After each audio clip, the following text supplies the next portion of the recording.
Hello, Patriots. I'm at Restored Republic via a GCR update compiled by Judy Byington. And from Trump Force One on Telegram, the White House triggers emergency broadcast system in 24 hours. The countdown has begun. The privilege of freedom. One nation under God with liberty and justice for all. At 0000 UTC on Sunday, November 30th, every central bank on earth not gold-backed was set to be closed.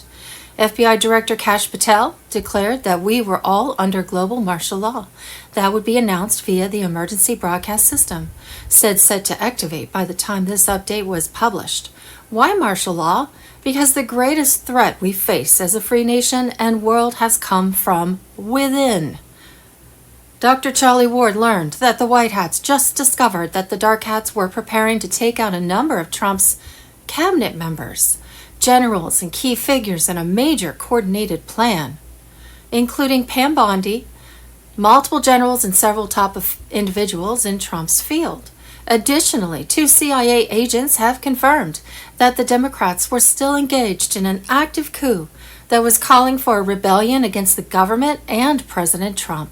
A coup that was part of a much larger operation to sow mass distrust in the military and throughout the country, even patriot against patriot.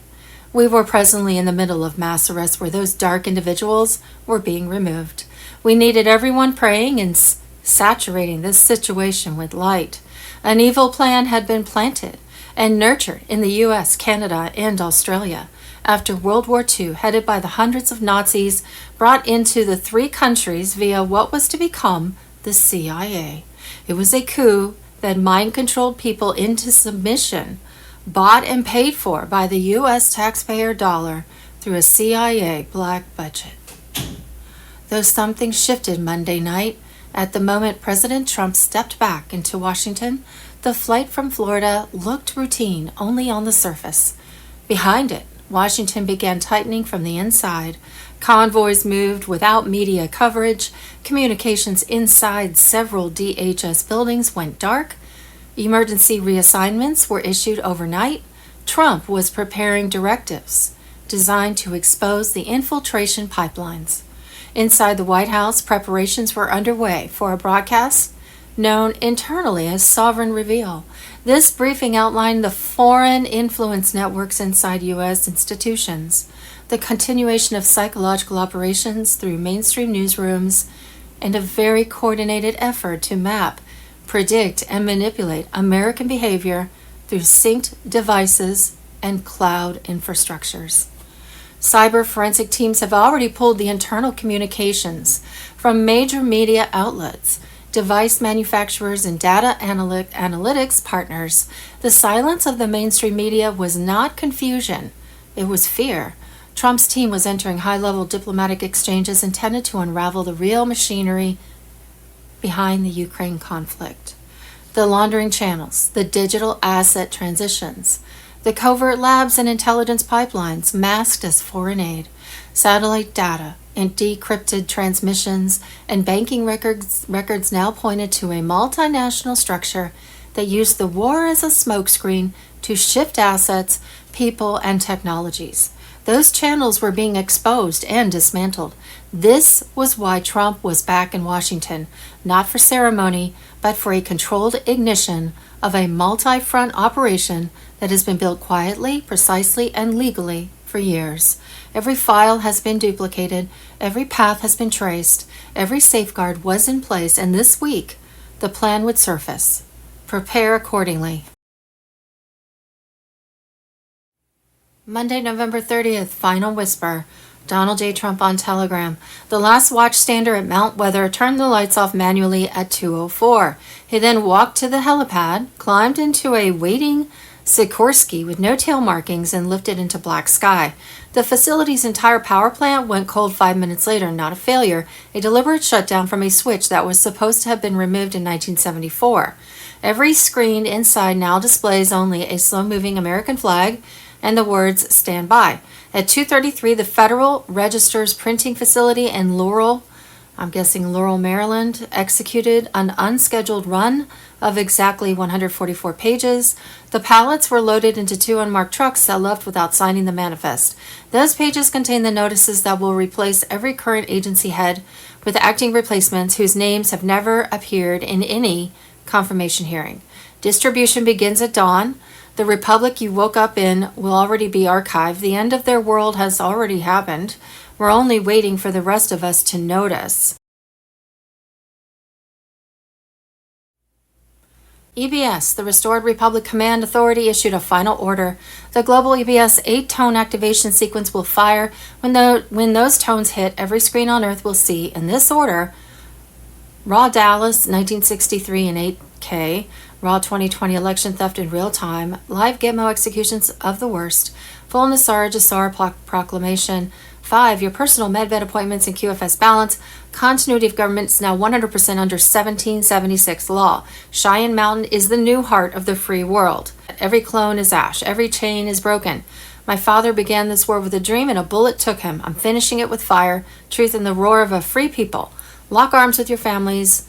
Charge every device. Look evil in the eye and smile. The best is yet to come. Enjoy the show, Patriots. God wins. U.S. Debt Clock on Telegram.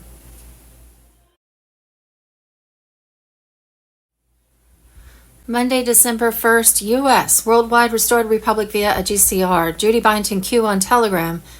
Judy note on Monday, December 1st, 2025, the below appeared on a Telegram website titled Judy Byington Q. It is not my website. I have no input to the writing on the website, and I did not write this, but I do agree with the basic content. At dawn on Monday, December 1st, 2025, President Trump unleashed the White Hats on Washington, D.C. via mass arrests of deep state operatives. Over 300 high-profile figures were detained in the initial hours from Capitol Hill to Silicon Valley boardrooms. These mass arrests were expected to continue throughout this week.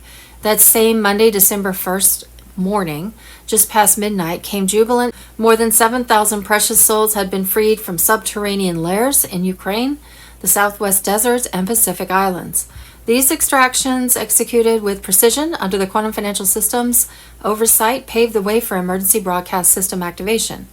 Prepare for 10 days of darkness set for December 5th through 15th when phone, TV, and internet screens will go black, restoring sovereignty to the people and shielding the innocent. Monday, December 1st, the moment we've been preparing for is almost here. Nassar Jassar QFS on Telegram. Over the next 24 to 48 hours, the final activation steps are expected to move into position. Official notifications could appear at any time, signaling the beginning of the new financial era that has been quietly building behind the scenes. Global activation. The reset is now approaching its live phase. Central banks and financial authorities across multiple regions are aligning for a synchronized confirmation of the transition. Once the switch is acknowledged, the new quantum-secured monetary system will begin operating openly. Wallet access, clear instructions will follow on how to access the QFS wallet. I'll be among the first to log in and view the updated digital assets. The rollout may involve encrypted app updates or secure system alerts, but the process is expected to be simple due to the extensive preparation already completed. Financial reset. New currency values will appear directly inside the wallet interface. Adjustments to debt balances or legacy accounts may follow automatically. Every update will be logged through the Quantum Ledger, ensuring complete transparency and verifiable records of each transaction. Smooth transition. All prior trials have been successful. Recent test operations included a fully offline quantum safe transfer that executed without errors. With the infrastructure stable and support teams positioned, the transition is expected to unfold cleanly and without significant disruption. Everything is aligned. The framework is ready. Keep your notifications enabled. We are only hours away from a historic shift in global finance. Restored Republic, Monday, December 1st, 2025.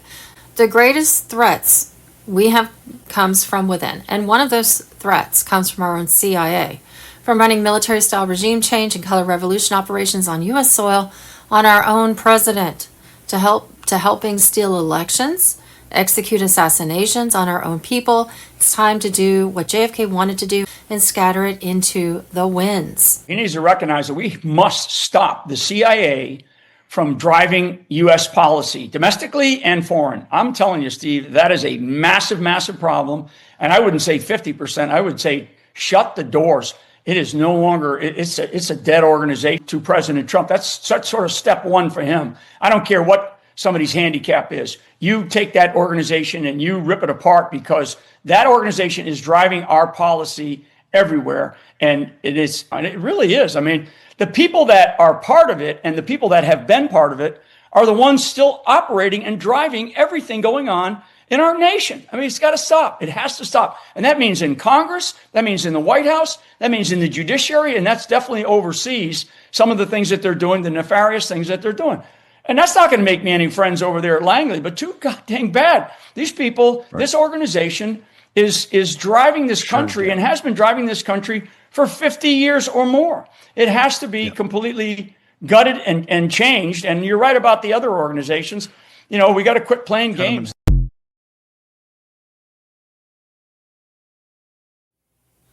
Monday, December 1st, breaking. Trump and military alliance launch global raids. Thousands of children rescued as elite trafficking networks face total destruction. NESARA GESARA activation spot. With Donald Trump now firmly back as the 47th president, the military alliance has unleashed its full power, dismantling the deep state's darkest operations. The recent Iceland raid, where missing children from Canton, Ohio, were rescued, was not an isolated event. It's part of an unstoppable global mission to obliterate elite trafficking networks. Routine for the military alliance. For the military alliance, these operations are now standard. Hundreds of missions have been executed worldwide since Trump's return, liberating thousands of children from elite trafficking rings. Underground bunkers, elite compounds, and isolated islands are being raided and dismantled with surgical precision. The Iceland mission, a critical strike against trafficking hubs, revealed an elite-run logistics network spanning Denver, London, and the island of Jersey. Advanced surveillance and biometric tracking enabled the alliance to neutralize these operations in record time. Trump's leadership. A new era of justice under Trump. The military alliance has erased the barriers that once protected the elite. Corrupt governments, compromised institutions, and the mainstream media can no longer shield the guilty. With Trump as commander-in-chief, the alliance operates with total global authority, dismantling the infrastructure that sustained these atrocities. This isn't just about rescuing children. It's about exposing and destroying the systems that allowed these crimes to exist.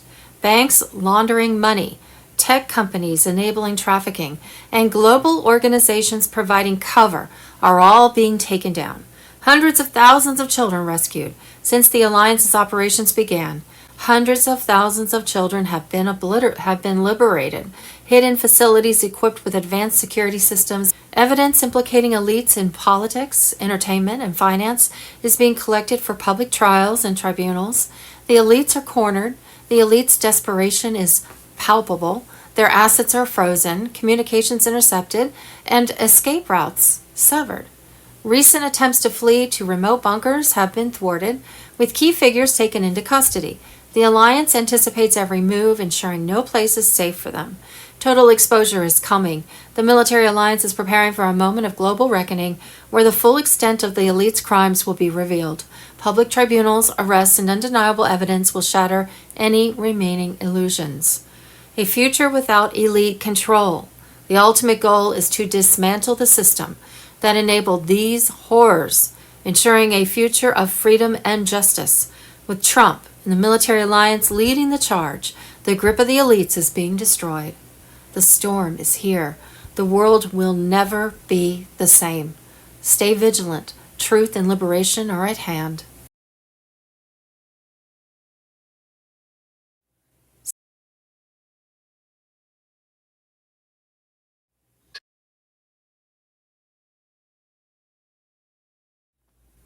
Saturday, November 29th, dispatch from secure location. It is collapsing faster than even we calculated. Julian Assange. At 4:44 GMT, Russian Spetsnaz GRU Unit 29155, acting under direct orders from the real Vladimir Putin, the one not replaced in the 2022 Sochi operation, detonated scalar charges inside the CERN-adjacent Many Worlds portal ring 400 meters beneath the French-Swiss border. The artificial micro black hole that the negative grays were using to siphon human loosh directly into the lower astral was collapsed to a null point singularity. The blast registered as a proton beam malfunction. 1900 CERN personnel, who were actually non-human entities in borrowed skin suits, were discorporated instantly. Geneva earthquake monitors logged a 4.9. They always lie. In the same minute, White Dragon Society enforcement teams seized the City of London's physical gold vault beneath the Rothschild banking house in St. Swithin's Lane. 8,400 tons of off-world tungsten-filled bars were teleported out by Syrian platform and replaced with live demolition charges.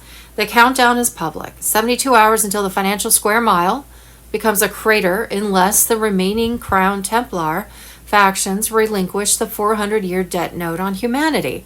Black Sun acolytes in the square mile are already evacuating to the Denver Continuity Bunker. Too late. On Monday, December 1st, 2025, Tier 4B redemptions began at 11:11 local time in 41 protected centers worldwide. Simultaneously, the first wave of humanitarian fund releases hit Zimbabwe, Mongolia, and rural Indonesia. Within 6 minutes, local deep state governors who attempted to seize the transfers were neutralized by on-site Delta teams. The footage was already on the mirror sites. The fake zombie apocalypse bioweapon release, scheduled for the Los Angeles 2028 Olympic opening ceremony, has been physically prevented. The Level 6 lab beneath UCLA was flooded with direct energy plasma at 3:07 PST. Gitmo Wing 8 received 3 more originals last night. The non-clone Ursula von der Leyen, the non-avatar Jens Stoltenberg, and the still-living Anthony Fauci retrieved from the Patagonia Dome. The Epstein Files live stream interrogation schedule is now locked. No middlemen, no redactions, no more games. Julian Assange.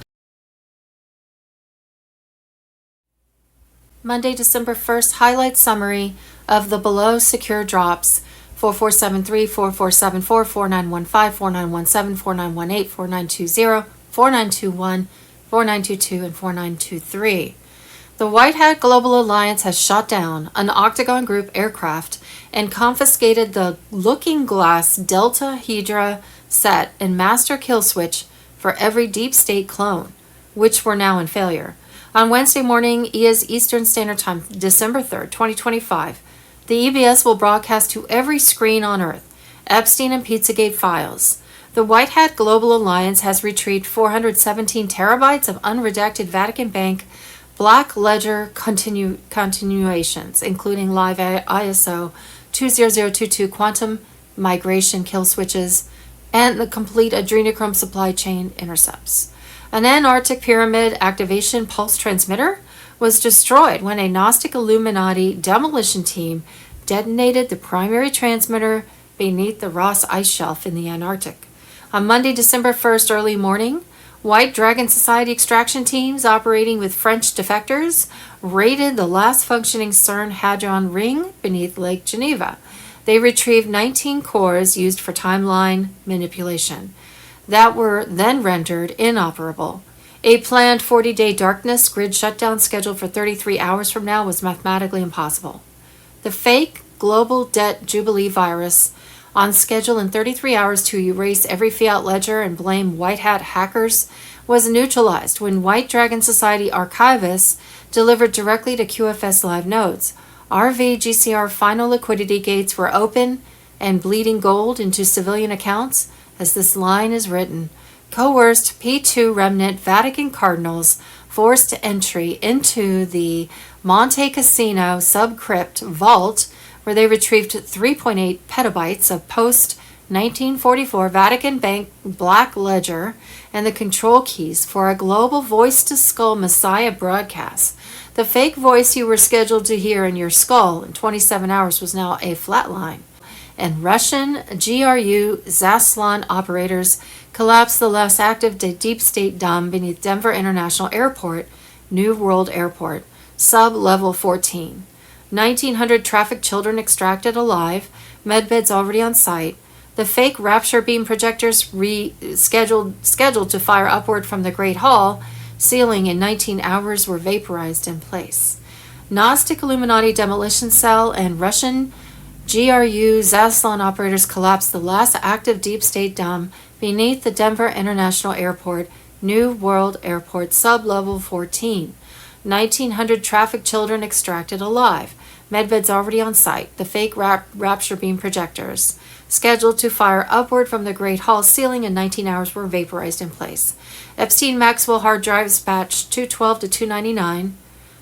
On Monday, December 1st, 2025, Russian Spetsnaz GRU Unit 29155, acting under direct orders from Vladimir Putin, detonated scalar charges inside the CERN-adjacent Many Worlds portal 400 meters beneath the French-Swiss border, destroying the facility. The fake zombie apocalypse bioweapon release scheduled for the Los Angeles 2028 Olympic opening ceremony has been physically prevented.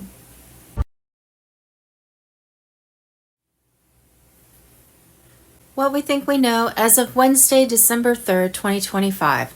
Monday, December 1st. Why did Q tell you that Israel was safe for last? Donald J. Trump on Telegram. Israel was safe for last because it was the key to bringing down the global deep state. This isn't anti-Semitism. I'm referring to the Khazarian Jews, the fake Northern European Khazars who stole the identity of real Jewish people and created the Rothschilds Rockefellers. They all came from South Germany, where they created the Illuminati in 1776. There they took control of the local governments, financed the trains and public roads. They created the Rothschilds banking systems throughout Europe and helped J.P. Morgan take over the U.S. banking system. Biggest U.S. bankers and richest tycoons who were against creating a Federal Reserve controlled by the elites. The Khazarians were fake Ashkenazi Jews who made a deal with the Roman Empire, bought off Jewish leaders to come into Judaism, where they named themselves Jews. To this day, elite families of Khazarian descendants control Israel. It was Khazarians who created Rothschild's banking. They then created world wars to install governments and loan money for wars and created 70% European laws through war and propaganda. To this day, the globalist Khazarians run Israel and created the United Nations and took over countries and governments. Most people are unaware that the U.S. government and most Democrats and Republicans are run by the Khazarian fake Jews. This is why Q told you Israel is safe for last. The global military alliance was taking down fake Jewish sector that intertwined with the real Jews. Real Jews were also fighting against the fake Jews, Zionist Khazarians.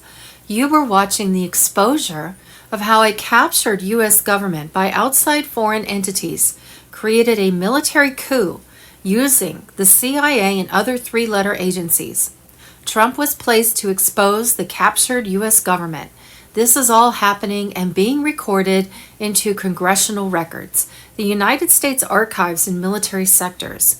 The world will change on a massive level as the CIA globalist Western funds and fiat currency comes near extinction level. Right now in Congress, a huge topic is taking place on globalist powers and their reach into U.S. system that is connected to an open military coup. World courts are looking to documents, files, and servers that prove Netanyahu could be held accountable for crimes against humanity. If this fails, white hats from other several United countries are going to keep pushing for his arrest. Multiple come to a close. Military courts will go after Netanyahu. Right now in Israel, a near civil war is brewing, and white hats inside the Israeli government are initiating a military coup to unseat the puppet masters of Israel. The real story of the Illuminati reaches far back into the Knights Templar, who created the earliest banking systems through Europe. The story of the Knights Templar goes back to the Middle East, where they found King Solomon's gold and the real Ark of the Covenant.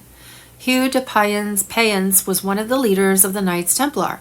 De Payens had family that was of the Islamic faith, and they had deep connections to the secret society of the Brothers of the East. The secret society met with the Templar Knights, and De Payen gave them the secrets of Atlantis. The real story connected to the original hidden Bible. Angels, aliens, and different deities who were connected to old Sumer gods Mesopotamia, the civilization before Christ, and several other civilizations hundreds of thousands of years older, much like Atlantis and their connections to the Anunnaki.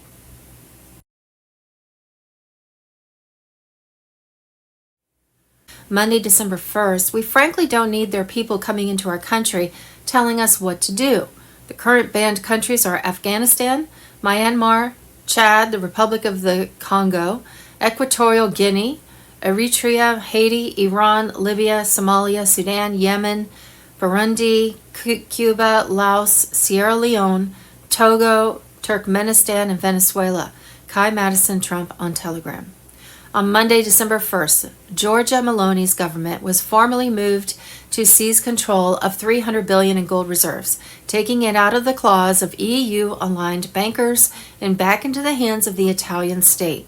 This is a strategic strike on globalist control. For decades, the elites hoarded gold while feeding the people inflation, debt, and digital IOUs. Now gold is being reclaimed, sovereignty restored, the central bank beast exposed. Monday, December 1st, the CIA under Director John Brennan drew up plans to assassinate Julian Assange for releasing truthful information. Brennan authorized going after his colleague's wife and even his infant son. They went through years of harassment, theft, hacking attempts, and even the planting of false information.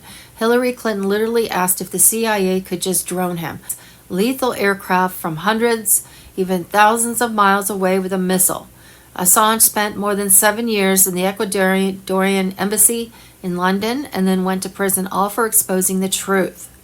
Monday, December 1st, we have a link, Operation Paperclip, the secret intelligence program. Monday, December 1st, Operation Paperclip, CIA, MKUltra, and Hollywood, pedophilia, and Walt Disney. The Disney family, that is an Illuminati family. Monday, December 1st, Michigan voter fraud. Election worker testifies of voter fraud through multiple counting of the same unsealed ballots.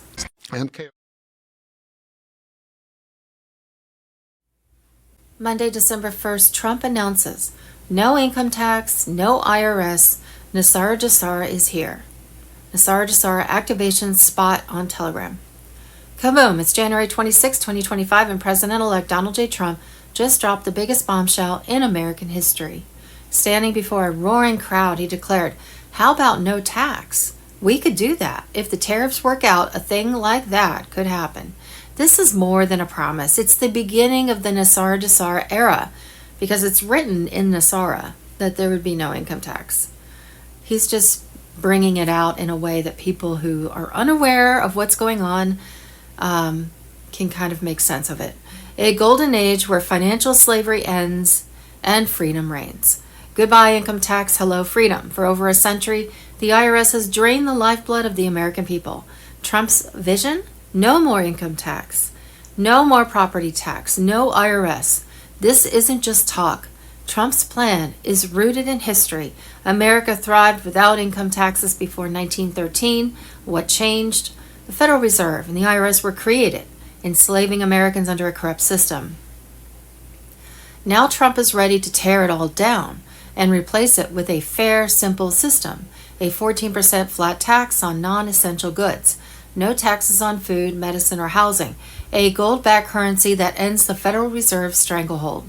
NESARA GESARA, the People's Reset. This isn't just an idea, it's a revolution.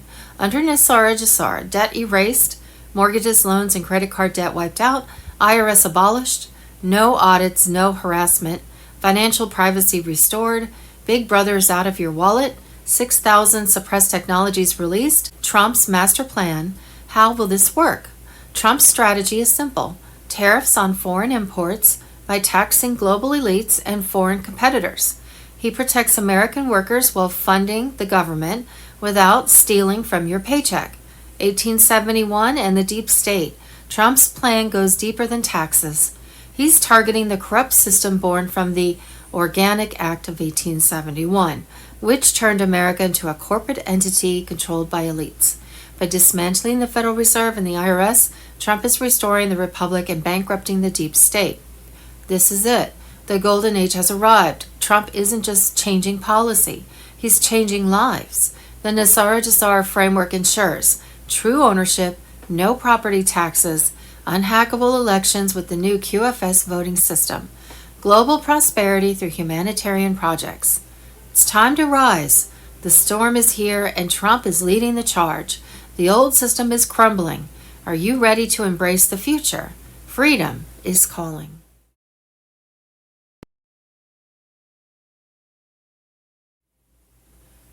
Monday, December 1st, The Hidden War Surfaces. Ezra A. Cohen on Telegram. For years, the southern border was treated like a political talking point, but the truth beneath it was far darker. The cartels were never simple drug gangs. They were weaponized extensions of global networks that fed money, chaos, and human suffering into the veins of the deep state machinery. Now that machinery is being cut apart, President Trump has authorized direct military action to dismantle the southern arm of the elite system, targeting the compounds, airstrips, laundering hubs, and hidden safe houses that kept their operatives alive. This is not policy. This is wartime command, long prepared and finally unleashed.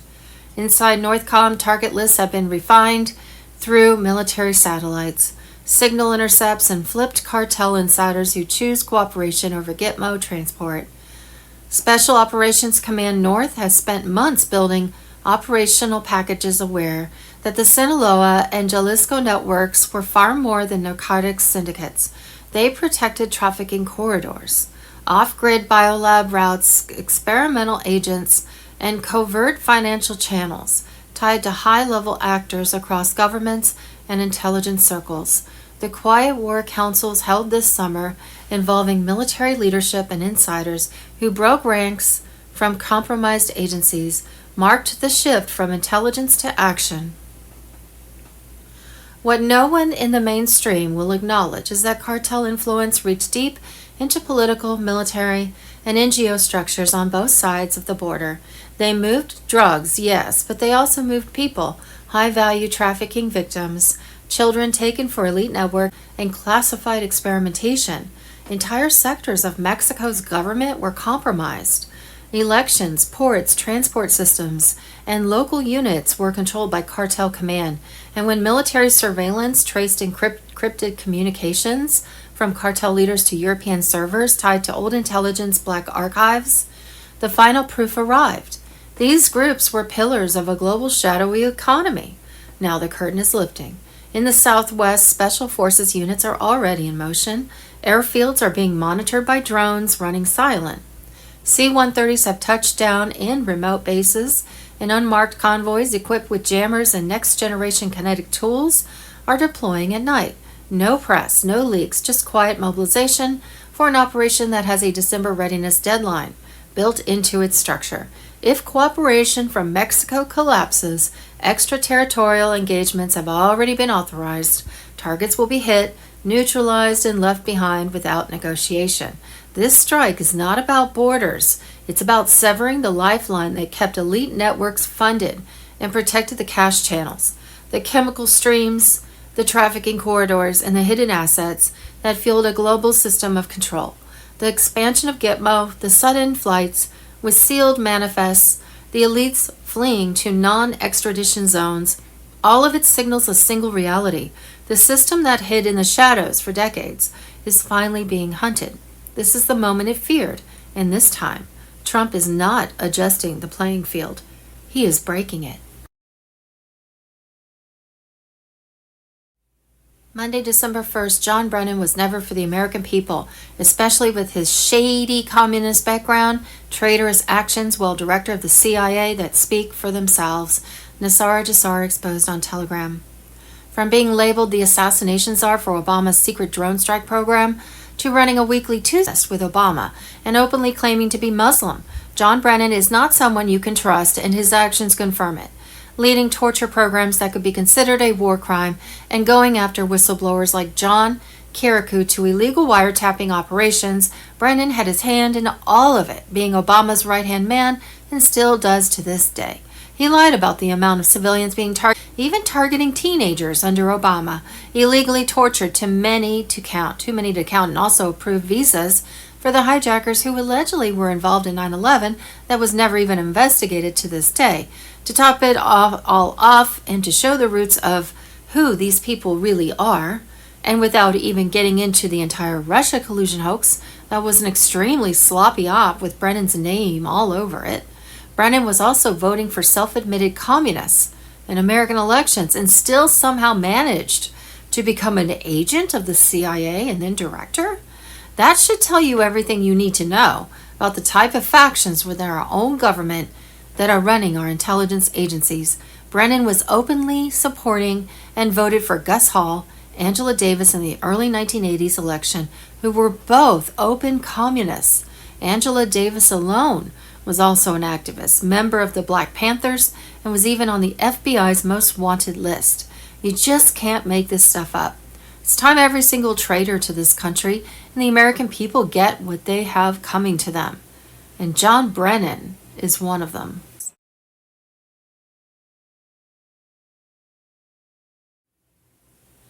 Monday, December 1st, Fox News. Doge confirms conspiracy theory no more. The illegal alien industry.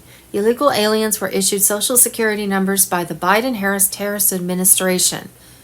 With 1.4 million illegal aliens on Medicaid, and millions received a driver's license, registered to vote, and have already voted.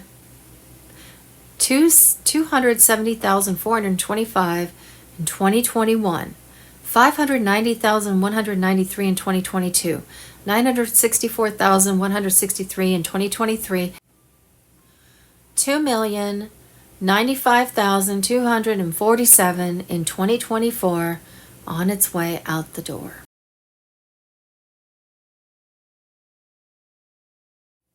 Monday, December 1st, Trump's return to Washington marks the point of no return. Something shifted the moment President Trump stepped back into Washington. This was not a routine visit, it was a signal, a quiet confirmation that the phase built in the shadows since 2021 is finally moving into open execution. The flight from Florida looked routine only on the surface. Behind it, Washington began tightening from the inside. Convoys moved without media coverage. Communications inside several DHS buildings went dark. Emergency reassignments were issued overnight. These were not coincidences, but coordinated markers from the inner command structure. What happens this week is not political theater. Trump is preparing directives designed to expose the infiltration pipelines built between 2008 and 2024, from migration systems to digital ID frameworks and federal contracting networks. The asylum programs fast-tracked under humanitarian branding are now confirmed as operational routes, and the biometric card systems issued between 2021 and 2023 are under full federal review. Embedded scripts, foreign linked access points, and behavioral tracking firmware have already been traced. Those cards were not identification tools. They were compliance tags, and the contracts behind them lead back to European intelligence fronts, NGO networks, and private banking hubs that believed they were untouchable. Inside the White House, preparations are underway for a broadcast that will bypass traditional media entirely. The operation known internally as Sovereign Reveal is set to begin. This briefing will outline the foreign influence networks inside U.S. institutions, the continuation of psychological operations through mainstream newsrooms, and the coordinated effort to map, predict, and manipulate American behavior through synced devices and cloud infrastructures. Cyber forensic teams have already pulled the internal communications from major media outlets, device manufacturers, and data analytics partners. The silence of the press corps is not confusion, it is fear. At the same time, Trump's team is entering high-level diplomatic exchanges intended to unravel the real machinery behind the Ukraine conflict. The laundering channels, the digital asset transitions, the covert labs, and the intelligence pipelines masked as foreign aid, satellite data, decrypted transmissions, and banking records now point to a multinational structure that used the war as a smokescreen to shift assets, people, and technologies. Those channels are being exposed, and once exposed, they will be dismantled. This is why Trump is back in Washington now, not for ceremony, but for controlled ignition of a multi-front operation that has been built quietly, precisely, and legally for years. Every file has been duplicated. Every path has been traced. Every safeguard is in place. And this week, parts of the map begin to surface. The storm has arrived. Hold the line. Just one more dawn, it's time. JFK Jr. 17 on Sunday, November 30th, 2025. My promise will be fulfilled. It's over. Turn on notifications. Mr. Q on Sunday, November 30th, 2025. Judy note. FBI Director Kash Patel has declared that Project Odin has been activated. In other words, we're under global martial law via the emergency broadcast system, said to be set to activate late Monday, December 1st, 2025. Why? It's because the greatest threat we face as a free nation came from within. An active coup was still underway against President Trump, and Trump has often said, an attack on me is an attack on the American people. They're trying to get to you. I'm just in their way. 2 CIA agents have confirmed that the Democrats were still engaged in an active coup that was calling for a rebellion against President Trump, a coup that was part of a much larger operation to sow mass distrust in the military and throughout the country. Patriot against patriot. Connections to the coup have been found, leading to our own taxpayer-funded CIA and even to the very evil George Soros. Soros was discovered to have paid for billboards placed around the country designed to sow division in the military and the American people in general. We're talking the same people and organizations connected to the Russia collusion hoax failure. That coup against Trump never ended. It's straight out of a CIA playbook. Patel said they're trying to condition the country to prepare for something bad that's about to happen at the hands of Donald Trump. It's a destabilization operation where you get people to mistrust each other. You establish authority, like saying, I'm CIA, I'm military, trust us, and then say that the threat was Donald Trump. It's called CIA mind control, and the cabal was very well trained in it. So don't be concerned that we're in martial law. The military was actually the good guys, and they are guiding us to honest elections and freedom from our mind-controlled past. Where does the CIA mind control come from? Ever heard of Nazi Germany? The Nazis control the Muslim Brotherhood and Antifa, both funded by Soros and the CIA with U.S. taxpayer monies. It was the terrorist coalition that was trying to take down America from within. According to FBI Director Kash Patel, the traitor Obama is their spiritual father. Turkey is their headquarters, and Qatar is the financial banker of this radical network. Their America-only fraud accounts were based in Asia, Africa, and Europe, and were being directly supported by the Muslim Brotherhood. Traitor Hillary's top aide, Huma Abedin, has deep blood ties to the Muslim Brotherhood. We are talking about hundreds of millions in dark money funneled into this subversion scheme. In 2018 alone, Qatar pumped $16 million into this filth. They weaponized massive troll farms overseas, masquerading as supports of President Trump. They have been able to identify or put next to the person's account if they're a bot, what country they're from. So it's cleaned up and it's exposed a lot of fake accounts. The mission was calculated sabotage. They spewed insane rhetoric, sowed chaos, attacked our allies, boosted our enemies, and systematically undermined POTUS. Remember the Epstein hoax narratives? They worked in lockstep with the MSM, Dems, to push these lies while posing as MAGA. They used this disinformation to confuse patriots, censor the facts, and protect the real criminals. Now this filth is being pushed under the guise of America only to fool a new wave of patriots. But when their MAGA cosplay failed, the mask came off. A full-scale assault was launched against President Trump and MAGA. They pushed the lie that he's just another swamp creature. Feeds were flooded with unhinged nonsense claiming Trump wants a totalitarian technocratic police state run by AI drones and robots to crush our civil liberties, and hundreds of other lies. Their plan was simple. They wanted to fracture our movement and build a counterfeit movement led by fake patriots like Thomas Massie, Ron Paul, and the traitor Marjorie Taylor Greene. For years, these frauds infiltrated our movement. They were obliterated, revealing that the loudest voices screaming America only are not American. These operatives are actively used to peddle crypto casinos and digital scams. They're nothing but low-level grifters using our movement for a quick payday. It is undeniable that there are domestic infiltrators posing as MAGA, cashing checks from our enemies, and knowingly pushing this agenda. Rest assured, they and their masters will face the wrath. Mass arrests were ongoing this weekend. The new Gitmo underground facility was already full.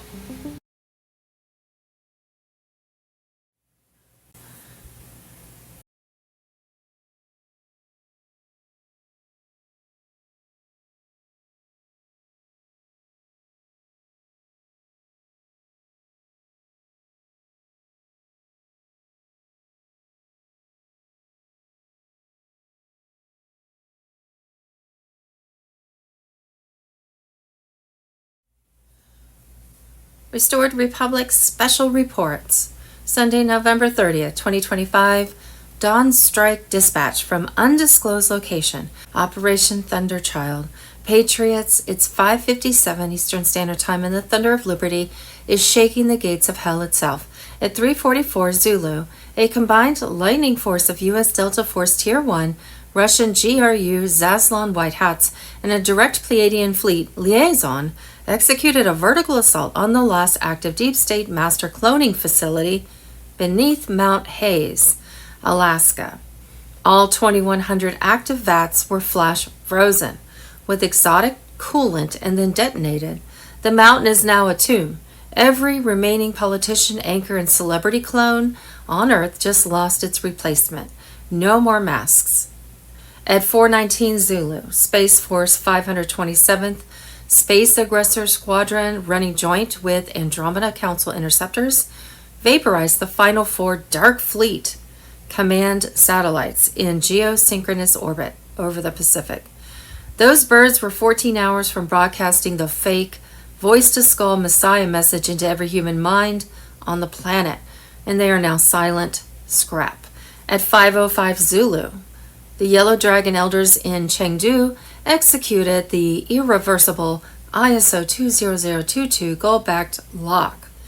Every fiat debt on Earth was zeroed out in 0.3 seconds, and the RVGCR public redemption went live in every zip code. Your phone was about to sing with freedom numbers.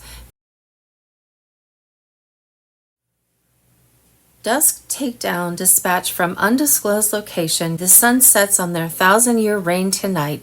At 21:04 Zulu, U.S. Delta Force and defected PLA Unit 61398 White Hats stormed the last active deep state cloning cathedral beneath the Three Gorges Dam. Sublevels. 84 active politician and celebrity clones terminated on site.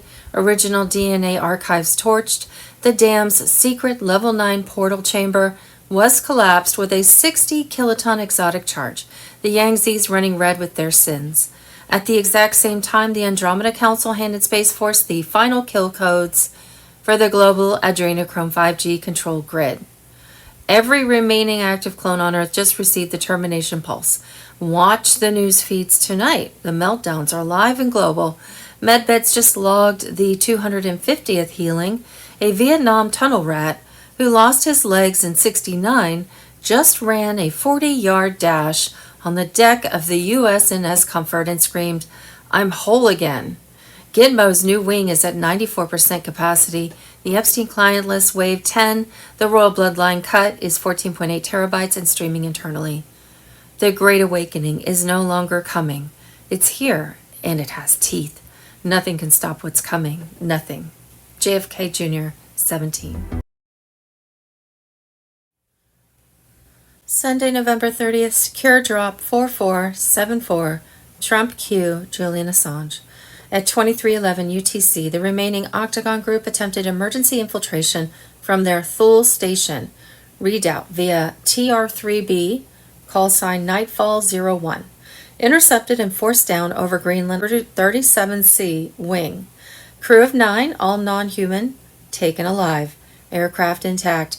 Onboard payload, complete Looking Glass Delta Hydra set, and the master kill switch for every Deep State clone still walking.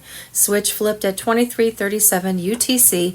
Global clone network now in cascading failure. At 23:59:59 UTC, the EBS stenographic carriers armed worldwide. 8-tone sequence pre-buffered. When it fires in 35 hours 59 minutes, every screen on Earth will display the receipts in unbreakable order. EBS 5:30 Eastern Standard Time, Monday, December 1st, 2025. Number 1, unredacted Podesta Pizza sequel files.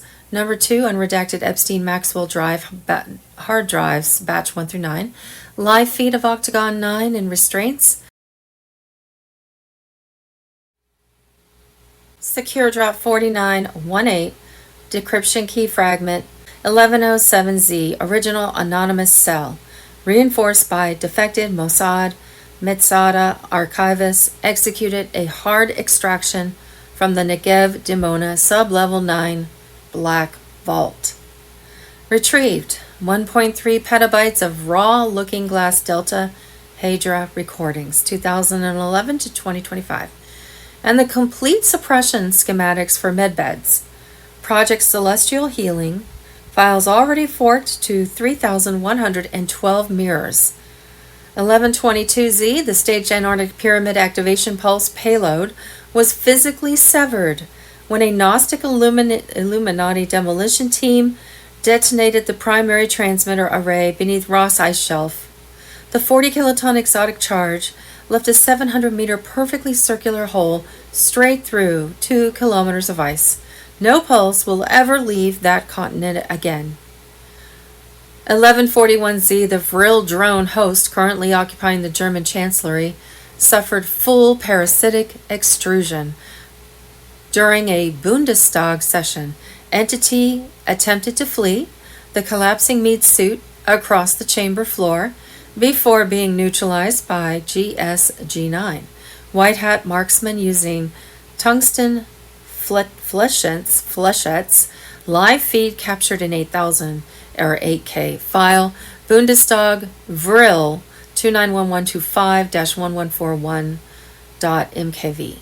1158Z, QFS live nodes executed, forced seizure of every remaining Octagon Gold certificate. SAR enforcement layer now 100% active. RVGCR final liquidity gates widened to full planetary saturation. Legacy banking systems are displaying negative infinity balances in real time. The hunters have become the prey and the cameras rolling. At 1141, it says the Vril drone, hosted currently occupying the German Chancellery, suffered full parasitic extrusion during a Bundestag session. So if you don't know what a Vril is, or a Vril lizard, the following clip is of Donald Marshall. He's a whistleblower, and he describes what the Vril parasite lizard is.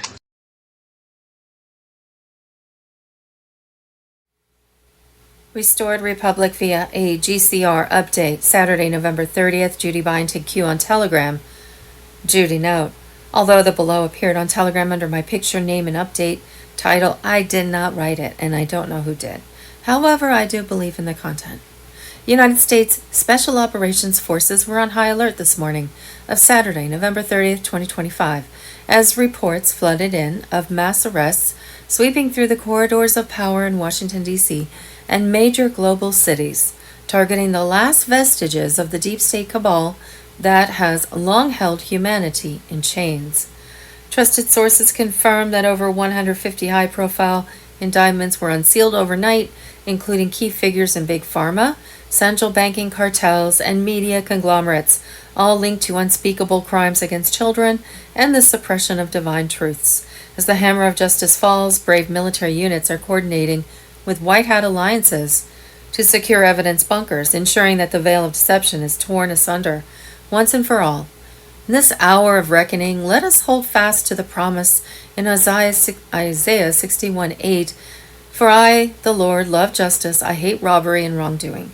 The Emergency Broadcast System, EBS, is now primed for activation, with satellite arrays locked and ready to override all frequencies within the next 48 hours, delivering the unfiltered truth to every soul on this planet. This is the storm we've prayed for, the great unveiling where darkness flees before the light of revelation. Concurrently, heroic rescue operations in underground facilities beneath Europe and the Pacific Northwest have liberated hundreds of innocent children from ritualistic horrors. Their safe return, a testament to the tireless warriors fighting in the shadows. And just a side note, a shout out to Commander Thor and all the light beings. They are still under France. It is quite a lot of tunnels, apparently, and they are still eradicating evil. Wednesday, November 26th, dispatch from secure location, Julian Assange. Agni's shaft collapse in South Africa was the kill shot for the African Stargate network. Iranian Quds defectors confirmed the entity that was using it, something they only refer to as the Red Queen, has been forced back through the mirror at gunpoint, or whatever passes for guns on that side. All 7 continental gates are now either destroyed or under a direct White Hat seal. Antarctica next. They're moving the 13th Marine Expeditionary Unit into position under cover of climate research. The 41 new Gitmo arrivals include 2 former French presidents, the real ones, not the doubles you've been watching since 2018, and 1 individual listed only as Package Babylon 9. Manifest says weight 40 kilograms, height 122 centimeters, age redacted. Manifesto also says, do not open under any circumstances. The Marines opened it anyway, speaking fluent Sumerian backwards. Yikes, sounds like possession. That's creepy. ISO 20022 compliance deadline for Tier 4B redemptions just moved forward 27 hours.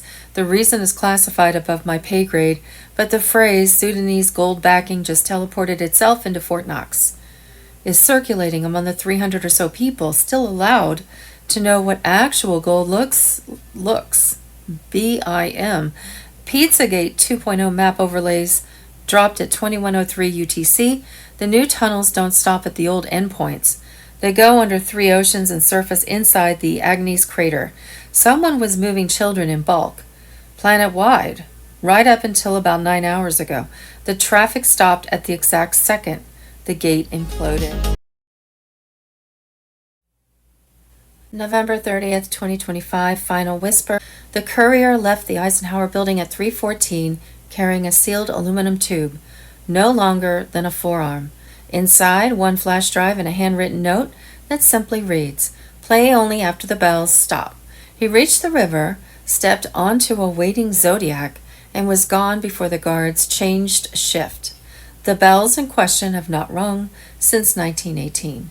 At 4:02, the Federal Reserve's backup continuity site in Culpeper registered a temperature spike, then total power loss. Technicians who arrived found every vault door standing open and every shelf bare, not looted, relocated. The gold was never the point. The ledger that justified it was. 36 hours after that, certain accounts will wake up to balances of exactly 0 with no appeal address. The old world already ended while you were thankful for leftovers. When the lights come back on, the debt is paid. Sunday, November 30th, nearly 92% of Biden's presidency has been erased because of the AutoPen scandal.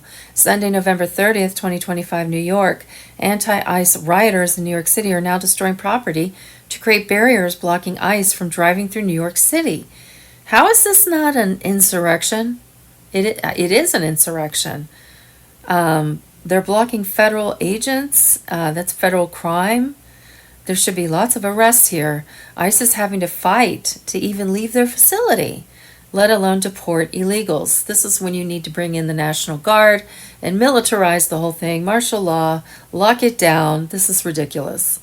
Sunday, November 30th, in just the last 12 hours, President Trump has paused all third world immigration, calling for deported millions of illegal and legal immigrants who hate America, stopped all funding to South Africa for targeting white farmers.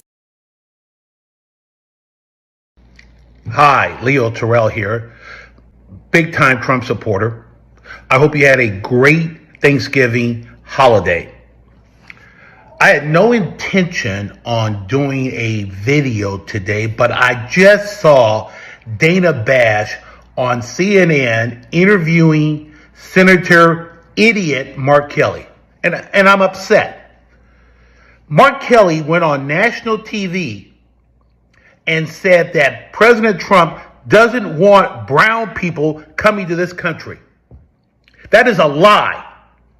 There are no facts to prove that idiotic statement, and Dana Bash did not push back. Where's the evidence?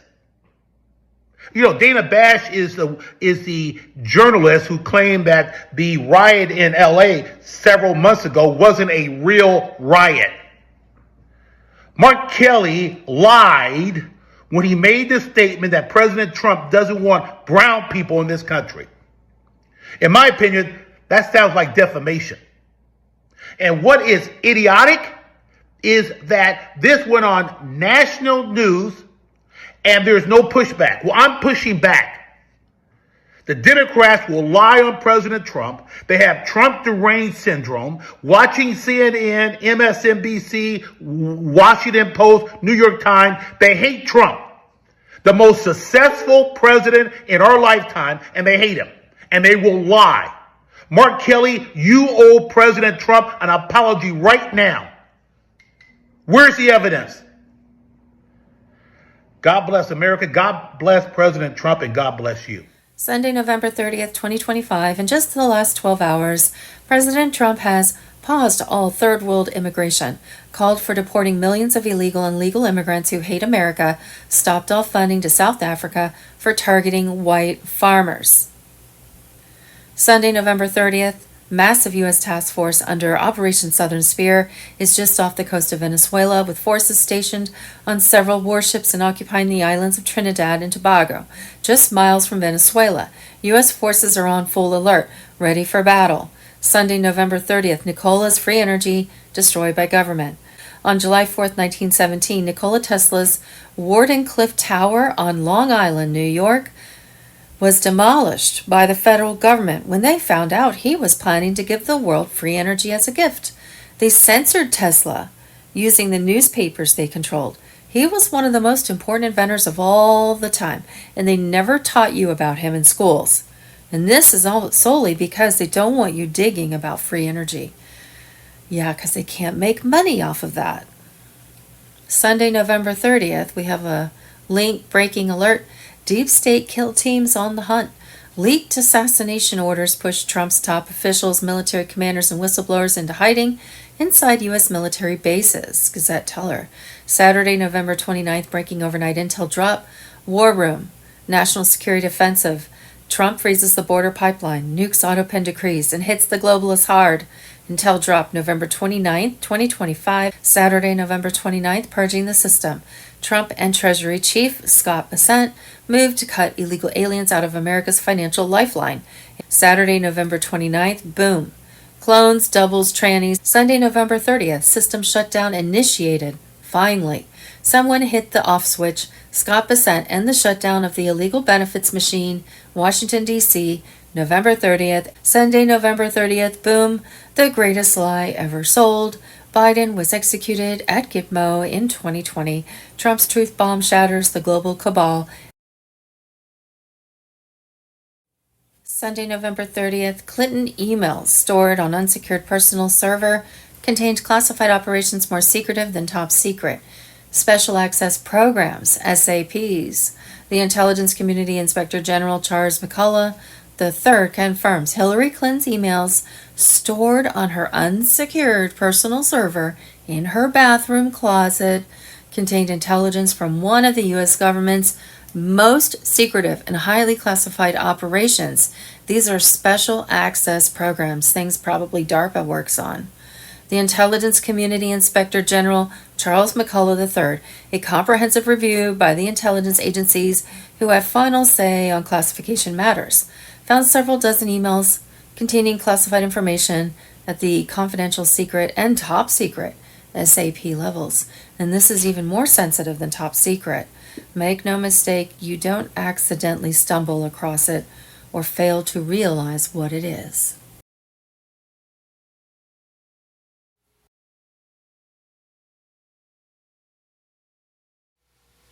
Sunday, November 30th, the night the old world broke and the real world war surfaced. What is unfolding now is not scattered arrests or routine investigations, but the final exposure of a system that believed it would rule without consequence.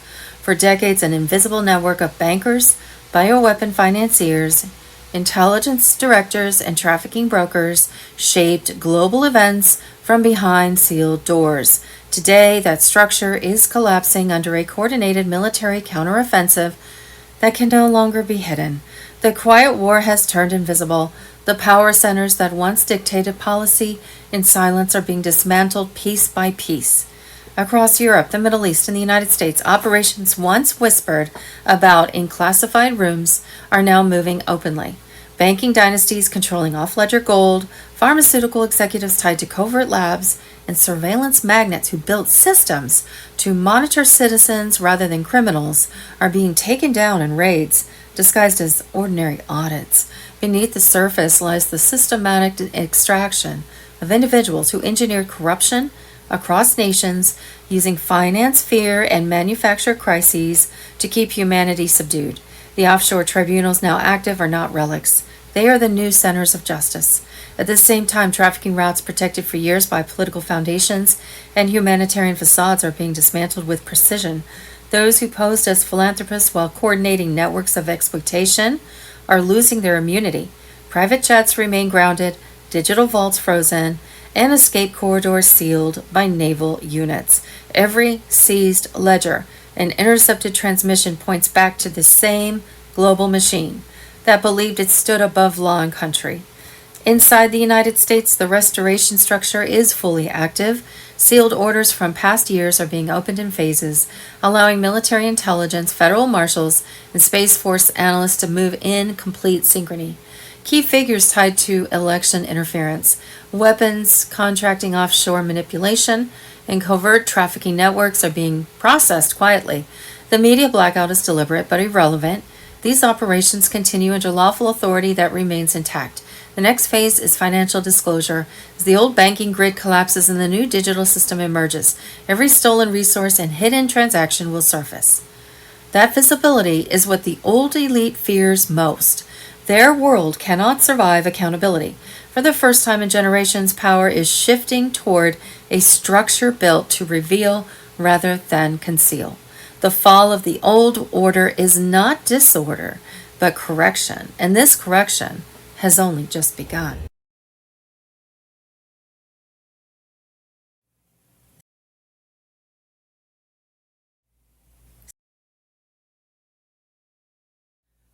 Sunday, November 30th, the fentanyl empire collapses. The fentanyl pipeline did not slow down, it ended quietly, decisively, and with a level of force that only a returning Trump administration was willing to use. On November 12, 2025, FBI Director Kash Patel announced what insiders have been whispering for weeks. The entire global production chain, from Chinese precursor factories to cartel distribution hubs, has been shut down. This was not diplomacy. It was pressure applied with absolute precision till the machinery of chemical warfare snapped. China designated all 13 precursor compounds, 7 major subsidiaries were locked down, and the smokescreen that protected the flow finally dissolved. This operation cuts far deeper than narcotics. For years, the fentanyl trade served as the cover route for black budget weapon shipments and cross-border networks shielded by intelligence agencies that depended on chaos. Cartel corridors became arteries for a global system designed to weaken America from the inside while shielding the interests of elites who profited from decline. Remove the precursor chemicals and you starve the entire machine. Laundering dries up, covert channels collapse, and the shadow networks that relied on these pipelines lose their operating ground overnight. In the silence from mainstream media is the clearest indicator of how deep the implications run. This shutdown marks a shift in the broader war. Patel's meeting in Beijing was not symbolic. It was the first time in a decade that an FBI director confronted the Chinese leadership on this issue, backed by military intelligence, executive authority, and the leverage that only Trump could apply. The timing is not accidental. A leaked 7-second audio clip had recently exposed connections between clandestine U.S. agencies and synthetic drug operations in Guangdong. Within days, Trump secured a direct session with Xi.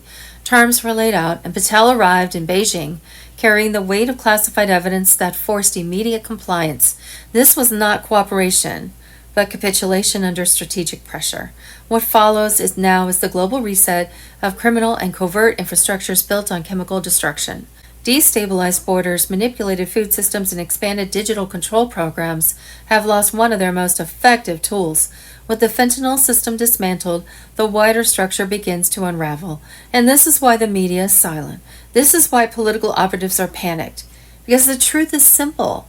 The crisis was solvable, and the elites who allowed it to bloom never intended to solve it.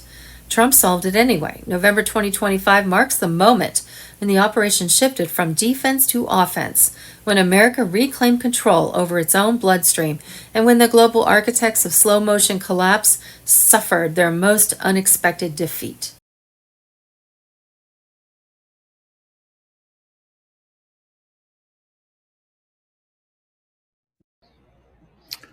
Hello, everyone. It's Michael Jaco with Unleashing Intuition Secrets. So you see that red sky back there? We have been getting chemtrailed for the last, almost a week. So it's leaving some nice colors in the sky. It almost looks like Hawaii with the volcanic ash in the air. So I guess that chemtrailing leaves like that residue that when the sun hits it, it causes that red glow. So what is going on? What is going on? So we were supposed to get snow this last Saturday. And where did the snow go? All right, because they were chemtrailing the crap out of us for days before our weekend snow event was supposed to start. And it's been warm. All right. The snow that we had on the ground is all melted now. Where did the snow go? Oh, where did the snow go? Where did it go? It went to Chicago, and they had the snow of Chicago on Saturday that they've ever had in history. That's where the snow went. Now, interesting, right? So a lot of times when we see the chemtrailing, we're thinking, oh, the baddies, those baddies, they're doing bad things. But maybe the good guys are starting to use those same techniques, because for, I would say, almost 2 decades, I've been predicting storms, hurricanes, and all that stuff. And my prediction rate has been at least 90%, sometimes like perfect every year. So I predict every year. So this last year, I predicted 3 hurricanes that will be Hurricane 5+. So the top category plus. And we had 3 of those hurricanes, but they didn't hit U.S. soil where I said they would hit. They went out to sea. How about that? So I think we're seeing the White Hats are in control of a lot of things. We've heard that for quite some time. Now, I was complaining because one of the areas where I said was going to be hit in like the South Carolina area, Georgia, South Carolina area, it was hit, but it was with a low category, right? It was going to be big, and then it went low, right? So that was good. So I talked about how at sea, they have these ships that are out there that make these weather hurricanes very massive. All right. So I showed it on a platform one time, and I said, look at this. And last year, this is what we were doing. People have been, talking about it. I talked about it. And I said, wouldn't it be nice if, like my old SEAL Team 6 boarded some of those boats and stopped that? They stopped. They stopped, because that's what we did at SEAL Team 6. We had boarding capabilities. I was like the first guy up. I was the lead climber. And it was kind of hairy climbing up that caving ladder from a moving boat, and a speedboat, and it was rocking up and down. You had to have your timing down. You got at the top. Could have been somebody at the top with a gun, so you had to come up with your gun the last minute. That was kind of hairy. And then once I got up there, I would carabiner it in so that the bottom guys could come up, and I'd signal them, and then everybody came aboard, and then we took the ship down. So good stuff. Was it employed against those ships that were causing hurricanes? I think it was. All right. So I've been saying that I think that Special Forces teams have been very active in the United States, and I think they took down the baddie ships that were causing hurricanes, guys. All right. So again, we know that Chicago is resisting the National Guard. Although there are some National Guard that are supporting a very minor role, you have, very, very corrupt people that are there, the governor and the mayor. And today in President Trump's, I guess they did like a cabinet meeting today. I watched some of that. He talked very unnice about them, said they were idiots, and I don't know what he said, but I completely agree. And I've been saying it myself for quite some time. So I've said on a show with Scott McKay last night, I was on his channel, and I basically unloaded. I said, we are going to start to slaughter these people. I just went off. And I also said that I believe very strongly, because I've seen this overseas, when I was in Iraq, when I was in Afghanistan, the Delta and SEAL Team 6 guys, I was in contact with them, having been part of those programs and knowing some of those guys. I knew that they were out. Remember those deck of cards? The 52 deck of cards had all the Saddam Hussein's bad people. And then seems like every few days they were like, okay, we got this one, we got this one, we got this one. Well, in the middle of the night, 0 dark 30, those baddies are being taken down. No one knew, except those baddies. Okay, I knew, and of course, those guys who were taking those baddies down, they knew.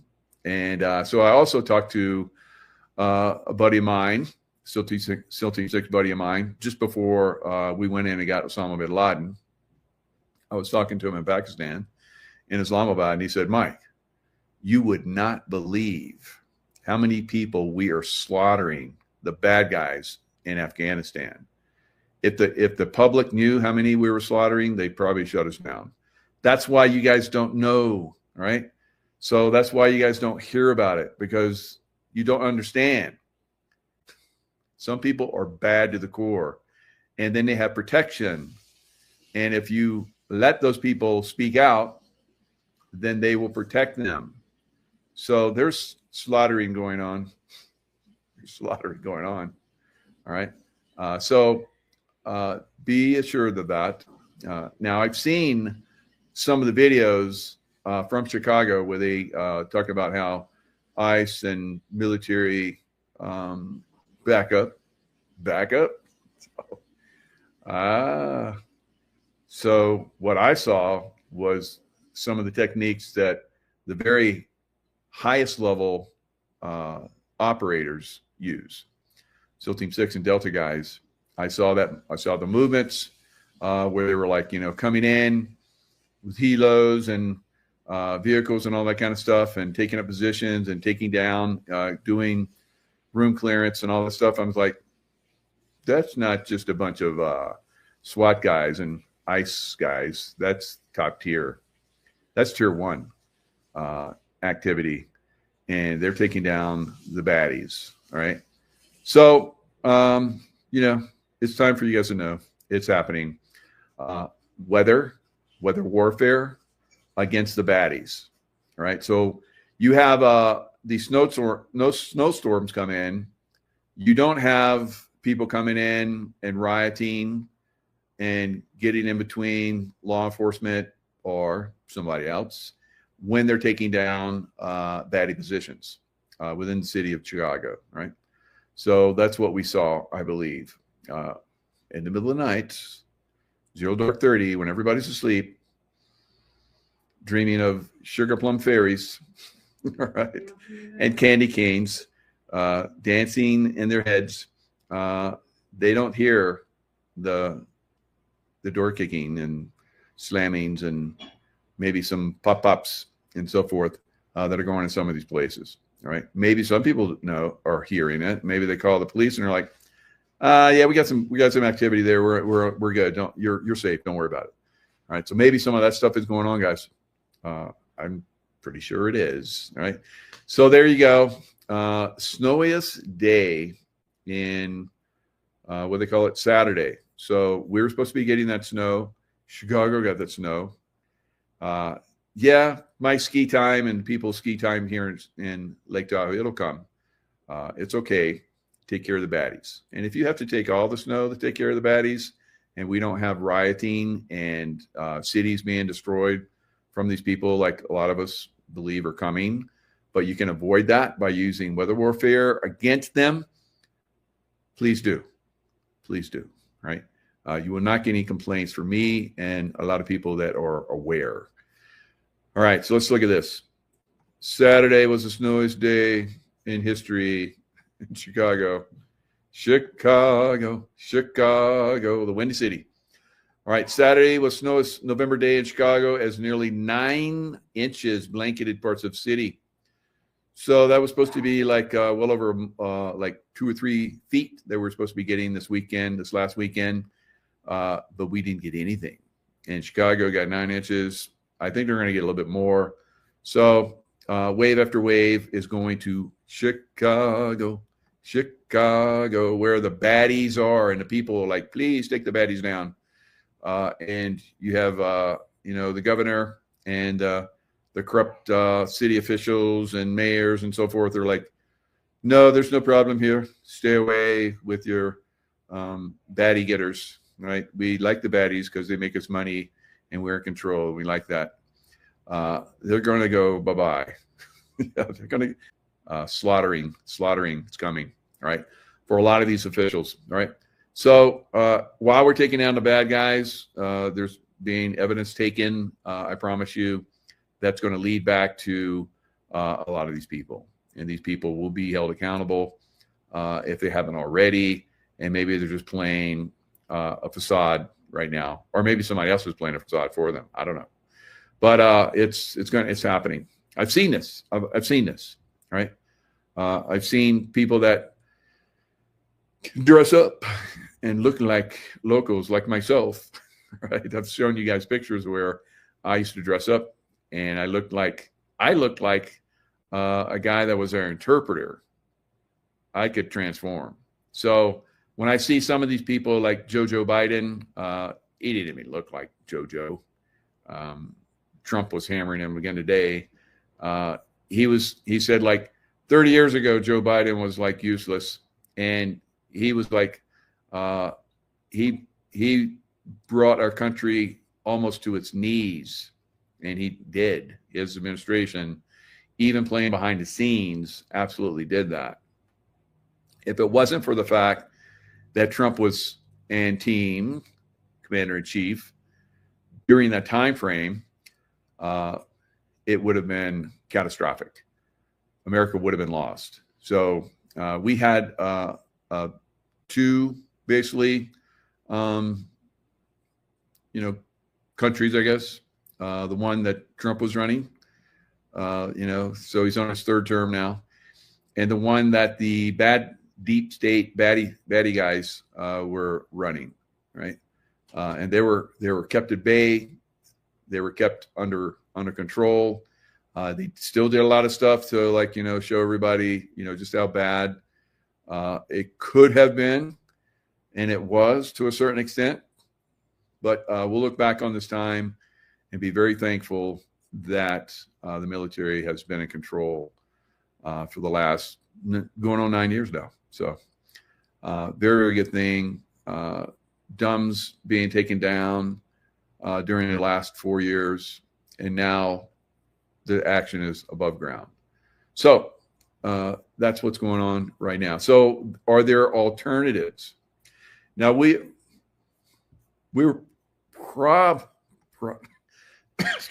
probably going to see something happen with Maduro, right? I think they're trying to find a place for him to go. And in the meantime, they're like making him look like he's a tough guy. They did the same thing with Noriega. Noriega's still in, federal penitentiary here in the United States. So he got to play, we called him Pineapple Face. So he got to play for a little while and thought he was all badass. And we finally got him. Just like we're going to get all these other guys that are playing tough guy, right? So they can play tough, but their days are numbered. U.S. requested resumption of migrant flights to Venezuela. Pope Leo urges U.S. not to attempt military ouster of Venezuela's Maduro. So tough talk from stupid people. All right, what to know about Venezuela? President Nicolas Maduro, he's going to go somewhere else. Why is Trump threatening Venezuela's Maduro? Venezuela leader Maduro and his allies resist U.S. pressure, are they? Maduro resurfaces in Caracas as Trump says he has spoken to him. Maduro faces his ultimate fight as Trump threatens military action. Maduro rejects a slave's peace for Venezuela. Al Jazeera. All right. Trump rejected Maduro request on call. Options narrow. So that was a day ago. Maduro's strategy for staying in power in Venezuela is hard to blah, blah, blah. All right. Venezuela's Maduro spotted for the first time in days.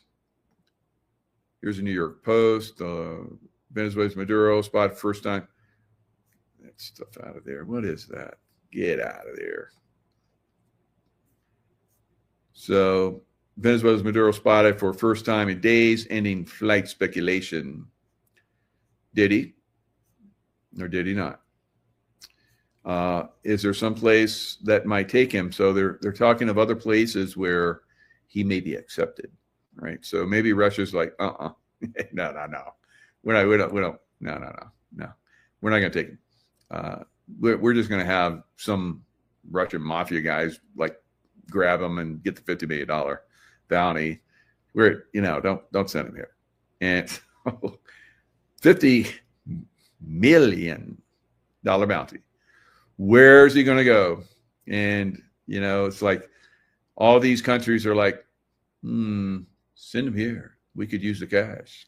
So Maduro, his days are numbered, right? Whether he goes somewhere thinking that he's going to be safe and he's not, all right? So it could be a while. He could go somewhere and they're like, oh, yeah, you're free. We're not going to mess with you. But somebody's going to get him. Just like Zelensky. Is Zelensky, once everything's done, is he going to go to his multi-million-dollar home in Italy or Miami or, where's he going? So it's like, it's hard to say. But I think President Trump is being very skillful because, he's never really done a war thing. He stops wars, but he's never done the war thing. He puts pressure on. I've done the pressure thing to people.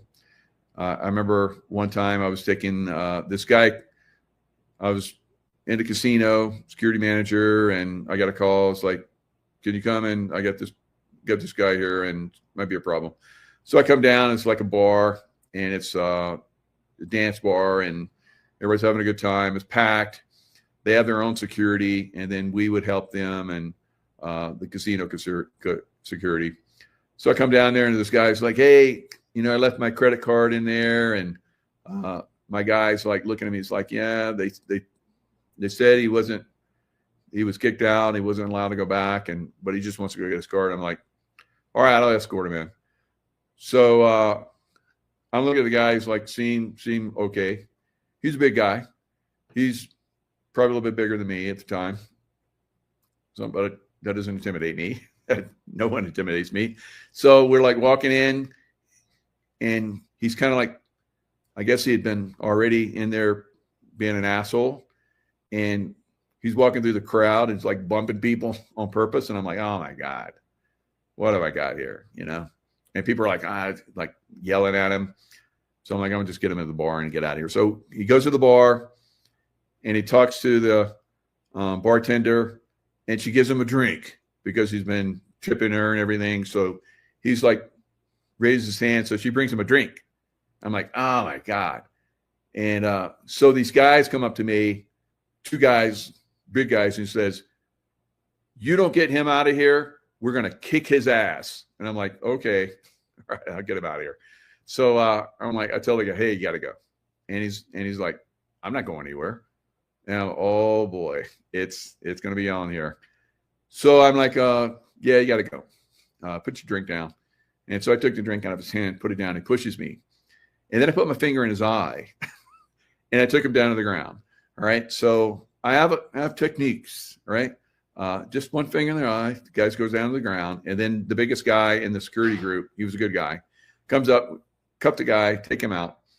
So we get him to the room that we use to basically turn him over to the police. We, give him trespass, use trespassing.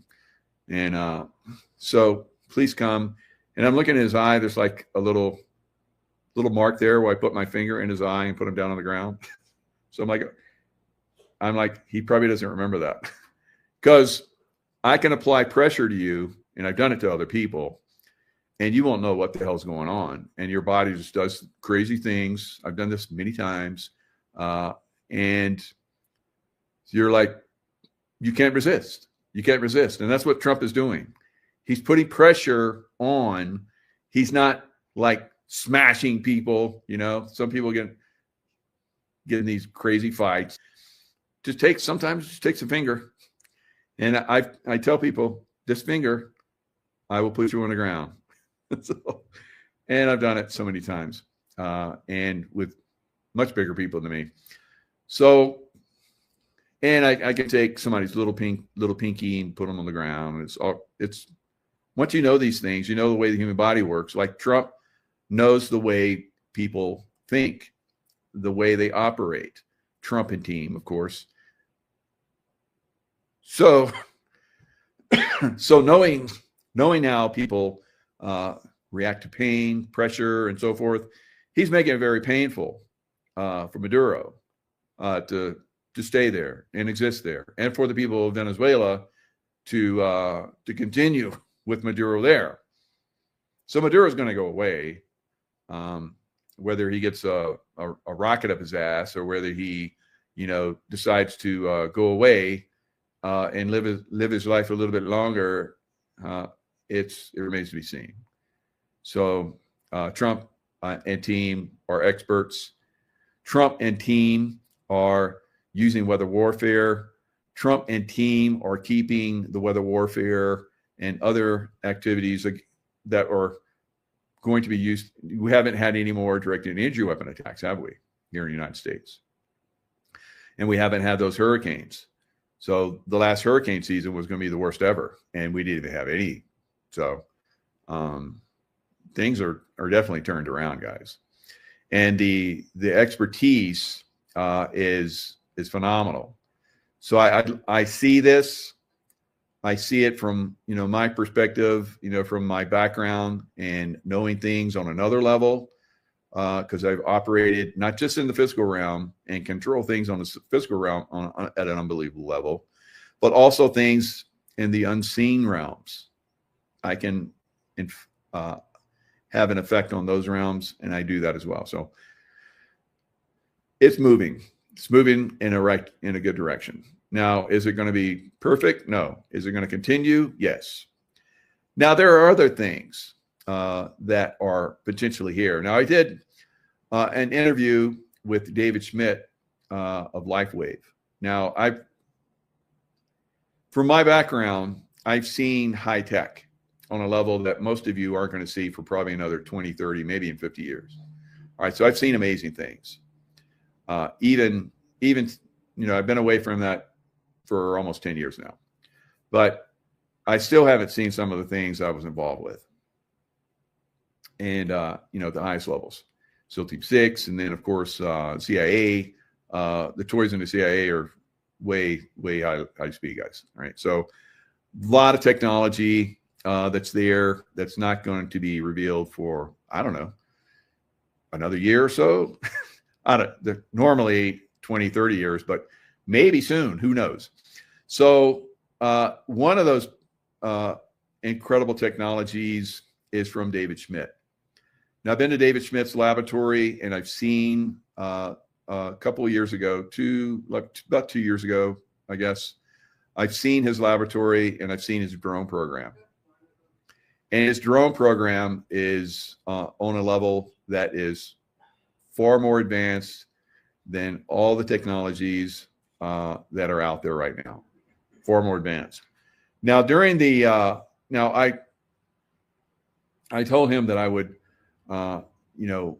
help him to potentially get it involved in other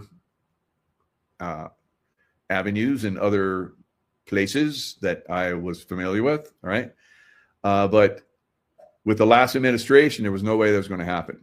And in fact, I talked about it a little bit on a show, and I got contacted, and I didn't feel right with some of the people that contacted me. So I'm just back burner. Now I'm ready to move forward.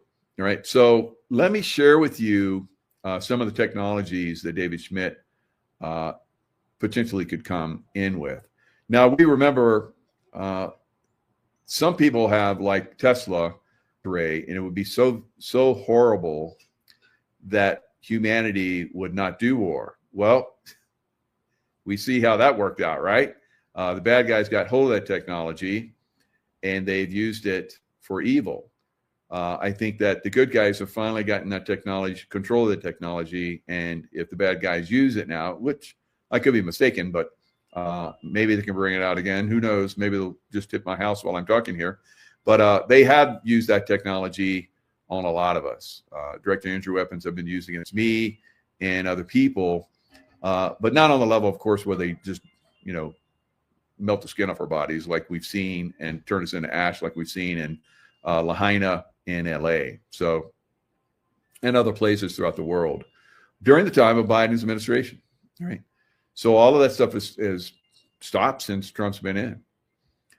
So David Schmidt has these technologies, guys. So I'm gonna play a little piece of the interview that I did with him yesterday. You can watch the full interview on YouTube and on Rumble. But I'm going to get you to the spot where I was hoping I would get him there, because we have a really good rapport, David and I. I'm not saying that, he and I are on well, we kind of are. I could call him at any time. So he could do the same with me. But that's not how we work. That's not how we roll. So when we do have the opportunity to speak together, usually he reveals unbelievable stuff, right? So he did in my show again, but I don't think most people understand the level of unbelievable that he shared. So some of you out there that are maybe directly or indirectly in touch with some of the very high-speed guys, right? Maybe some of my SEAL Team 6 or some of the Delta guys, or who knows, maybe some other programs that are out there that even I'm not aware of these days. We could bring in some of these we could bring in these technologies. We could bring them in black, just like he's worked with the military before, the SEALs and everything, black projects. We could bring the stuff in black. No one would ever see it. It'd be dark, and no one would ever talk about it. But the capabilities would be on the amazing side, and they would be for the betterment of humanity. Yeah, that's fantastic. And so one of the things, I was able to look at is your drone program. Now, having been in the military, especially in special forces at the highest tier levels, and in the CIA at the highest levels, I was exposed to extremely advanced technologies.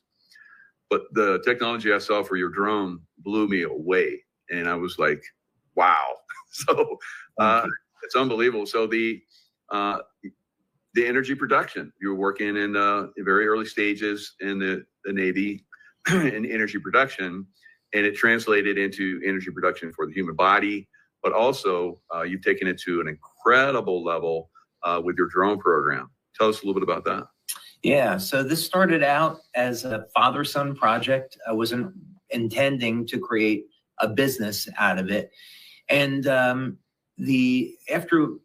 after my son and I threw around a number of ideas, I tried some different things. I thought, okay, this could go in a direction where we could actually create a revolutionary form of propulsion for drones and really change the way we think about drones. So we tried out a number of different things, ended up creating a technology that's hyper efficient. Now the lift of his drones, his payload is far surpasses any other drone program out there. And the technology that's used to basically propel it, which is very, very amazing.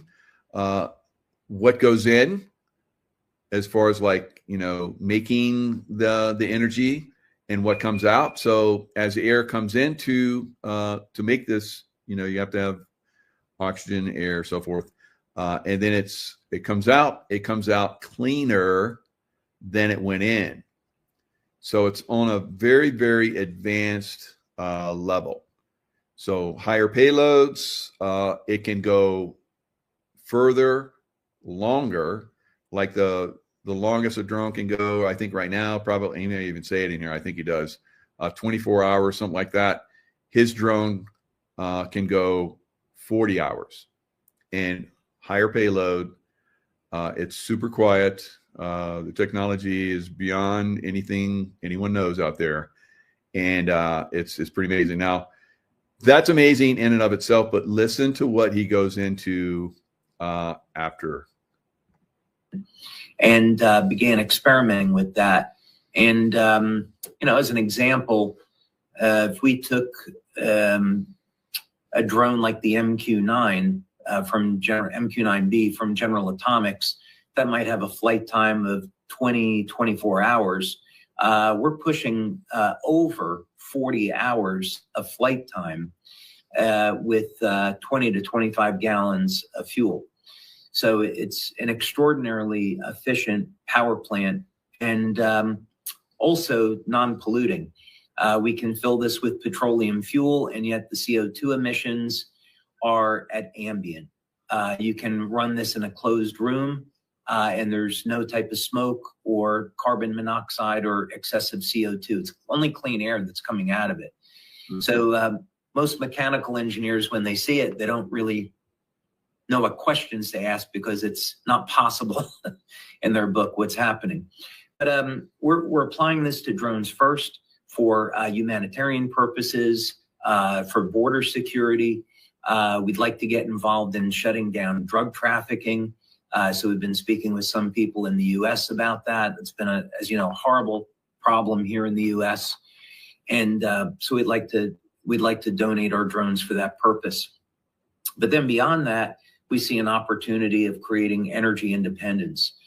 So the idea is this would be a 20 kilowatt system.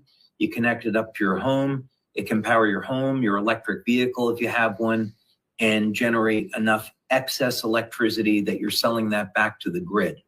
So that's probably about 5 years away, but the technology exists today. Wow, it's fantastic. No, I've talked about your drone program, and I've been approached by several people, but I'm very protective.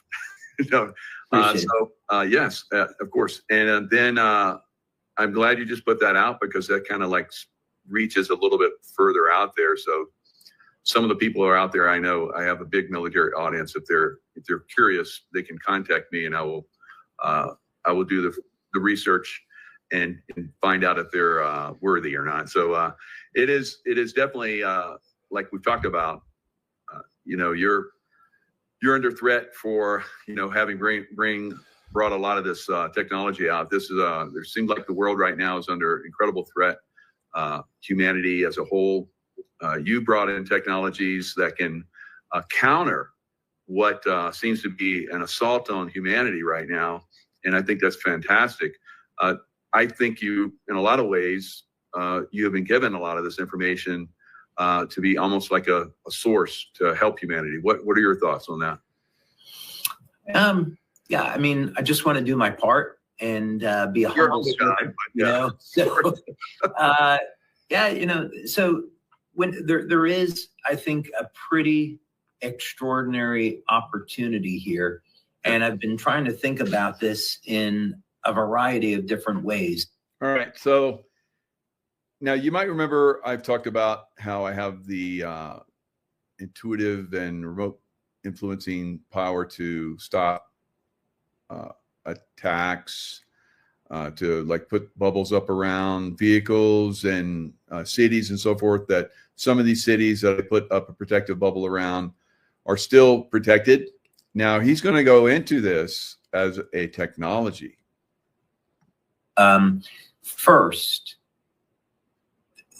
all of the basic biochemical mechanisms in the body, all of them are ultimately controlled with light.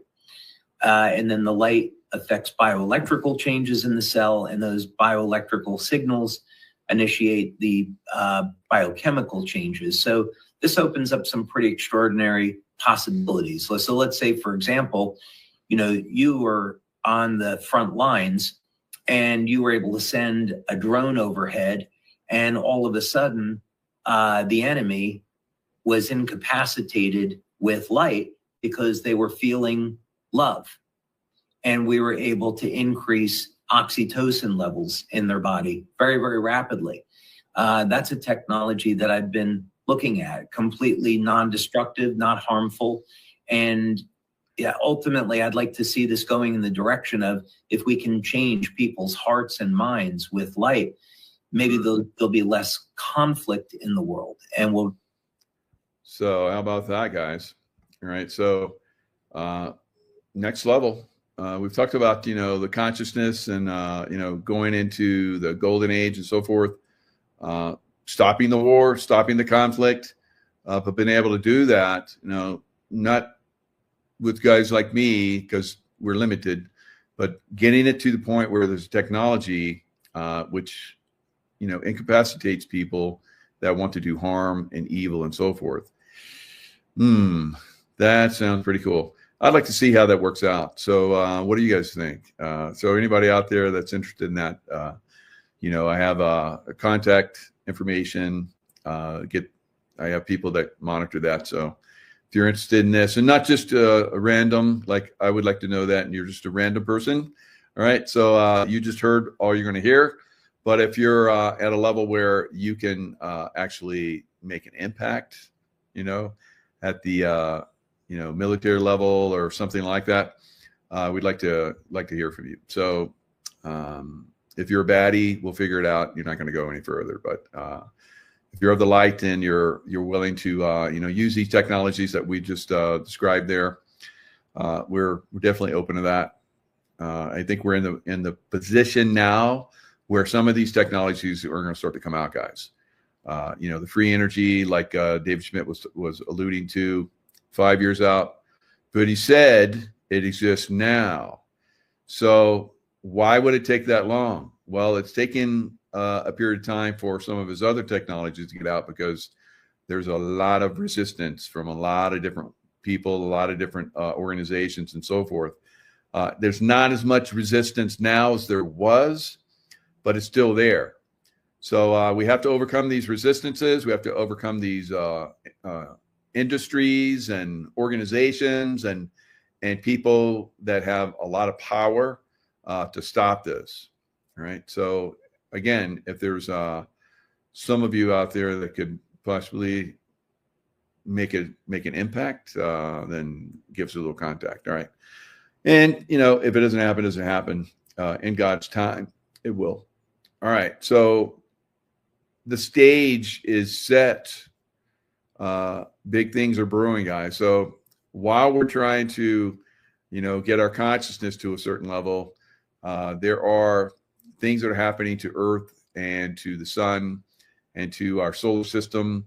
3i Atlas, cruising around out there. Obviously, I've talked about this. I'm probably going to have some more people on to dive deeper. Like I've went a deep dive on that and shared a lot of good information on that.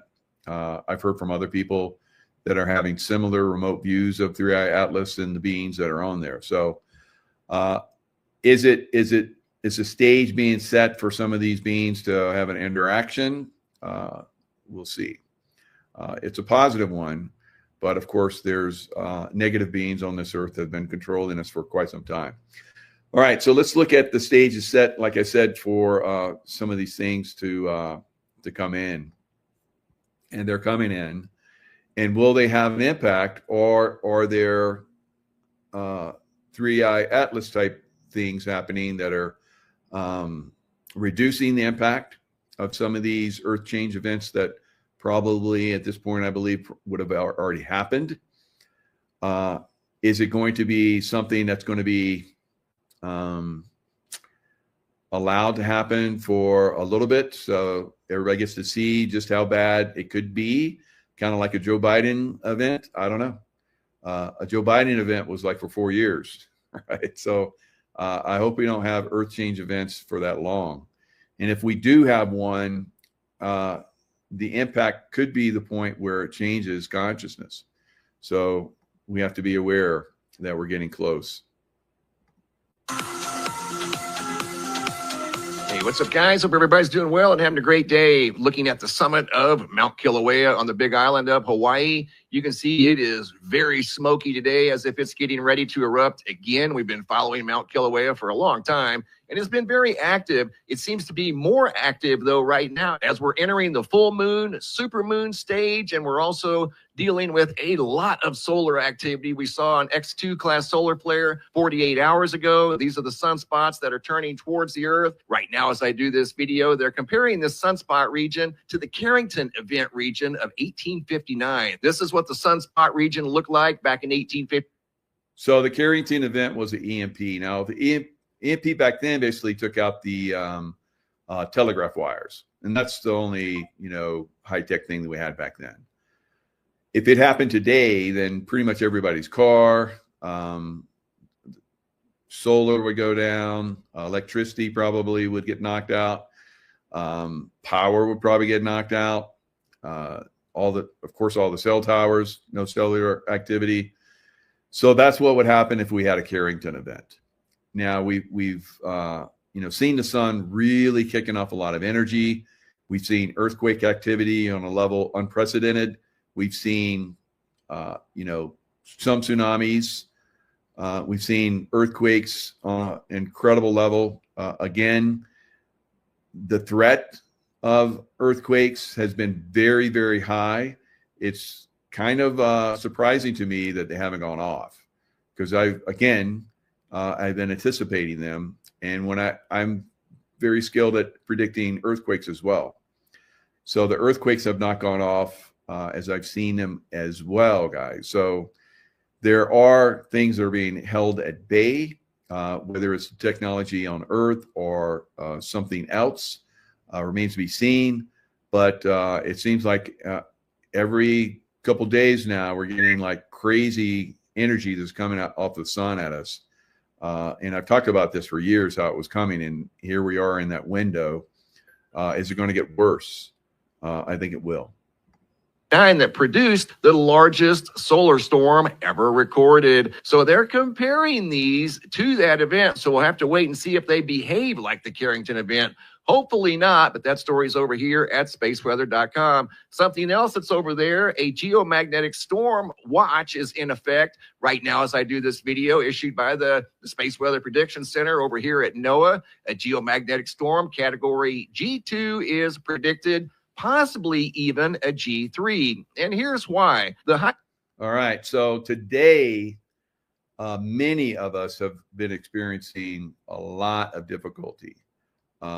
There was some kind of line that was severed on purpose or accidentally, or is it, the solar storm is already starting to creep in and starting to cause effects or so forth. But we've seen, some power systems and internet systems and so forth that have gone down. It's been difficult for us to do some of our shows today.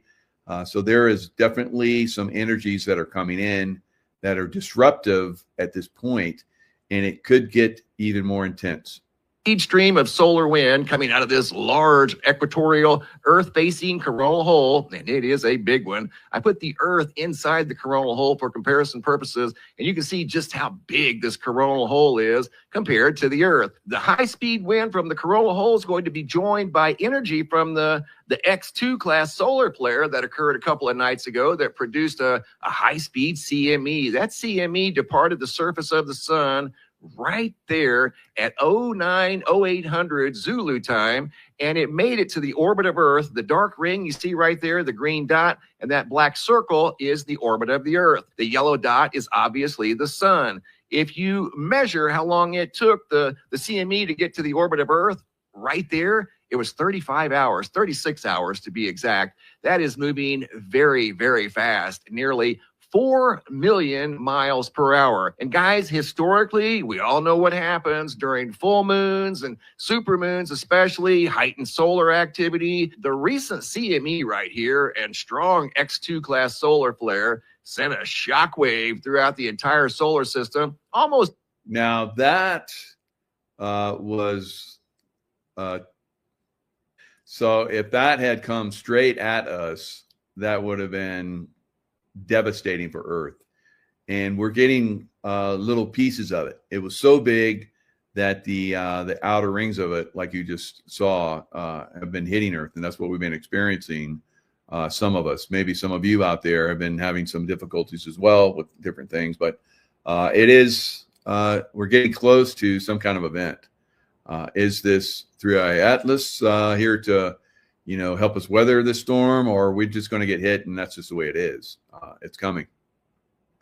A full halo CME, but not quite. We're expecting more of this activity coming up this week and the next weekend. These sunspots are going to be on the Earth-facing side of the sun for several days. That is a recipe for earthquake activity. We've seen this in the past, and we'll see it again in the future. Typically, when there's a full moon, especially a super moon, heightened solar activity like we're seeing right now, that combination can produce large earthquakes. There's none on the map right now, but we'll see what happens over the next 48 to 96 hours. We could see a large earthquake somewhere on the Earth. Speaking of... All right, so lots more snow storms, a lot more cold, record-setting cold, probably coming for a large portion of the United States, something I predicted last year.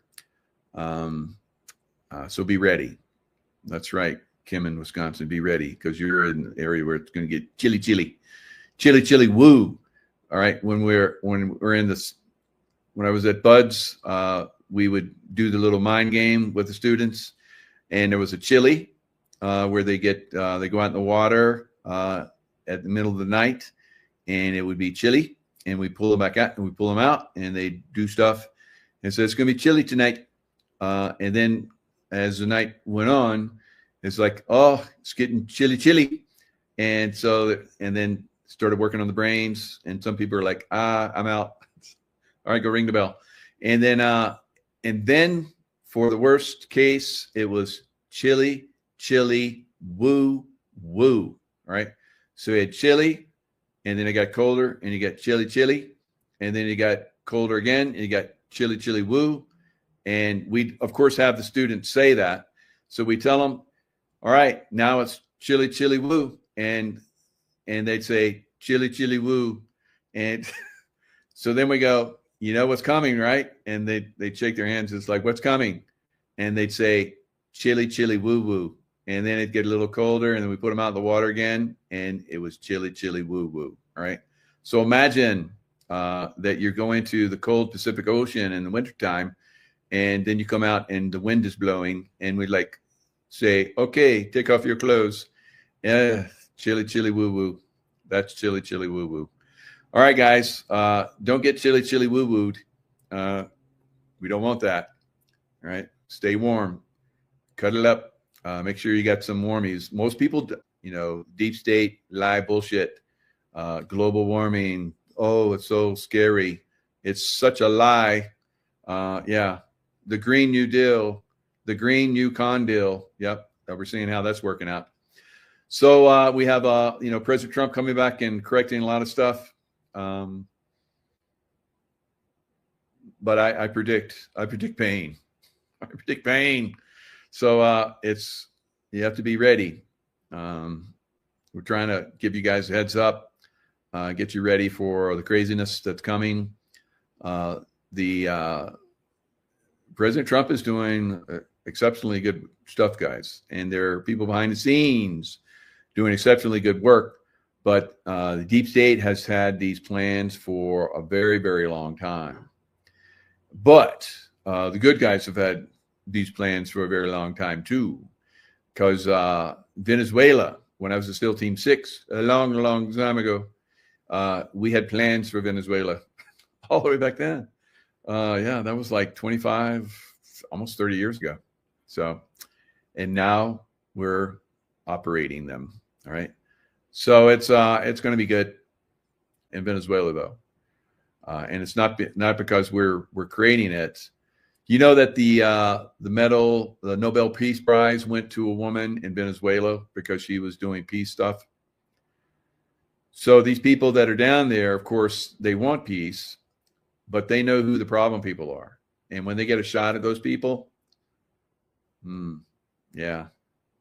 Imagine being oppressed and having your country destroyed for decades by communists, by essentially Democrats. All right. Oh, buddy. You people in Chicago, you people in Illinois. Oh, buddy. All right. You people in New York. Oh, buddy. So I think it's going to be, I hope that it doesn't happen. I've talked about this. If things don't go a certain way, I don't see it at this point. But in some circumstances, there is a possibility for that to happen. But the Trump administration is doing the best they can. But we have a lot of communists out there and Democrat baddies that are mind controlled. Right. So we're trying our best to unmind control them, to get them to see the goodness within themselves and others.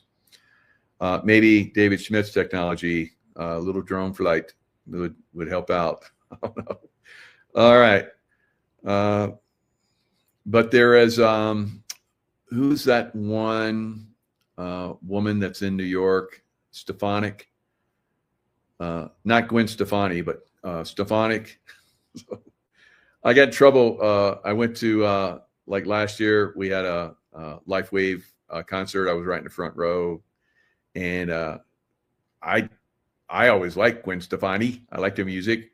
So I used that one time when I did a bodybuilding contest. I had a little clip where I was doing my posing routine, and there's one song in there where she's talking about a performance deserving of a standing ovation. Dun dun dun dun dun dun dun dun dun. So I'm like posing to that, and that was the last piece of it, and then I would go off stage and to applause. And so I saw her, and I was taking the video of her.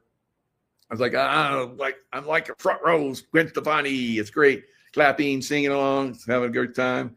So I took a video and I posted. It's like Gwen Stefani, and then I was like, there for a while, and I come back and I'm looking at the post of it. Everybody loved it, and it was like, you jackass, you don't realize that you're like, she's like made all the signs and everything. I'm like, oh my God. So I have to take it down. But, they have ways to fool us. Yes. But who knows? Maybe she's got a good side. I don't know. So, or maybe we can fly like she came to LifeWave and she said good things about LifeWave. Maybe we just fly a little drone over her place and, get the good energy, and she goes, oh, I'm awake. I'm not bad anymore. And I don't want to sing baddie songs. All right. I don't know. It's funny. It is funny. Stefanik. So Stefanik basically came out today and hammered Mike Johnson because she came out with a bill that would basically expose all of the lies and the manipulations that they did with against Trump during his last administration. And Mike Johnson is siding with the Democrats to like, no, we're going to put that in the bill. And so she's calling him out. Stefanik, she should be the next governor of New York, and I think she's moving that direction. So that would be good. It's some frustrating things out there. You think you got some good people. You think you got a good singer like Gwen Stefani, and then they like, oh, you're bad. All right, what the hell? So we got to call them out where we see them. And people called it out. Elise Stefanik. Yes, thank you. And so Elise, yep, she's amazing. So New York, I hope you get her. Oh my God. So if you get Mamdani in there, you guys got to resist that shit. So you're definitely effed if you get that boy in there. Elise Stefanik, yep. So it's go time in a lot of areas. There's still cleanup has to be done. Mike Johnson playing with the baddies, trying to keep the deep state activity going. We got to call it out where we see it. All right. Now, come January, these Democrats are going to try and they're supposed to have a funding thing again, and they're going to try and shut down the government again, guys. And they're not going to stop this time. I don't know how they're going to overcome that, especially when you have Marjorie Taylor Greene that's like abandoning the GOP, the Rhino. It's the Rhino. Good riddance, Rhino, MTG. And that gives us one less in the House for votes against these evil Democrats, guys. So Janet, you don't believe that Ma'am Dummy will be sworn in? I hope you're right. DJT, send him to Gitmo. Thanks. So yeah, so you talk to your squeezer, Janet, and you let him know. Right. So I know you guys are on good relationship. So at least that's what you keep saying. So I believe you. All right, guys. Lots of love. Stay in the love vibration. I'm going to eat some sausages and some burgers. So looking forward to it. And just make sure you got plenty of food on standby, guys, and water, or access to water. All right. Lots of love. See you guys next time.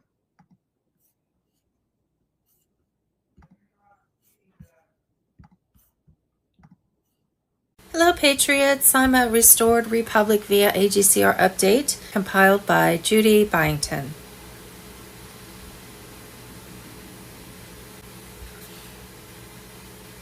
And we have a quote from President Donald Trump. The 5 most used words in upcoming weeks and months will be, "We tried to tell you." Mr. Q on Telegram. Judy note, the White House within the U.S. military have activated an interim government with President Trump reinstated at the helm. In other words, we are now in full martial law. On Saturday, November 29th, President Donald J. Trump posted on Telegram, a 3-star general walked out of the Pentagon Situation Room at 2:11 Eastern Standard Time carrying a briefcase that has not left his hand since 2016. He boarded a blacked-out helicopter on the South Pad. Destination filed as non-disclosed continental United States. The flight plan vanished from every screen the moment the rotors spun up. 17 minutes later, every emergency broadcast tower in the country received the same 8-second carrier tone that exists on only one page of one manual, and that page is kept in a vault. Most people don't believe is real. The tone has never been transmitted live before tonight, Saturday, November 29th. Once the second layer of that tone is sent, nothing that currently calls itself television or cellular will ever work again the same way. The general has not been seen since the helicopter disappeared over the Virginia horizon. His family was moved to an undisclosed location 6 hours earlier. Judy note, please excuse me if I haven't answered your email. I have over 6,000 emails I have not even had the time to look at. In answer to some common questions. Number 1, I do not know how they are going to contact us to set redemption exchange appointments. Number 2, I myself have not yet been contacted. Number 3, I do not have any inside information on what is going on other than what is published in this update. 4, this has been a well-scripted movie complete with actors and stage scenarios on both sides. 5, we have been given false dates about certain events on purpose to catch the bad guys. 6, this is a worldwide event. The EBS will go off worldwide. The 10 Days of Darkness will happen worldwide. The redemption centers are open worldwide. 7, all of us are in the same boat. We have to do the research and decide for ourselves what is actually going on. Where we go one, we go all.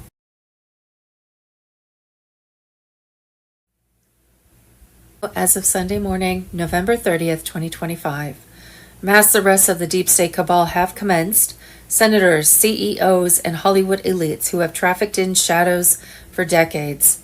In the past 24 hours, over 5,000 badly abused children have been liberated from underground facilities in California, Europe, and Asia.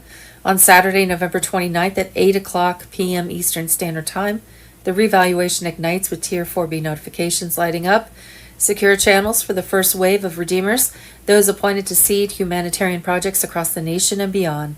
At 7:07 UTC on Saturday, November 29th, 2025, every mortgage, student loan, and credit card balance tied to the old Orion debt matrix has been zeroed out. At 0000 UTC, Sunday, November 30th, the EBS activates every central bank on earth was on notice to be gold-backed or be closed. Nassar Jassar debt erasure executed for every man. At 0000 UTC, Sunday, November 30th, when the EBS activates, every deep state black site on earth will go permanently dark, unless the Octagon Group has surrendered the master quantum keys. The 11 bloodline patriarchs were given a 36-hour ultimatum by Sunday night, November 30th, 2025, to surrender the planetary collateral accounts of Iraq would quietly trigger a financial operation that has been in preparation for years. Every import invoice transfer now would flow through official bank channels only. The black market lifelines that kept the dinar suppressed have been cut. On Wednesday, December 3rd, from Texas to Switzerland, offering healing beyond measure to veterans, children, and the weary faithful first. The 10 Days of Darkness will run from Friday, Monday, December 15th, 2025, where traditional communication channels will darken and verified QFS-linked devices will remain active. Those who have completed biometric registration will retain access to operational updates, truth, broadcasts, and secure system indicators while the rest of the world experiences the shutdown without explanation. Joining us now for tonight's big close-up is Tennessee Congressman Tim Burchett. He sits on the House Oversight, Foreign Affairs, and Transportation Committees. Congressman, we are so delighted to have you join us this evening. Thank you very much for your time. Throughout the program so far, we've been having, a lot of discussion about vetting of these Afghan nationals. We certainly have a lot of questions, but I'm curious to know about what you want to know more about the vetting process, what questions you have, and why weren't some of these issues that he's apparently was experiencing, why weren't they flagged before this week's attack? Well, the thing was, Republicans did ask those questions. We were told, and members of our own congressional delegation, who are some of them Navy SEALs, some of them fought over there, et cetera, were told that these were people that were translators, that were loyal to this country, and if we left them over there, they would die. But apparently, as has happened so many times under the Biden administration, or I like to call the zombie in chief, who was very much asleep at the switch, that there was no vetting process whatsoever. They were brought in here. And we've seen this time and time again that the left brings in these people that ultimately they're basically just sleeper cells. I was told by the last duly elected president of Afghanistan, I've been trying to defund the Taliban, for goodness sakes. We send them about $40 million a week through the NGOs. I was told by the last president of Afghanistan that in fact 500 members of the Taliban they think were brought into the country under the Biden administration. So this is a big problem, and we better wake up, because this is more of this is out there than we know, and these folks are embedded in our country. and we don't know where they are. Brief history, restored republic via a GCR. On Wednesday, October 26, the 1776 republic was restored, meaning the U.S. would be functioning under common law and no longer subject to maritime law and the British Crown. On Monday, November 24, 2025, the fiat U.S. dollar was consigned to oblivion when President Trump signed the Genesis Mission Executive Order. The next day at 1904 UTC, Tuesday, November 25th, 2025, the quantum financial system went live. The next day at midnight, Wednesday, November 26, 2025, the global currency reset activated, with 209 nations now trading in gold and asset-backed currencies at parity with each other. The next day at 4:07 p.m. Eastern Standard Time on Thursday, November 27th, 2025, Yellow Dragon Family Guardians and U.S. Army Cyber White Hats executed the irreversible ISO 20022 master key turnover. Every central bank on earth received a 72-hour liquidation notice. To Sunday, November 30th, 2025, 4:07 p.m. Eastern Standard Time. The same day at 23:11 UTC, on Thursday, November 27th, 2025, following the transmission of release codes, Tier 4B redemption appointments were underway worldwide. At 1800 Eastern Standard Time on Friday, November 28th, 2025, Nassar Jassar debt erasure executed for every man, woman, and child in 209 nations. Your bank account will reflect it within the next 9 hours. Banks across the world have had until Sunday, November 30th to have their monies go back or they would be closed. No more fiat currency. Saturday, November 29th, 2025. Secure drop number 4473, Donald J. Trump on Telegram. At 17:05 UTC, P2 remnant cardinals under duress from Vatican Gendarmerie White Hat faction surrendered the master keys to the Ethiopian Axum Obelisk Stargate complex. On-site demolition by Spetsnaz GRU demolition specialists. Completed 1733 UTC. The scheduled fake Antarctic Pyramid activation pulse, intended to trigger global Voice to Skull Messiah broadcasts at 144 hours, has been rendered physically impossible.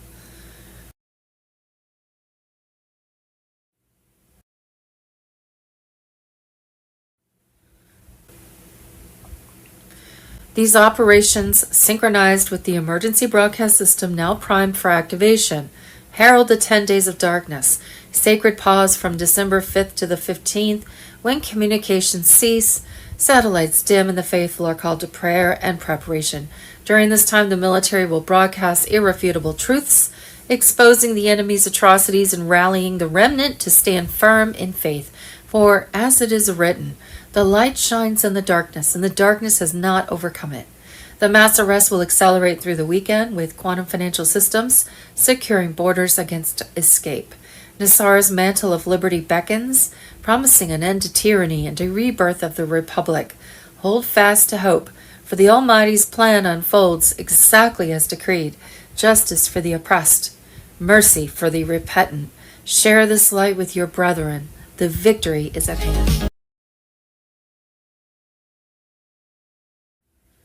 Saturday, November 29th, the Iraq signal just fired through the global grid. Monday, December 1st, marked the moment Iraq quietly triggered a financial operation that has been in preparation for years. Every import, invoice, transfer now flows through official bank channels only. The black market lifelines that kept the dinar suppressed have been cut. For years, the economy bled through fake invoices, ghost deals, and smuggling networks, all of it protected by shadow actors who profited from chaos. That era is over. The new system routes every dollar, every dinar, every commodity through the central grid, boosting state revenue by trillions and forcing transparency onto a structure that never had it. This is exactly what global watchdogs demanded. IMF, U.S. Treasury, EU banking oversight. The moment Iraq locked its flow into an audible channel, the fractured exchange rates began to merge. The official rate is stabilizing. For holders in America, this is the quiet phase that always comes before a transition. Banks like JP Morgan and Citi can now prepare real IQD pairs without fearing manipulation. The market can finally move into the light. Iraq's reserves are over 110 billion. Gold stocks are rising. Debt transparency is in place. Trump's pressure for Iraq to repay over 50 billion in US war costs could never happen without this cleanup. Now the conditions exist. A one-to-one reset is no longer a theory, it's a structural possibility. When a nation seals its leaks, controls its dollar flows, and backs its currency with hard reserves, the path becomes obvious.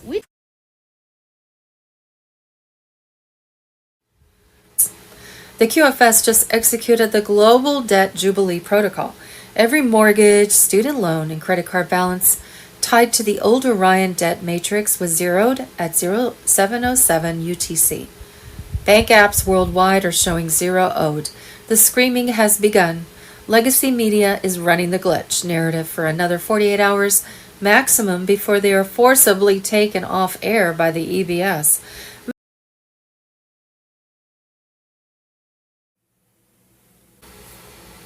White Hat faction executed a hard seizure of the Negev nuclear complex sub-level 9. Looking glass artifacts recovered. 14 crystalline Delta Hydra 1 activated spontaneously, projecting a 37-second loop of the planned fake Iman Mamdi emergency above Qom, scheduled for 144 hours from now. Artifact destroyed on site. Video appended. Negev LG 281125. And 917 UTC. Vatican Bank Black Ledger servers in Castel Gandolfo were quantum key breached via stenographic carriers embedded in the Pope's morning live stream. 84.3 trillion in off-ledger gold certificates rerouted to QFS live nodes in real time. ISO 20022 quantum migration now 100% irreversible. The RVGCR final liquidity gates opened at 9:22 UTC. The fiat system is mathematically dead. At 11:04 UTC, the cloned avatar currently occupying the Elysee Palace suffered catastrophic Vril drone host rejection during a live address. Facial dermis separated along the mandibular seam. French first RPIMA secured the remains. DNA confirmed 0% match to original Macron genome. Footage file, and there's the file. At 13:30 UTC, adrenochrome supply chain intercepts in the port of Antwerp, seized 4,200 liters scheduled for Brussels distribution. Laboratory analysis confirms synthetic marker batch BE 2025-11 chain of custody documentation leads directly to 3 EU commissioners. Names redacted here, unredacted in tomorrow's drop. Epstein Maxwell hard drives batch 9, previously sealed by Southern District of New York, were physically extracted from a lead-lined vault beneath 500 Pearl Street, Manhattan. Podesta Pizza sequel files and Pizzagate 2.0 forensic images now propagating. First mirror live on 8,912 onion layers. Gitmo new wing construction completed ahead of schedule, and the 400 additional cells occupancy begins within 44 hours. The remaining Octagon group has been issued a 44-hour ultimatum via encrypted burst to their Swiss readouts. Surrender the master quantum keys or watch every deep state black site on Earth go dark permanently when EBS stenographic carriers activate at 0 UTC, November 30th. Full D Class 4 is no longer pending. It is executing. The mirror has turned. Now they see themselves. No more redactions, only receipts. Key fingerprint, and we have several numbers. Dead man timer, 23 hours, 59 minutes, 58 seconds, and counting. Expect us again.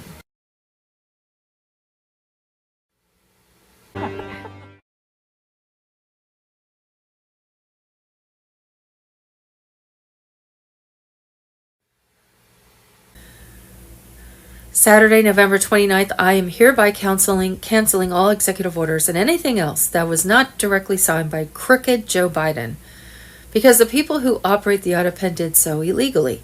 President Donald J. Trump. Saturday, November 29th, Democrats running shadow government through NGOs. Secretary Noem just sounded the alarm, and it's huge. She's accusing Democrats of running a shadow government through a maze of NGOs, a coordinated machine designed to weaken, bypass, and eventually overthrow the constitutional republic. This isn't campaign drama. It's a direct warning to the entire country. People need to stop jumping on Democrat, Republican, thinking it's political. This is a fight for our country. It has nothing to do with your political status. Saturday, November 29, 2 more Somalia immigrants have been caught stealing millions of dollars from taxpayers in Minnesota. The Somalians falsely claiming to help 250 people find housing. Instead, they pocketed American taxpayers' money and laundered it overseas to buy property in Kenya. 2 brothers have now pleaded guilty here in federal court to defrauding Minnesota's housing stabilization program out of millions of dollars. Owner of Leo Human Services admitted in court that his company ripped off taxpayers to the tune of $2.7 million, falsely claiming to help 250 people find housing.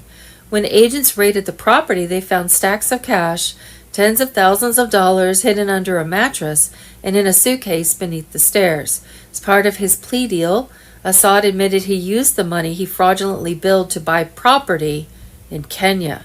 Both brothers face 4 to 5 years in prison. Saturday, November 29th, Ilhan Omar panicking. You can't deport me, but as a naturalized citizen, fraud could strip her of everything. The White House on Telegram. Ilhan Omar just went on a smug rant. You can't deport an American citizen, but hold up, she's right, kinda. Natural-born citizens can't, but naturalized ones like her, absolutely, if fraud's involved. Yeah, and she married her brother, so, Fellow immigrant calls her out. You're cocky, ungrateful, and biting the hand that feeds you. As a Zambian turned American, he slams her for putting Somalia first while trashing the USA. Allegations lied on citizenship app, omitted facts, committed fraud, now facing criminal probes that could revoke her status via denaturalization. America gave you wealth, platform, and power. Somalia oppresses women. Why aren't you there if you love it so much? Disrespect to Trump? You talk about him like shite under your shoe. You don't deserve to be here. The cracks are showing. Elon, Trump's radar's locked on. And if Homeland Security digs into your shady dealings, fraud, embezzlement, community scams, it's game over. Yeah, she's on Trump's list. The 10 days of darkness will run from Friday, December 5th, 2025 to Monday, December 15th, 2025, where traditional communication channels will darken and verified QFS-linked devices will remain active. Those who have completed biometric registration will retain access to operational updates, truth broadcasts, and secure system indicators, while the rest of the world experiences the shutdown without explanation. Immigration and Nationality Act, Section 212F. Whenever the president finds that the entry of an aliens or any class of aliens into the United States would be detrimental to the interests of the United States, he may, by proclamation, and for such period as he shall deem necessary, suspend the entry of all aliens or any class of aliens as immigrants or non-immigrants, or impose on the entry of aliens any restrictions he may deem to be appropriate.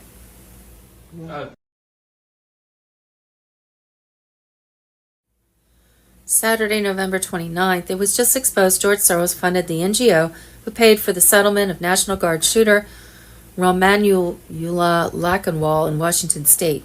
The rabbit hole on Telegram. Elon Musk warned everyone about George Soros, and don't forget his son Alex Soros, who's probably the one running everything. He fundamentally hates humanity. He's doing things that erode the fabric of civilization. This was paid for with American tax dollars from USAID. Soros actually, he is, I believe, the top contributor to the Democratic Party. The GOP still refuses to do anything about the Soros family. Saturday, November 29th. Good vibes around Trump today. The Q detectives on Telegram. Trump announced that the U.S. will very soon begin ground operations, expanding recent naval and air-based actions. With this move, the U.S. claims it has already cut seaborne trafficking by about 85%, and now aims to stop them by land also. As a result, many supporters see this as a strong message on national security and sovereignty, a sign that Trump is acting decisively to protect American citizens from drug-related threats. For his base, this ups the stakes. Trump shows readiness to escalate tough anti-narcotics measures if needed, reinforcing his image of law and order and America First leadership. Saturday, November 29th, Obama investigation. Administration officials have reportedly been interviewed by the FBI and are cooperating with the U.S. Attorney's Office to build the seditious conspiracy case against former President Barack Obama in exchange for immunity from prosecution. This is why Obama's own people have been publicly speaking out against him, and the Obamas recently purchased a home in and moved a large chunk of their assets to the UK. They know that the walls are closing in. United States of America versus Barack Hussein Obama is going to be the trial of the century. Saturday, November 29th, Donald Trump confirmed tonight Minnesota Representative Ilhan Omar committed immigration fraud, married her brother. This confirms Benny Johnson's sources inside the Department of Homeland Security, who say she married her brother. It's time to deport Ilhan Omar.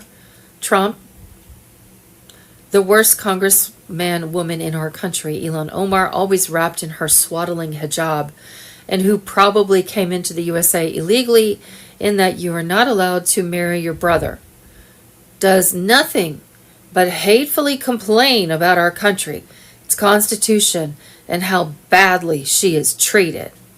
Benny Johnson. I've heard from top sources at the Department of Homeland Security that there is demonstrable evidence of Ilhan Omar marrying her brother for U.S. citizenship.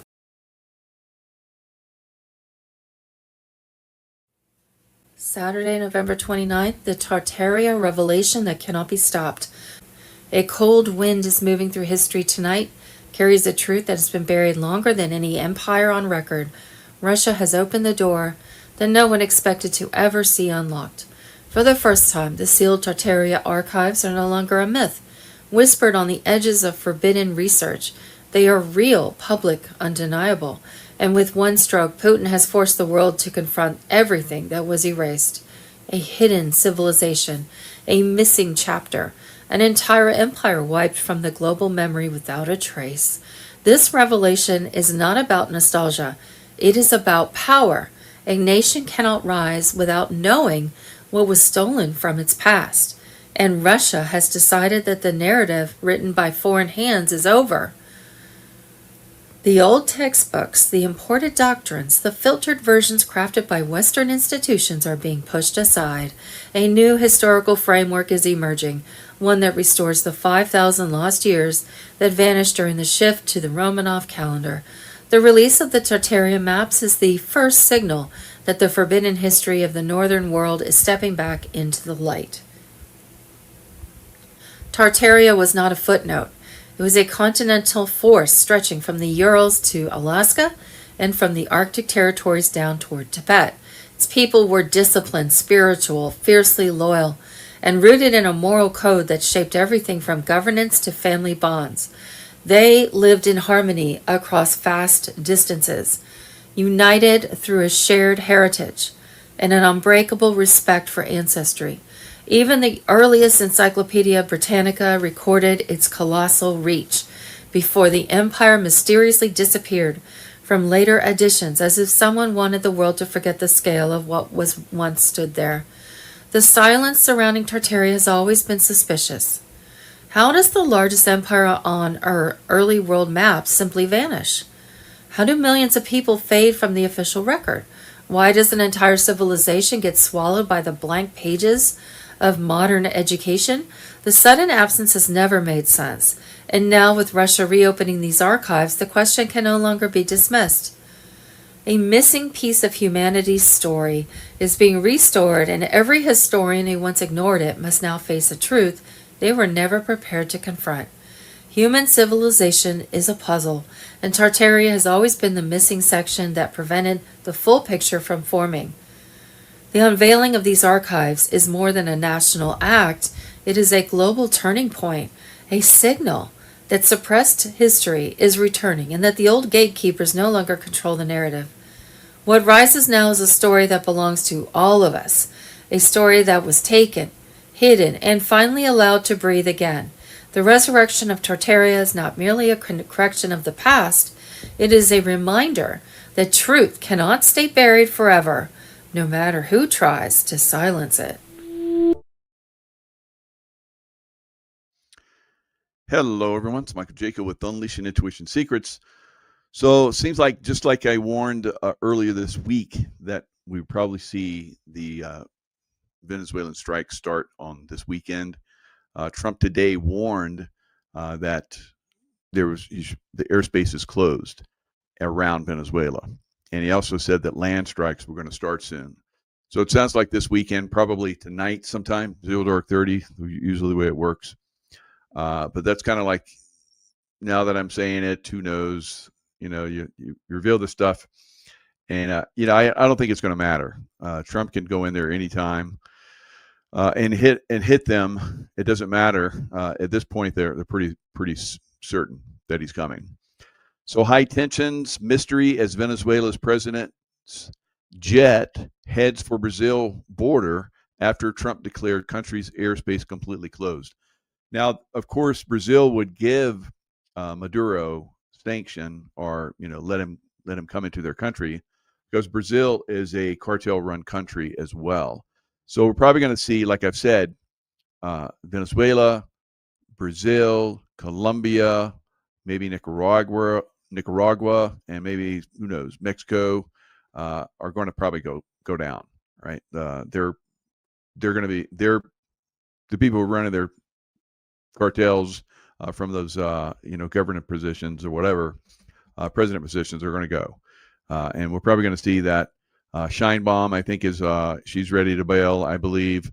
So I think we just saw Maduro bail. So we'll see Lula bail from Brazil. I think that's going to take a little bit more time, but Colombia, we'll see the president of Colombia bail. It could happen, guys. So this comes after Donald Trump declared Venezuela's airspace is closed in its entirety, after he vowed U.S. land strikes will start very soon. So it looks like it's on. We've talked about this. We've been talking about Mexico going down for a long time, and it looks like we're going to get a lot of countries are going to go down, because it's they're bringing drugs into America now. That's probably one of the reasons why the liberals have gone full retard mode, because they know that this strike is coming, which is going to take away their source of income, which is the drug trafficking, human trafficking. So once both of those are taken away from the liberal community, they have no more income source. So they're gonna riot. They've tried to riot already; it didn't work out so good. People are just like, I don't want to do that. So what we're going to do is look at some other things going on. Afghan national arrested days after DC terror attack for threatening to bomb Fort Worth. Also came in the country under Biden's refugee program following disastrous Afghanistan withdrawal. So this comes after the 29-year-old Afghan national that was trained by the CIA, and he came into America, wasn't vetted. This guy wasn't vetted. He went on to TikTok, and it says he was arrested Tuesday after posting a video of himself on TikTok, indicating he was building a bomb with an intended target of the Fort Worth area. Mohammed Dawood is charged at the state level with making a terrorist threat, according to Department of Homeland Security. So like I said, we're just getting started with this. We have millions of people like this, thousands of terrorist level people that are here. It's going to get wacky. We said that. Said it for a while, and here it comes. Now let's look at this one video with Alex Jones. I think it's very insightful of the mentality of a lot of the liberals that are out there, and they're trying to push a civil war. Like I've said before, I don't see a civil war, but I do see some fighting in the big cities, and the big cities are going to be destroyed because of it. All right. So let's watch a little bit of this. Again, throughout these clips. Go ahead and roll it. Black people, brown people of all stripes, whether you're an Indian American or a Mexican American or whoever you are, go out in your place where you live and get a gun legally, get a license to carry legally. Because when you have people knocking on your door and taking you away without due process as a citizen, isn't that what the Second Amendment was written for? News, National Guard member just got shot today, and that shit it's a good fucking wake up. So now, y'all know your job title is no longer oppressing people. You can get belt to your ass too. It could be you too.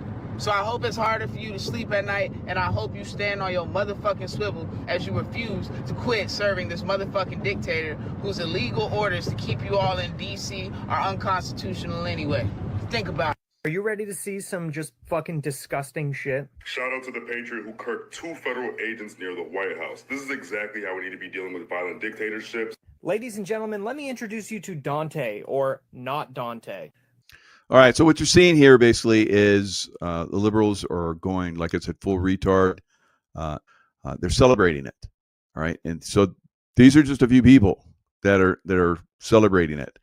You go on and you do a search, and it's like, well, the Democrats basically support the military. Bullshit. All right. I've never seen that in my entire career. All right. 35 years in the military and in the CIA. Anyone that was a Democrat did not like the military. That's Dante Bastian, and I usually don't like calling people out by like their actual name, but fuck this guy.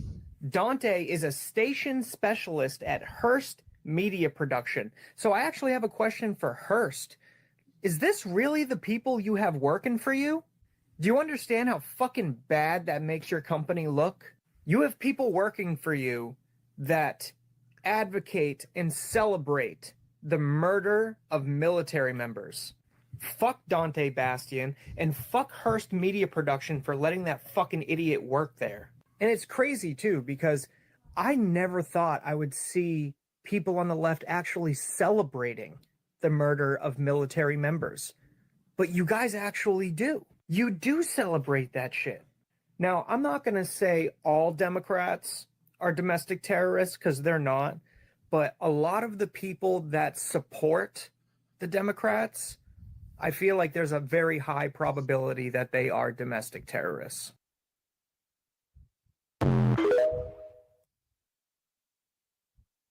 Well, they should be held accountable under the law and under the Uniform Code of Military Justice for a seditious conspiracy against the United States of America.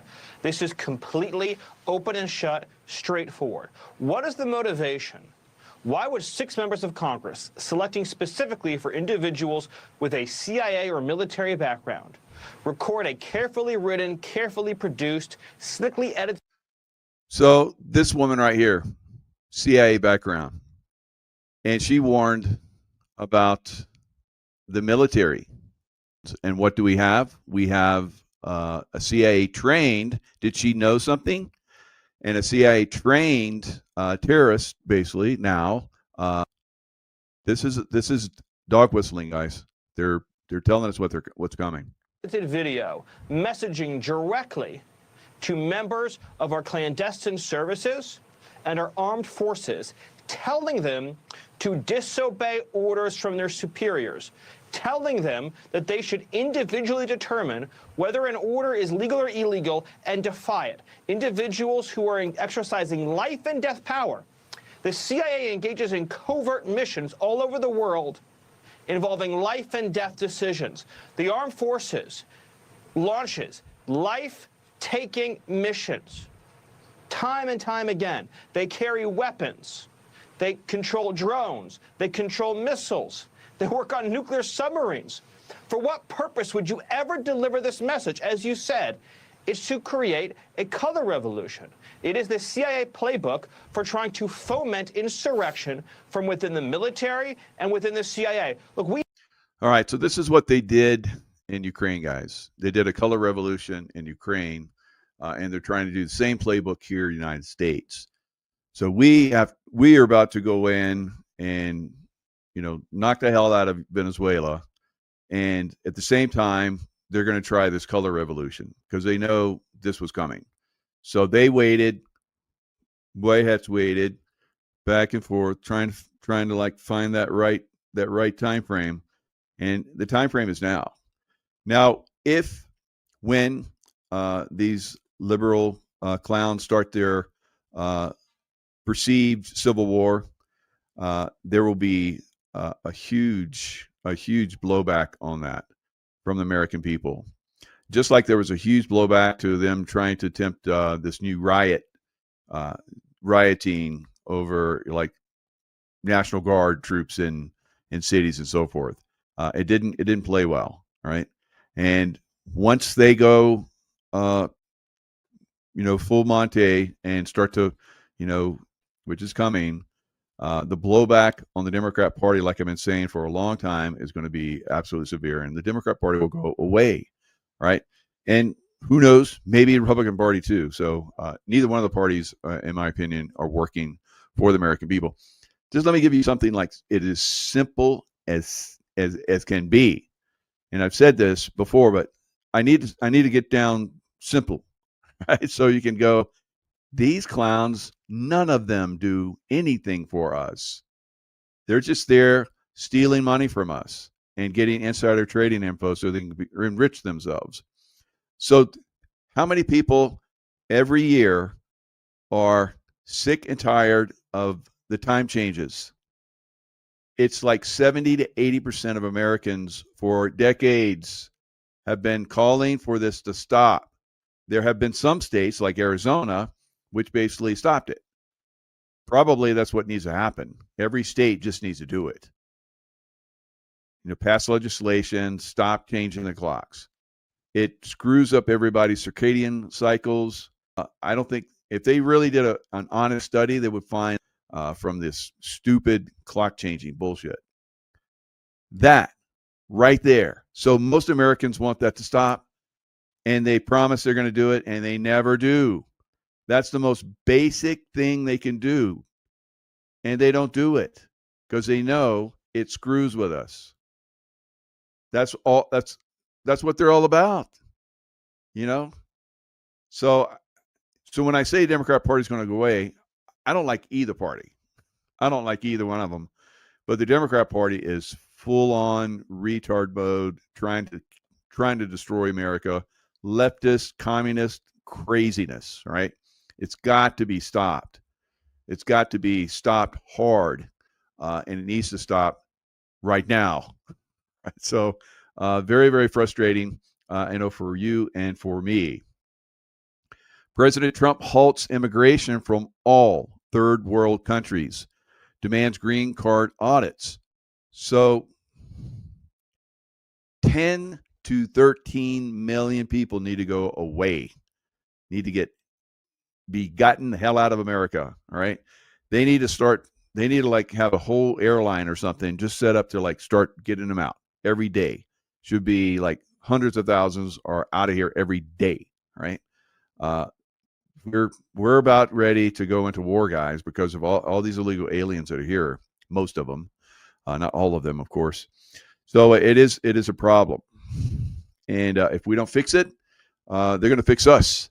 And that's something that me and other military experts are going to do a roundtable about the Muslim threat. All right. So the Muslim threat is obviously raising its head. Now, one thing I like to do is share with you the things that will keep you calm during times of stress. And so the Black Friday and the Cyber Monday, all the way to Cyber Monday sale on LifeWave's patches, right? So you got great deals here. Definitely want to get in there and take advantage of that. Now, if you're not a brand partner, as you're seeing in this special right here, you're going to pay a lot more. So there's a special, whether you're a retail customer or you're not a brand partner. How do you become a brand partner? Go to my site, $25 to line it up, or you can pay a little bit more and get patches, but just become a brand partner and then come over and get the discount, right? And then start. You can get up to 5 of these patches, these groups of patches, bundles. It's a great deal. Another patch bundle that's out there that you want to take advantage of is this one, all right? So, no, not that one, this one.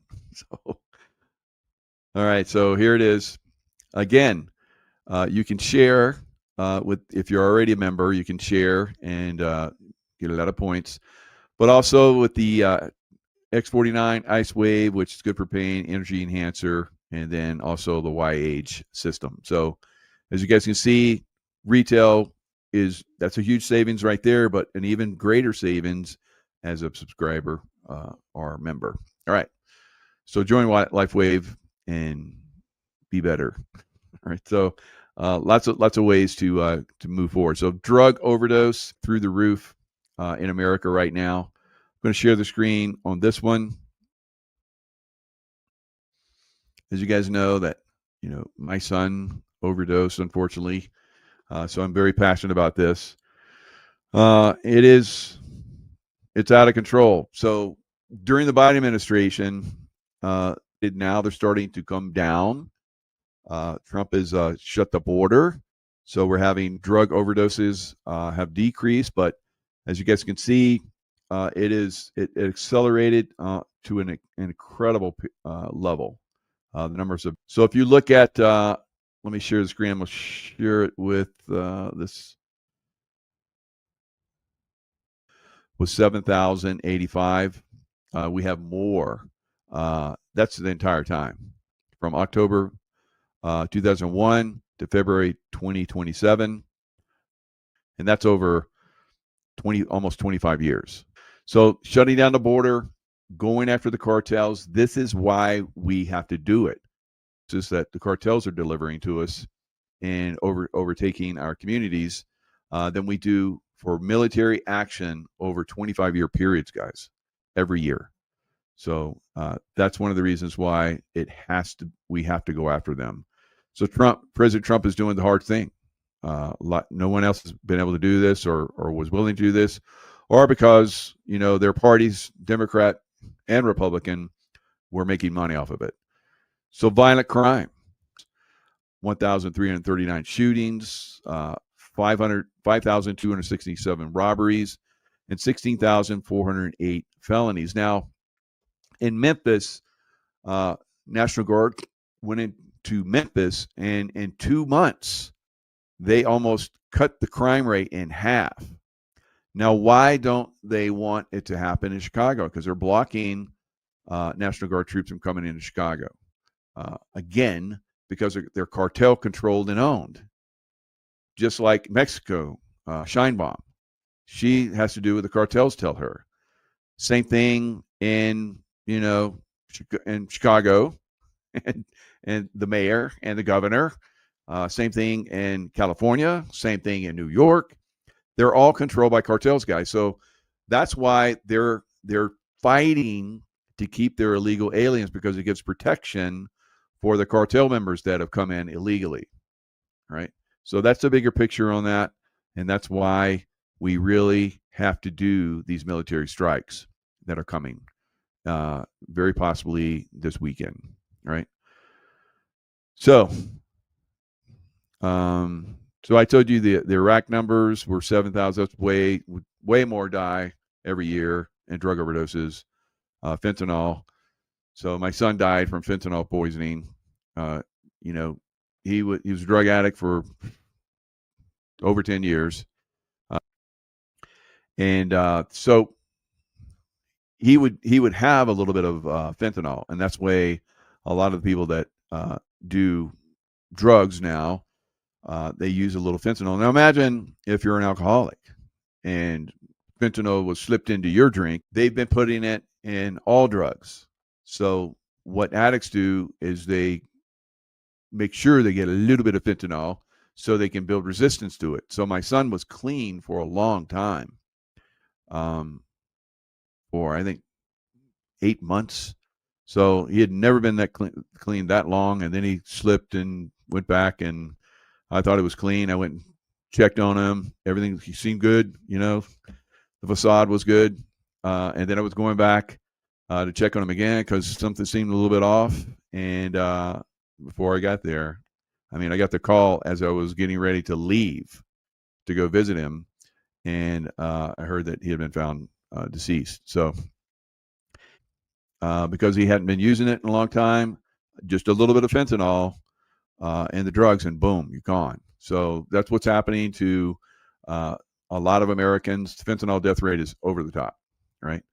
Afghanistan is a lot less than Iraq, and it's like 2,456 service members were killed over the entire 20 years of the Afghan time frame. And now U.S. contractors.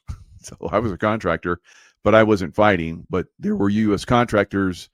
Same thing in Iraq. A lot of they don't usually put the contractor numbers in there. But anyway, you could take all of those, and it's not the same amount. That's why we're going to kick some ass, guys. It's pretty pure and simple. So we have to go out and we have to on a massive level. They're controlling our governments. That's why we have crime, crazy crime, because they use that as a cover to do their illegal activities. Because everybody's so focused on the idiots, the stupid idiots that are out there doing the crimes, and they're like, just let them go again. Everybody's looking at there, and while we're doing this over here. So you know how that works. Seen this all over the world.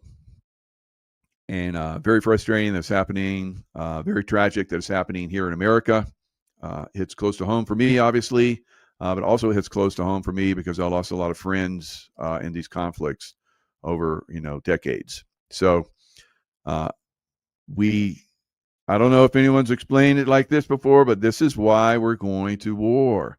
This is why we're going to kick the ass out of Venezuela, and you should be happy about that, and Brazil, but it's not just us. There's going to be other people get involved. You'll see. It's going to happen very quickly. There are forces that are ready to switch sides and clean house. And of course, the people of those countries are sick and tired of being run by cartels. We don't want to end up like those countries. But in some of our states, it's already like that. Illinois is already like that. New York's already like that. Oregon's already like that. Washington State's already like that. California's already like that. So, it could go on and on. We have lots of states here that are compromised. So, in some ways, I guess you could say there's going to be a civil war because there's going to be a civil war against those cartel members. And it's not against the citizens. The citizens are going to get the hell out of there. And they're probably going to fight those idiots that are, doing stupid. And they're going to get cleaned up. In the countryside, it's going to be a snap, right? They're going to come into the countryside. I know a lot of you guys talked, I'm out in my farm. You will be the first target because you'll be very easy and they'll come get a lot of food from you. And it's going to be very ugly for a lot of people in some of these farm communities, I believe. So you guys need to really have your pals and your bullets and have a plan that you work together in case these guys, same thing in the city, right? So they'll come neighborhood to neighborhood, house to house, neighborhood to neighborhood. And the police force will be occupied in another event somewhere. They'll send 100 cars to one major event and everything else is wide open. And that's when they're going to hit, right? Super stupid simple. I've seen it in the Middle East over and over and over again. It's does no one learn? Well, Americans are going to learn. They're going to learn the hard way, and they're going to learn. But Americans learn fast, and then it's going to be bad on the people that start this. All right, it's coming though, guys. It's coming. You got to be aware. You got to be ready. And when it hits, it's 444 right now where I'm at. So it's and I just whatever my phone just like lit up and it was like 444. The angels are like, listen to Mike, right? Listen to Mike. All right, guys. It's game time. If it does kick off this weekend, we could see they'll pull the plug on the economy. Stock market, banks, everything. And so that's the way it's going to end up. All right, I guess somebody doesn't want me to play anymore, so they're like, oh, there we go. Hello, baddies out there. So it's definitely going to be big wake up calls for big cities, all right? And you know, I did a military roundtable just the other day. Joshua Reed and Alpha Warrior, and so all of us are from separate groups, and I've also done military roundtables with lots of other professionals all over the world, and high-ranking generals and so forth. Everybody, guys, is saying that's going to come for the big cities. All right. So I think Trump and his team have said that we're probably going to lose like so many cities, and that's because that's the way it works. The Muslim crazy cats are going to like take over these cities, guys. Now they already have some cities. Michigan, you know, we got a lot of problems in Michigan, and some other cities, right? So states, but we're gonna have to clean that up. We're gonna have to clean it up. If they're not loyal to the United States, they got to go, right? So we're going to see a lot of that, and load them up and get them out. Load them up, get them out as fast as we can, because they're going to be a problem until we start doing it. So there's going to be a lot of stuff going on, military tribunals, and you're not going to worry. You're not going to care about. Well, some of you will still about Hillary Clinton and Barack Obama. Barack Obama is running to UK, right? So I've said this for a long time. They can run, but they can't hide, and we'll find them. Okay, guys, lots of craziness to come. Let's hope it doesn't happen like this. I hope it doesn't happen like this. I hope it's like, you know, beautiful harp music, and everybody just gets along, right? And we just all have a drink together, and it's like, okay. And those that don't drink, we'll get some nice juice for them or whatever, right? So, all right. You know the deal. Stay in the love vibration. It opens up your field of consciousness to information that you wouldn't normally be aware of. Some of you are working in that that third, you know, the second brain. So the gut feeling, you get a gut, you know, you get that gut. Your gut doesn't feel right in my gut. Something's tightening up, and I know a lot of military veterans are like that. But the highest level of consciousness will be the brain and the heart coherence. All right. So the analytical, it's pretty much the masculine, feminine. All right. The feminine, the heart, and then the masculine, the analytical side of the brain. So this is going to be very interesting going forward. And on top of that, we got like earth changes coming in. I haven't even like talked about that in several days, and that's getting wacky and crazy. So hopefully next show I'll be able to focus on it. All right, guys, lots of love, stay in love vibration, and I'll see you guys next time.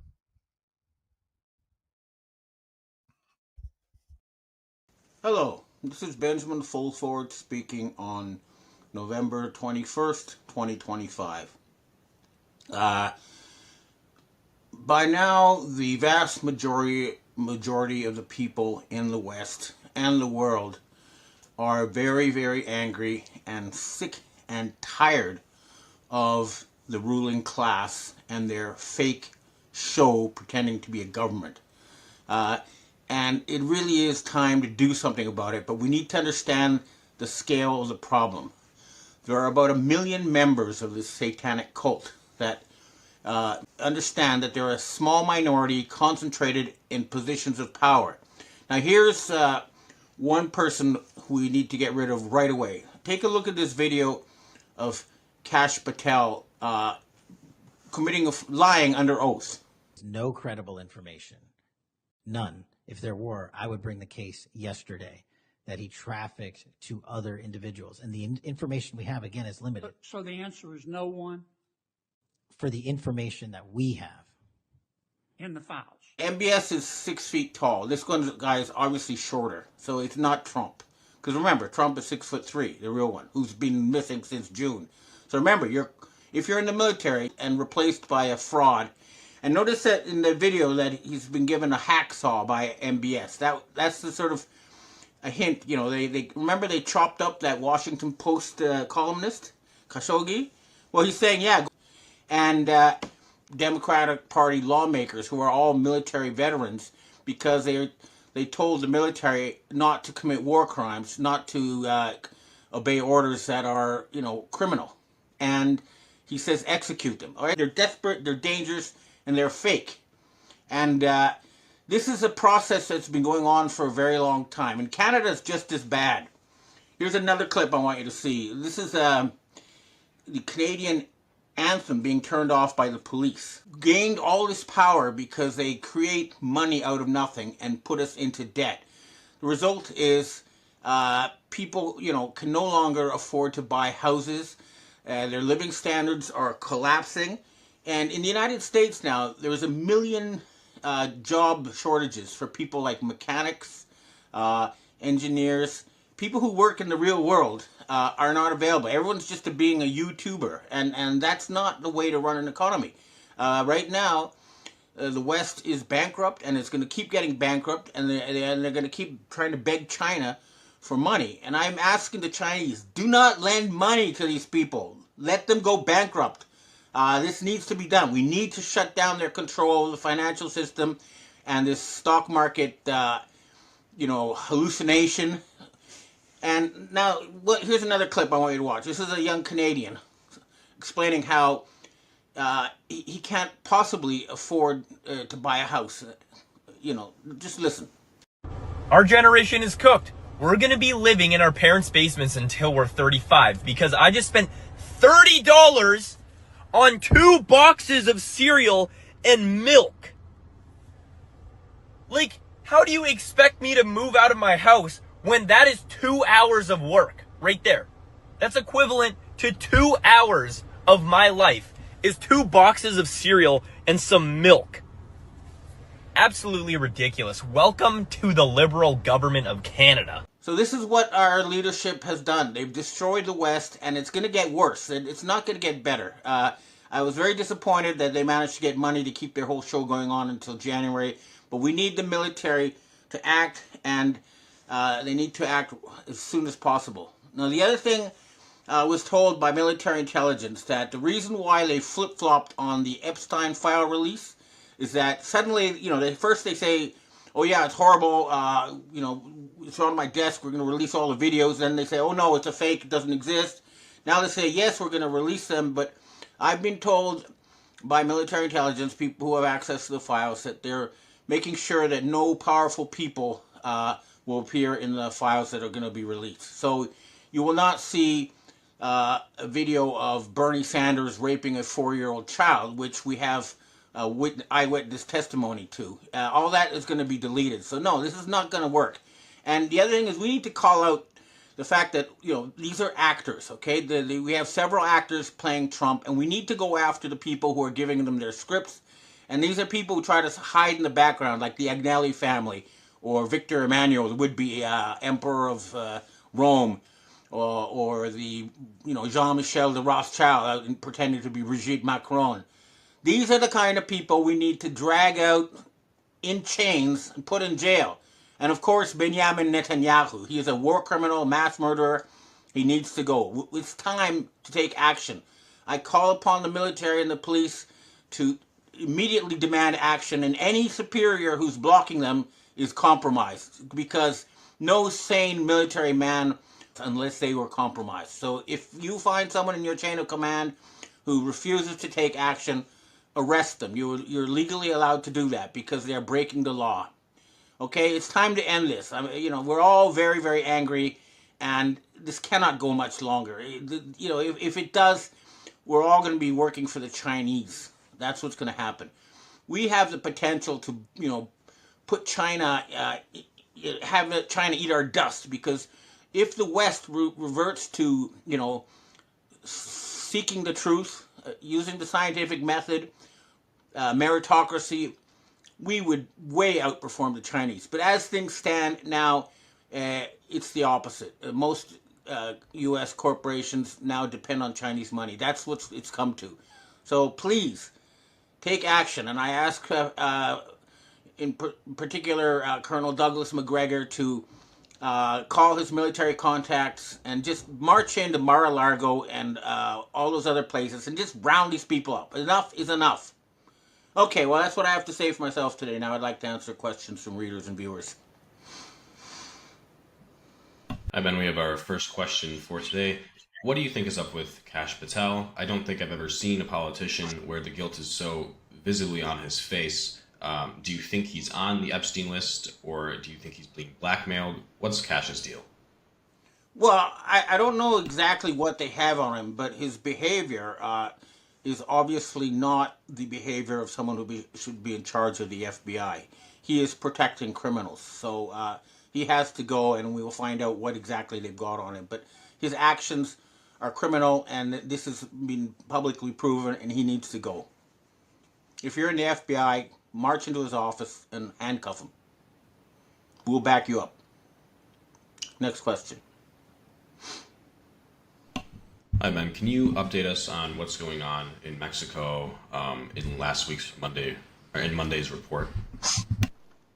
Well, I contacted some Mexican sources about this, and they told me that about 100 guardsmen were injured trying to protect the palace. They were overrun, and now they're staging nationwide strikes. It's an ongoing situation, but there's a media blackout. I mean, they're still putting this shine bomb on the TV screens, making it look like everything's normal. But I understand that Mexico is in a state of full revolt. And yo quiero decir Viva Mexico to the Mexicans. Next question. Hi, Ben. Do you have any information as to what's going on with this civil war in Sudan? Also, do you think there will be military investment? I'm going to have to look into that more, but my understanding of what's happening in Sudan is that there is one group that's trying to, you know, get the resources for the Khazarian mafia, but I need to do more research. I'll try to put that in my report next week. Next question. Hi, Ben. Another year coming to a close now, 2025, and still no end of the war in sight. Just another familiar story about how they found a way to fund themselves and kick the can down the road until January 31st. I'm very sick of hearing the terms kick the can and move to the goalposts. It really is getting old. It's also very concerning that you have to repeatedly say on these videos the military needs to get off their butts and arrest these people. Exactly who in the military are you directing these instructions to? I have, you know, contacts with military intelligence, and they have, you know, it's a large faction that provides, you know, intelligence and many of the videos that we post exposing the cabal. But I've specifically asked the head of MI6 to take action, and also I've reached out to Colonel Douglas Macgregor, and he needs to, you know, get off his butt and you know, get the military to move. Also, Archbishop Carlo Vigano needs to contact his people to get the Italian black nobility off the backs of the military, because that's where the problem seems to, you know, lead to. It goes to Italy and the black nobility. So maybe Archbishop Vigano can help. But everybody who knows someone in the military needs to take personal action and ask them that they do something. Enough is enough. But yeah, I do constantly say, why don't you do stuff? And then it's always about money. So we somehow have to get the fountain of money away from these people so that the military can get their paychecks without having to obey Satanists. And that means sending troops into the headquarters of BlackRock, into the Federal Reserve Board, and into the BIS to take away their magic money machine. And that will end this show. Next question. Hi, Ben. We have our last question for today. Per Bobby Kennedy's comments in your weekly report about the chemtrails, he acknowledges that they exist, but tried to act as if he has no idea where these flights originate. I have seen a video of a woman who has found the pilots and the company being paid to perform these flights. At what point is it within legal limits for us citizens to perform arrests on these people? Well, I think that if we all start arresting them, and you have a right to make a citizen's arrest if you find someone, catch them in the act of committing a crime. That's what we all need to do. We all need to take action. There's so many of these people that unless we all personally take action when we see something that we can make citizens arrest, you have that right. Let's get these people out of power. We're all sick and tired and angry, and it's enough. I want to see them all, on the docket, war crimes tribunals, and we need to make sure never, ever again does such a thing happen. Okay, well, that's what I have to say for myself this week, and I hope to see you again next week. Hello, everyone. It's Michael Jacob with Unleashing Intuition Secrets. I have Joshua Reed and Alpha Warrior. Oh, my God. These guys are blowing up the internet. Oh, my God. Their shows are like get hundreds of thousands of views now. I'm so proud of you guys. You guys are like revealing so much great info and intel and truth. Wow. You guys are amazing. So this should be an amazing show. We have already, like we just discussed just before the show, what all three of us have been talking about, and other like Rodriguez and Scott McKay, we said it's coming. And it came today, guys, in DC. Thanks for joining us, guys. Happy to be here. Happy to be here, brother. Appreciate it. All right. Josh, I know you're the man with on a mission with this already. You want to talk about the two, unfortunately, National Guard troops that were shot in DC in critical position. So we were having a conversation earlier about the seditious six. And this is the senators and congressmen who were former military and intelligence that came out and said, don't obey unlawful orders. And everybody's thinking that, they're telling the military to subvert orders of their commanders. And I said, no. This is a scapegoat narrative. This is psychological warfare. They are setting up the narrative for something that's about to happen. What they're doing right now, and if we have to look at it like this, is what immediately happened after the seditious six. The White House, Trump administration, they immediately doubled down and said, no, you will obey direct orders from the commander-in-chief. Well, this set the precedent. What happens today? You get two National Guard soldiers shot in D.C. The guy looks like a terrorist. That's just my thought. This is probably going to be treated as a terrorist. If we went from ThreatCon Bravo to ThreatCon Charlie with the military, that means that an event happened, a terrorist event happened. Well, so just on that too, Josh, you had less than a half an hour ago, Mayor DC Browser, however you say your name, she came out and confirmed this was a targeted National Guard attack. Yep. So on the hits of that, the few things that we have to look at is I was talking to Alpha. I said, we're going to have a false flag operation here. And what it's going to do is it's going to prompt and initiate the Insurrection Act. So they are trying to push Donald Trump into the Insurrection Act. And then this is what you will most likely see happen. You'll see an order come down from a battalion commander or somebody in a command control position. And it's going to be, shoot all protesters in Chicago. I'm obviously, making this up, but I'm saying this is what potentially could happen. And they could give National Guard troops the order to shoot. And then what happens is they start shooting civilians, Americans. This sparks national outrage. They say the orders came down from President Trump. And then the Democrats come out there and say, I told you, you should have disobeyed those unlawful orders. And now they have everything to hang Donald Trump with, to impeach him, prosecute him, and remove him from office. This is the beginning of a color revolution. And what they're trying to do is spark a civil war, but in the same instance, remove Donald Trump. This is exactly, if we remember this, Brennan, 2014, went in. His financier for the CIA was Eric Ciccamorella. People remember Eric Ciccamorella. He was the national security asset on the Ukraine phone call, the perfect phone call with Donald Trump and Zelensky that filed the whistleblower complaint with Vindman. Okay, so Eric Ciccamorella, he funded the Maidan massacre in Ukraine that Brennan operated under the guise of the CIA because they knew that this would spark a color revolution and the people to rise up against Yanukovych and bring in Poroshenko, which is exactly who they wanted installed. That's exactly what happened. And we are seeing the same inklings happening right now. And in the left, the radical left, they are playing their playbook to a T. They are just checking off the boxes. Yep. And what we have is, I think we got some good people in place. I do. But then we also have some, I believe, infiltration and bad actors in place. We have Susie Wiles, we know, the chief of staff, who is out there putting, withholding information and intelligence from Donald Trump. We know we have John Ratcliffe over the CIA, who's an incompetent fool, who's taking orders from what I hear from the Mossad and just feeding Donald Trump bullcrap information.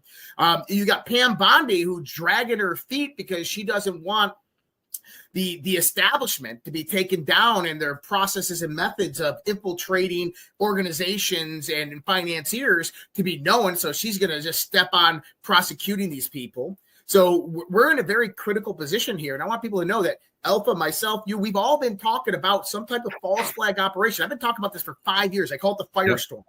And this is what we are seeing right now rising up. We are right at the foot of this. And so this is the warning that everybody out there is that we have to act now. I have a slight deviation from the theory that Josh has, but they end up in the same end result. And the way I see it as a potential, and actually these either work can be a contingency for these deep state actors. And I kind of see it as in when the Seditious Six went out and did this, they kind of cornered Trump that no matter what moves he makes, it's going to backfire on him. You have the one that Josh this laid out. The other one is we know that they have infiltration. And we got solid information today that we're not talking thousands, but we're talking tens of thousands that have infiltrated. And that number shocked me. I knew it was high. I didn't realize it was going to be that high. So that, that's kind of adjusted my game theory on some of these things too.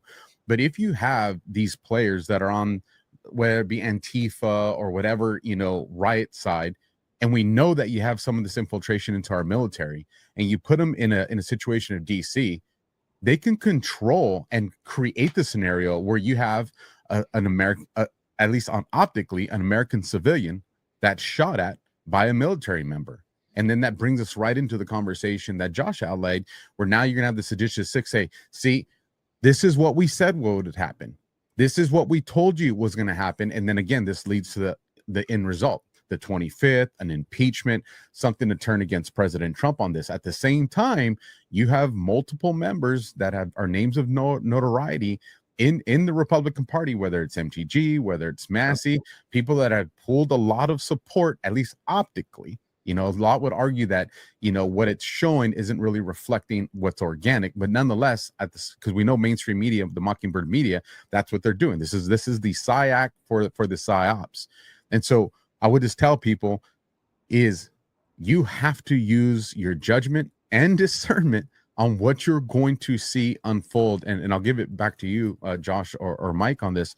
Me and Josh were in Florida about 2 weeks ago now, almost 2 weeks ago. And we had the opportunity to speak with some very important people while we were there. And one of the sets of information that we got prior to us leaving was that the next 6 to 7 weeks were going to be wild. And 2 days after that conference concluded, we got the Clinton Foundation bring up to the surface, which was tied into the Haiti. And we're like, dang, okay, here we go. This is going to be fast. Then we have the Seditious Six. We have the case against Comey being dropped. We have the case against Letitia James being dropped. Letitia should be able to stand on its own merits when it comes back. There's questions surrounding Comey. There's a lot going on right now. And what my concern is, and I think me and Josh kind of talked about this, and this is why we're so shocked when the National Guard incident happened, is we said they are setting up a false flag event right now. That they're going to do something. And literally, what was it, 2 hours later, Josh? We see the National Guard story, and we're like, okay, they're when you do it on the small scale, why do they do that? Because they're checking the temperature of the court of public opinion. How are people going to respond to this incident? Do we got to push more propaganda, or do we already have people on the edge of outrage? And if we have people already on the edge of outrage, then we can deploy the massive false flag that we have planned. So we also have Eric Swalwell, I think less than 2 hours ago. He said that he claims U.S. military members have privately told him they are prepared to save us from President Trump. So they're all in. They're coming from every single angle on this. That's dangerous, Mike. Well, the FBI should be calling him up and saying, "You need to come talk to us and tell us who told you that." Yeah. So it's getting pretty crazy. Well, then you have the billboards. Did you see these billboards that are going out there? Oh my God. Who paid for that? I want to know that too. Right. And the billboards are pointing to a website. When you go to the website, they're telling you to download the Signal app. They're telling you to remain anonymous, use Proton Mail to contact them, and they're looking for military members. They're recruiting directly in the military. Yeah, it's really getting out of control, and I think it's going to false flag. This is the beginning. Absolutely. Yeah, it's a trying time right now. We knew that at some point in Donald Trump's presidency this year that they were going to wage some type of warfare. We knew that they were going to come out. We knew that they were going to start setting the narrative. And we've been watching this very, very closely. That's one of the reasons why we got this show and it's hot all over the place. We're watching the narrative. We're calling it out. And literally after our show, a day after our show, all of this stuff is happening. And we're like, here it is. It's coming. And, I want to let people know that there's moves and counter moves. This is game theory at its finest. And I know that some people would argue, oh, this isn't 4D or 5T chess. And, I get that. But when you start to look at what is actually being done, it quite literally is. This is unrestricted warfare at its finest. And this is moves and counter moves, whether it's by Trump, the DOD Hegseth and Dan Kane, General Dan Kane, or whether it's by our enemies, Venezuela, Cuba, you have China, you have the UK, you have MI6, which is the big part of this. I mean, I don't think many people see the shadow hand that is moving around the world. We just had Lara Logan come out with this groundbreaking interview with Ralph and Gary talking about the 2020 election and how this was taken. And they tie in Cuban foreign intelligence services controlling Venezuela and the Cartel de Sols, and how the Cartel de Sols owns Smartmatic and how Smartmatic is based in London. And then we find the connection there to Lord Mark Malloch Brown, which was CEO of Smartmatic from 2014 to 2020, but he was also a senior executive at the Open Society Foundations owned by George Soros. Then you go to DNI Tulsi Gabbard's evidence. June 26, 2016, you had this email from Lenny Bernardo of the Open Society Foundations mentioning HRC and Julianne Smith, the foreign policy advisor for the Clinton campaign, talking about how Hillary has gotten on board with producing Russian collusion narrative against Donald Trump. They just don't have any evidence, but they're going to get CrowdStrike and Threat Connect, two cybersecurity companies, to produce it. This is a month later. You have the Alpha Bank modified documents against Donald Trump, connecting him to Russian bank accounts. And where did that come from? Well, directly from that email. I mean, this is direct collusion. And so when we start to look at this, is you see George Soros in the midst of all of this. George Soros NGOs. We have the connection back to George Soros in the UK. We have Lord Mark Malloch Brown, who helped China with the Belt and Roads Initiative all throughout Africa, all throughout Latin America, directing funding to Venezuela from China. You have MI6 directly incorporated into all of this. This is about the old guard trying to stay relevant, trying to stay in control in our constitutional republic, and they have immense amounts of resources. And they're pressed for time because everything that Josh outlined, Trump has strategically been attacking it. He got China to capitulate to the precursors of fentanyl. He's attacked that. He's completely shut down the southern border, so they're not getting human trafficking and narcotics across that way, which allows us to put our eyes on the ports. So the level of confiscations and arrests at the ports has exponentially gone up. So he's attacking all the resources that they need for the funding of all this. And now you get into a point where you're seeing, Ukraine, you have Zelensky and Putin saying, hey, it looks like we got something here that we're willing to sign. Trump saying, hey, I'm going to go out there if it looks like this is the final one. All this puts pressure on the deep state to say they got to move now. And then on top of that, Trump also, he recognizes midterms are only a hop and a skip away with as far as who's going to announce that running, who's not going to run, where the campaign fund's going to go. He's already started doing his endorsements. So all this puts that window of opportunity for either side, how they're going to react, to be somewhere between December and January. I mean, that's the 60-day window that you have right there. Wow. Now you guys have this new program on Rumble, DEFCON 0, and it's like I said, it's crushing it. You guys are really Badlands Media. You guys are like really crushing it over there. Hundreds of thousands of views. Amazing information. I got wind of it. You know, I've been following you guys on and off wherever you're at, but that really has sparked a lot of interest in people. Where are you guys getting your intel? I know, Josh, you're like an intel and unbelievable guy, and Alpha, your intel ability. I mean, I've done shows with you, and you're like, yeah, this just came out, and this is what this is. I mean, we've done shows where we're like, yeah, this is bullshit, bullshit. But you guys are like just so ahead of a lot of the stuff. So tell us, you know, what you're seeing. How are you getting this intel, and how is it working for you? I'll start off and navigate this carefully. One of the funny things is me and Josh, every now and then we'll come across something and we'll make a phone call to each other. And we're like, are we talking to the same person? You know, so we'll kind of laugh. And a lot of times it's, you know, no one's giving us classified information. Just want to be, you know, very, very clear about that. But people are seeing, you know, you have very smart people that can go to any of the channels or social media where me and Josh operate, and they can look at, you know, the past, you know, 7 days, 21 days, 90 days, you know, 6 months, and they can kind of derive from that and granted, I'm sure, you know, AI analytics and assessments are in play here. They can kind of see, okay, where's Alpha going? Where's Josh going? And when they're together, their collaboration of thought, where's that take them? And I think what that does is they say, okay, these guys are on the right path. Let's give them some more information on what they're doing here. And what we've noticed is when they provide us some information, they don't tell us, hey, well, sometimes they say, hey, this is, you know, like we were given a specific timeline, the next 6 to 7 weeks, but it's not always like that.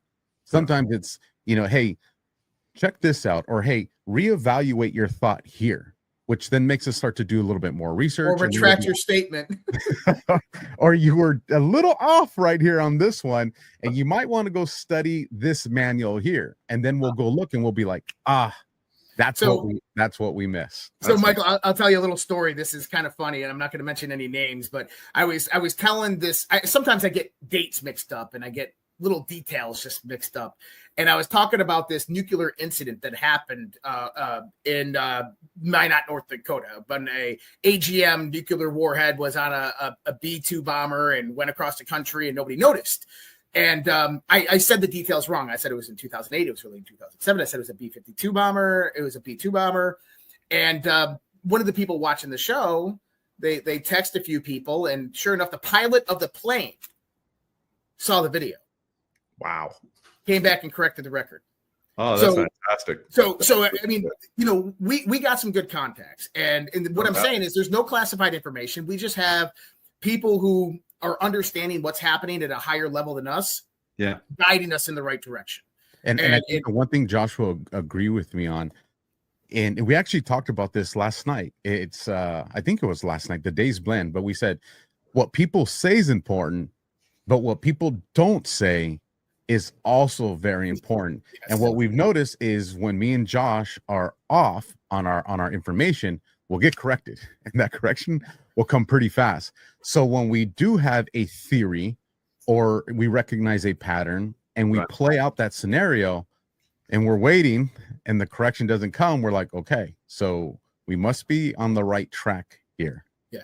Give you an example of this is the other day on Sunday night, we had a show and we were discussing Susie Wiles' exit, why Susie Wiles needs to go. Alpha brought up an interview he did with Defender of the Republic on X, where she's talking about the story during the big, beautiful bill that Donald Trump was adamant this bill gets passed, but there's 13 Republican holdouts. And he calls them up individually. And he's like, why are you not voting on this bill? And they said, they changed the bill, sir. You didn't get our memo? We sent it over. And apparently they sent the memo over and it went to Susie Wiles, chief of staff, and Susie Wiles never gave it to Trump. And I guess he was infuriated by this. And so we came up and we said, Susie Wiles is out the door. The next day, Paul Sperry on X goes out there and says that insiders inside the White House are saying that Susie Wiles is going to be making an exit, that Trump's going to fire her. And I said, well, this means that Dan Scavino is most likely going to be coming in. This is why they put him in charge of all the hiring and firing inside the executive branch. It's the perfect position prior to being chief of staff. And then the next day, the rumor starts circulating that Kash Patel is going to get fired. Well, this is where it got really interesting because Caroline Leavitt comes out there immediately, the press secretary, and says, Kash Patel's not going to get fired. This is fake news. That's not true. Donald Trump doubles down, takes a picture with Kash. He goes out there, gives an interview, says Kash is great. He's doing a great job. This is what they said. They said Kash isn't going to get fired, but they never said anything about Susie Wiles. Wow. They just let it So that's marinate. always good when you get like the next day, someone repeats what you talk about, because we all do this research and we're all doing a great job. I love it when they come out the next day. Oh yeah, they've confirmed that. But when they don't, like you said, that's a very, very good point. When they don't, when you say something about somebody or something happening and they don't come and dismiss it. Ooh, yeah, that's good too. Very nice. Very nice, guys. It has been wild, Mike. That's for sure. You know, one of the things that we've been trying to do is, you know, especially when it comes to the Q posts, you know, DEFCON 0 is oriented around Q. And we know that there has been a lot of people that have abused it and used it for, you know, for personal gain. And we know that forget, you know, that's actually the least concern, the people that are grifting off of it. The biggest concern is the formal infiltration into that movement to either, you know, what is the one thing that people use to handicap the Q boards? Oh, you're just sitting around waiting for something to happen, when that has never been the mission of the boards or its intent. But you have people that have infiltrated into that movement to create that. And that's something that's been weaponized to, you know, to pull people away from it or to doubt it. And so one of the things that me and Josh started to recognize was there's a lot of comms happening on X. And so we started having this conversation, you know, privately. We won't go public with something until we're fairly confident in it or we get it from a really good, credible source. And then we started to recognize, okay, let's watch for this and watch for this. And when the things started checking the boxes, we're like, they're communicating on X. Yeah, this is where it's happening. So then we said, well, let's test this and let's start putting some stuff out there and see what kind of response we get from, you know, certain officials or certain profiles. And then we started to get those confirmations. And then that's when we were confident. We're like, okay, this is the new place of how communications are going to take place. And then Josh found a very interesting post on the boards of why the communications wouldn't go back there, at least not go back there until it's secured. You want to share that part, Josh? Yeah, I mean, well, so there's a few major players in kind of how this, and I think a little background on kind of what Q was, or at least from my perspective. So I was researching what Q was before Q ever was, if that makes sense. We were understanding conspiracies back in 2008, 2009, why Ron Paul lost the primaries, how they stole it from him, and why Barack Obama came out of nowhere and all of a sudden got elected. I was active duty during that time. I was stationed at the Washington Navy Yard, right? I was a member of the Oath Keepers. I was running events in organizations down in Washington, D.C. for conservatives and for libertarian groups and patriot groups. And we were meeting with congressmen and senators. We were doing 9/11 Truth mock congresses, right? And so I understood it during this time that there was things happening in the military, things happening in D.C., and there was a political uprising, that there was a coup happening against the neocons that we had at that point in time. And one of the things that I learned during this time frame is that military secrets, special access programs, USAPs, unacknowledged special access programs were being stolen. This is why actually I talk about that Ben Spear incident with Minot, North Dakota, with the AGM nuclear warhead, because I was told by a four-star admiral back in the day in 2009 timeframe. He said, go look at various military incidences and ask yourself, does that seem logical Or is this just what they're reporting to cover up something much bigger? And so that's what I started to do. And I started to see all this alignment that, hey, it appears as if military technology is being stolen. And here's a prime example, and then a connection that is mind-blowing, right? Is that you have Minot, North Dakota, they in August of 2008, they send nuclear triggers. So ICBM nuclear triggers from Minot to the Defense Logistics Agency in Utah. 4 boxes. The 4 boxes arrive at the Defense Logistics Agency, classified technology. They take them in, they mislabel them helicopter batteries, and they put them on a shelf with hundreds of other boxes of helicopter batteries. A few months later, those 4 boxes and only those 4 boxes of helicopter batteries were shipped off to Taiwan. From what we got from it, from what we gathered, and this isn't in the public discourse, is that those 4 boxes were then interdicted by Taiwanese intelligence on their way over to China. And this opened up an investigation in the military, and they started looking in who allowed this to happen. Well, number one, there's a chain of custody when it leaves Minot. Number 2, there's a chain of custody when it comes in to the Defense Logistics Agency. The company that was running the Defense Logistics Agency is a company known as EG&G. People will remember that company's name because that is the same company that Bob Lazar worked for in Area 51. They are the ones that ran the Manhattan Project. They're the ones that built Area 51. They're the ones that ran the Janet flights. So I immediately recognized who this company was, and I'm like, they're not going to be handling, nuclear triggers. They're handling other types of technology. So whatever this was something much bigger. And 10 generals got reprimanded and forced into retirement. One of them was Lieutenant General Kevin Sullivan. Now, what's interesting about that is we always talk about intelligence and legacy families within secret programs. Well, the deep state likes legacy families. They like keeping things in the family.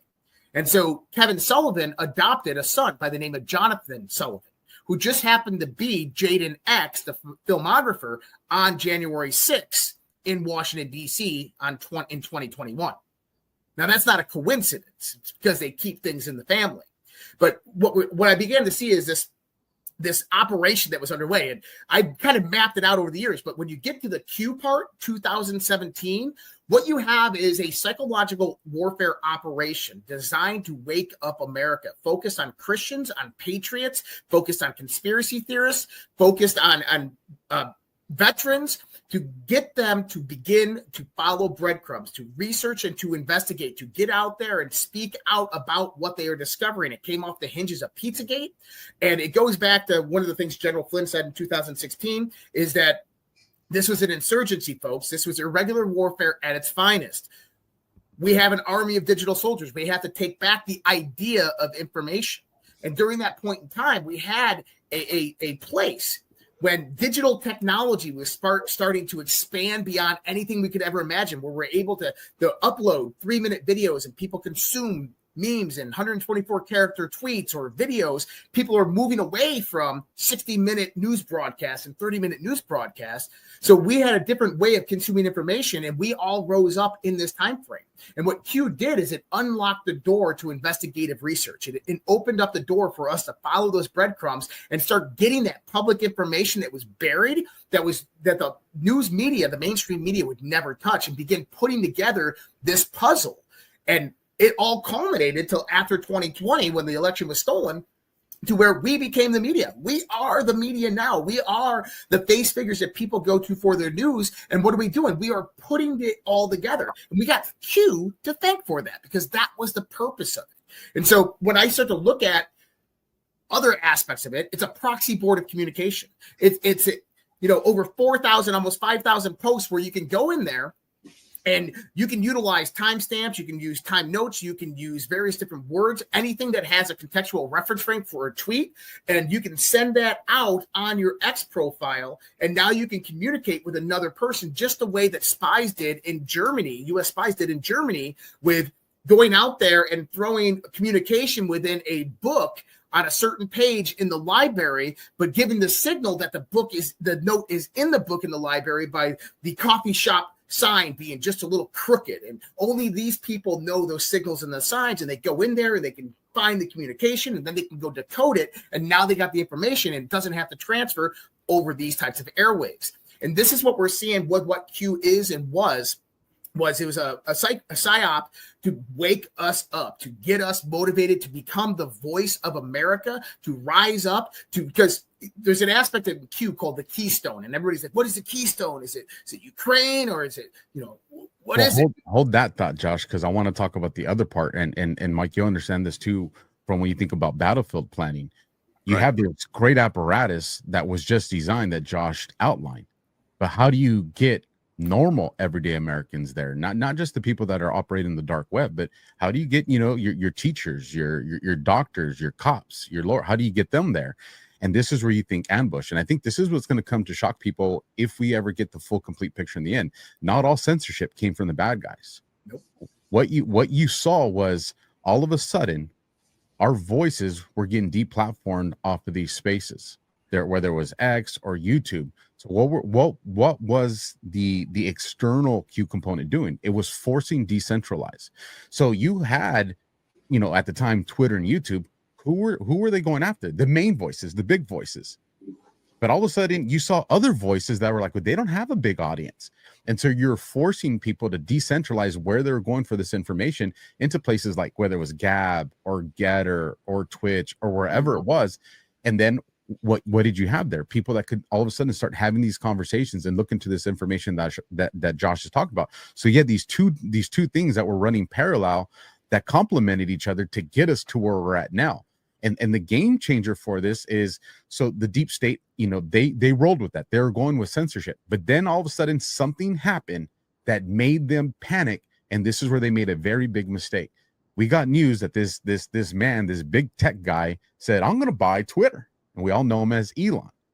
And what the deep state knew at that second was, hold up, our method of censorship right now has been deplatforming. And so if he takes over Twitter, we're going to lose the ability to deplatform. So now what do? Well, we got to flood the information highways with just overabundance of information. So what this did is it forced them into recruiting people, whether it was Clubhouse or these other apps that weren't necessarily part of like their formal recruitments. These were just people, well, they got a big voice, let's see if we can get them. And it started off with, in those conversations. And I've had people that have come forward and say, hey, this is how much money I was offered. This was the narrative that I was told to push. So we know that this is something that legitimately was happening. But what happened was now it forced the counterweight came. And that's where you saw this massive amount of people that weren't big voices, but had the information because of these boards. And with that, I'll get back to you, Josh. Yeah. And so when you go into the idea of Keystone, it says it right there in the key post that the key is POTUS and military intelligence, and the stone is the people. And that those three combined equal the Keystone, the one that unlocks what America truly is. And what he's trying to tell us is that to take back America, POTUS and the military can't do this on their own. They need the people. And it's not just the support of the people, because our republic was never meant for just us to vote once every 4 years or vote every 2 years and, sit back and go live our lives. Is that we have to be active participants. This is the point of a republic. That, I said this today in an earlier interview. I said, it's very funny how when Budweiser pisses us off or Dick's Sporting Good pisses us off, we can go out there and we can raise our voices in a unified accord and cancel the shit out of them. But the same people cannot get together and say, Trump, it's time to fire Pam Bondi. Trump, you need to get rid of Susie Wiles. Because here's the thing. If we did in that same type of campaign, it would happen instantaneously. Because that's how this government operates. So if we remember, Trump said, I'm returning the power back to the people. But the question is are the people ready? Because the power comes with great responsibility. And that responsibility is that we have to come in and come together through our commonalities. And we have to lead this government. We have to tell our representatives, our Congress, our Senate, our president, that hell no, this is what we want. Hey, look, I don't care if you think that the Epstein files are a Democrat hoax. I don't think if you believe that there's a nothing burger. I don't give a shit. I want it all released. I want it all unredacted. And I want it yesterday. I want to know all the people that are on that list. I want to know the methods and the uses. I want to see the integrative nature of how Jeffrey Epstein ran the finances for illicit organizations and then funneled that into legitimate finances, laundering money for the billionaires of the world, for the criminal cartel organization known as the CIA, and for basically showing us everything and how it works. That's the main reason why they're not releasing the Epstein files. It has nothing to do with Epstein or the victims. It has nothing to do with the people on the compromise. It has everything to do because it exposes the network of the deep intelligence apparatus, how it moves money, how it influences elections, how it overthrows countries, because that is the truth. But here's the thing is they're trying to protect the system. And you know what? Fuck the system. Stop protecting it. It's time to release it. And if we came out there in the same united accord as we did against Budweiser, it would happen tomorrow. Brilliant, brilliant. Now the Seditious Six, I was on a roundtable last night with senior enlisted senior officers. All of us were in unison in denouncing the Seditious Six. Now we've heard that the Seditious Six, were informed by the CIA. So now we're talking that what you're just talking about, John Ratcliffe, he's in the CIA, of course. He was director of national intelligence at one time too.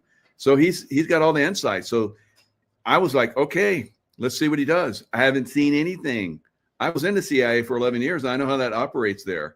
And if nothing's happened, that means it's business as usual. And that's why we're seeing the Seditious Six and some of these other people that are coming out with a coordinated movement right now to destroy America. What are your thoughts on Seditious Six, guys? So, well, 2 days ago, I woke up to something that was had me smiling, but the White House had actually reposted my video calling out the Seditious Six, and wow. So very good. Yeah, so I was pretty pumped up about that, and the point that I was making in the video is they want, this had nothing to do with illegal orders. Right. What they wanted to do was they wanted to get into the minds of some of these troops that we know probably shouldn't be there, got in there through Biden's administration. They weren't filtered out because we know Obama got rid of, 160 some generals, flag officers during his time. 198 constitutional generals right after he won re-election and got inaugurated in 2020. Wow. Yeah, so just under 200. So we know that lack of leadership is going to allow a lot of people to filter through the cracks that otherwise would have probably just kind of, phased themselves out. And in the absence of that, we know a lot of them have not only stayed, but it's put in a position of rank. We know a lot of rank comes with time of service. And so what they were doing was, they're getting in the heads of those people that whatever ideology you have, you're right. But there's another group of people too, it's just to get them to doubt President Trump. That's what it comes down to, because if you do have a compromise, major or a colonel that gives an order and you're a soldier that doesn't, or a Marine or whatever the case may be, you're a service member that doesn't really understand what's the big picture of something that's going on, a lot can happen before you realize we shouldn't be here. And we know this because when we went out to war, you're not at home like the audience watching all the graphics on Fox or CNN. This unit's here, this unit's here, this unit's here. And you can kind of say, oh, we see the push. No, you're part of a platoon or a company that said, hey, we're going to go take Route Sioux, and this is the time frame that we got to do it in. And unless you're the officers at, in headquarters, you don't know what everybody else is doing. So how would you know if you're a part of something bad or nefarious with that lack of information? Well, you're probably going to be participating a long time before you figure that out. And so what they did was they really put this seed of doubt in these troops with all the rhetoric that's going out there. And then on top of that, when we're at the barracks, what's being shown on TV? CNN and Fox. It's Mockingbird Media. They're not showing alt media. They're not showing podcasts. So you're just seeing two birds or two wings of the same bird on this Mockingbird Media. So you get these troops that are like, well, the court of public opinion doesn't literally look like they're on our side, let alone Trump's side, or some of them are. And that creates hesitation. And I think that they are trying to create all that because something big is coming down the pipeline very shortly. And they want inaction and they want revolt. Yep. So there's another part here, and that when they called this out, they weren't only just speaking the military. They were speaking the federal law enforcement. They were speaking to the intelligence community. And actually, what is it, today or yesterday or today, we had this leak of the conversation between Lutnick and Zelensky about Zelensky coaching on how to talk to Putin and negotiate this. And this got leaked by someone in the intelligence agency. So here's the thing, is it's already started. It is already began. So what happens when people in the intelligence community think that they're the next Edward Snowden and begin just releasing classified intelligence? Oh, Trump's doing this. Look what's going on here. Oh, this is my thoughts on this. They think that they're being patriots to the country, but they're really hurting national security and they're putting people's lives at risk. I mean, that's the situation that we're in. And you can blame the radical left for this. You can blame those seditious six for this. What happens when you have federal law enforcement that are going on a raid of Tren de Aragua, and that the guy that's backing you up decides, you know what, I'm not following this order when you guys are all making the move, and he doesn't have your back at that point in time. This is the type of stuff that we have to watch out for, because this is now all in play because of what they did. And we've seen this playbook. This playbook goes all the way back to Obama. And where did we see it? With cops. If you rewind the clock back 30, 40 years, there was respect and appreciation. There was admiration for law enforcement. And then all of a sudden we get into the Obama administration and you started to see these two communities, law enforcement and the citizenry, that they didn't trust each other. And you had, whether it was the shootings in Dallas, whether it was, Kaepernick taking the knee, whether it was BLM, going through the streets, it became accepted. Well, it's part of the First Amendment. It's this. And if cops don't like it, you're bad. We saw in a small window of 8 years that the vast majority of people at a minimum developed distrust of law enforcement. And then from there, you got activism that all of a sudden became dangerous. We were seeing cops in New York sitting in their squad cars get shot in the head, and there wasn't a whole lot of outrage from it, and that goes into, and when you get at that third phase, which is dehumanization, which we've seen that between whether it was Israel and Palestine or Russia and Ukraine, we've definitely all gone through the dehumanization. Well, the final phase is 4. So they already have the playbook for that. And this is what we're going to start seeing with the military. Create doubt within the military itself with its commander in chief. Now, at the same time, create doubt in the community that if military responds, is it something lawful or is it not lawful? Because most civilians don't understand chain of command. They don't understand the rules of engagement and stuff that we have in the military.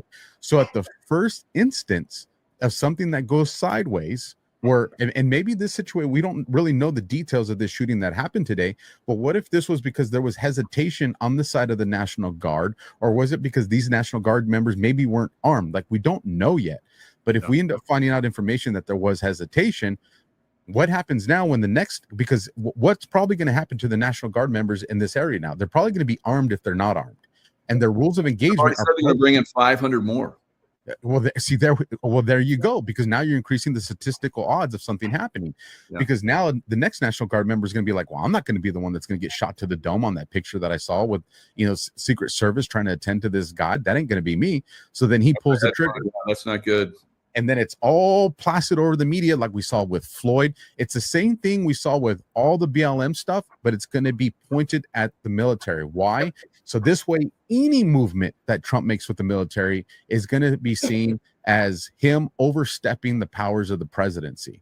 And they were trying, and I truly believe that this is what we saw happening in LA. I think that they were trying to test the timing, how much resources, what's the window that Trump will deploy this, what level of use of force is he going to allow the military, the Marines, and the National Guard to execute there, and how much jurisdiction are they going to take over local law enforcement? And I think both sides weren't really trying to show their hands, but I think it was because this was always the plan, what we're about to step into in the next few weeks. So I got an update on the shooting in DC. You ready for this? Yeah. National Guard shooter identified as Ramanullah Lakhanawala, 29, of Afghanistan, entered the United States under the Biden administration in 2021. It has begun. Yep. So let's look at, we've talked about how there's going to be these false flags and eventually war in the big cities. Do you think that Venezuela they know that it's about to get hit, and the cartels, run all the way back to these big cities? And they control the governors and the mayors and all that stuff.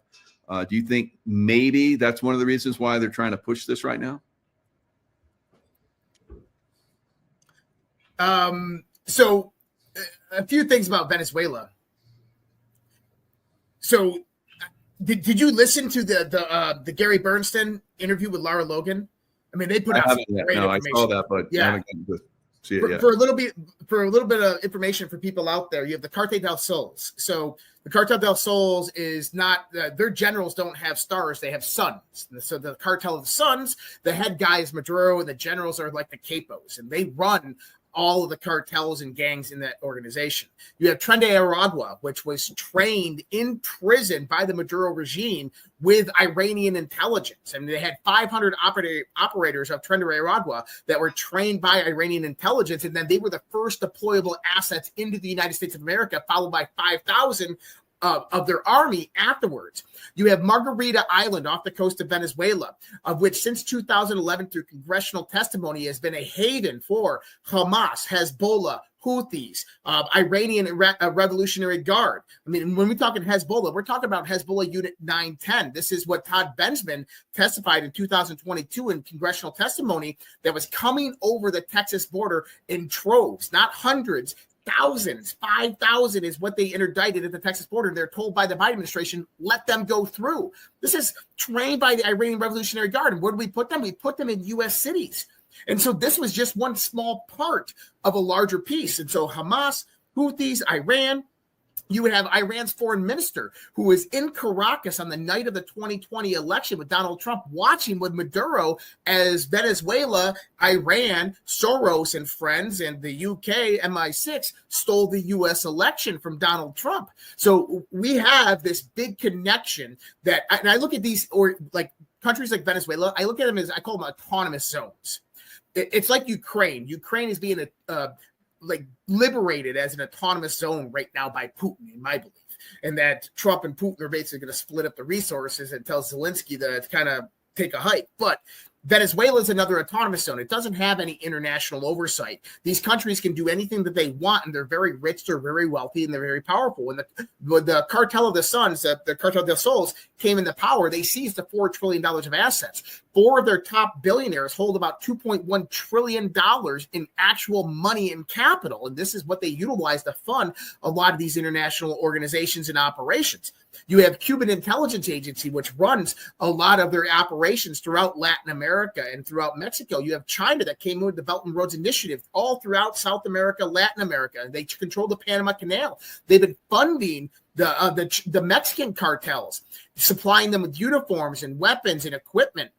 Last year, when we heard manpads were coming over the southern border, these were directly from Chinese special forces troops that were operating with the cartels in Mexico that were bringing over resources in the United States of America. And so when we start to look at this, we have to understand that the Biden administration allowing 23 million people into the United States illegally wasn't done just because we love people and we need to diversify our gene pool. It was done because they were preparing for a war. They were bringing their members of their army over our southern border, and they were implementing them. So why did we have 2 million Chinese military-age males? Because that's the cleanup crew. That was part of the deal. China funds a lot of their operations after the color revolution's over, and this is how it would look like. And I know we talked about this with Scott and Nino, is that you would have Hamas and Hezbollah, you have Tren de Aragua in a city.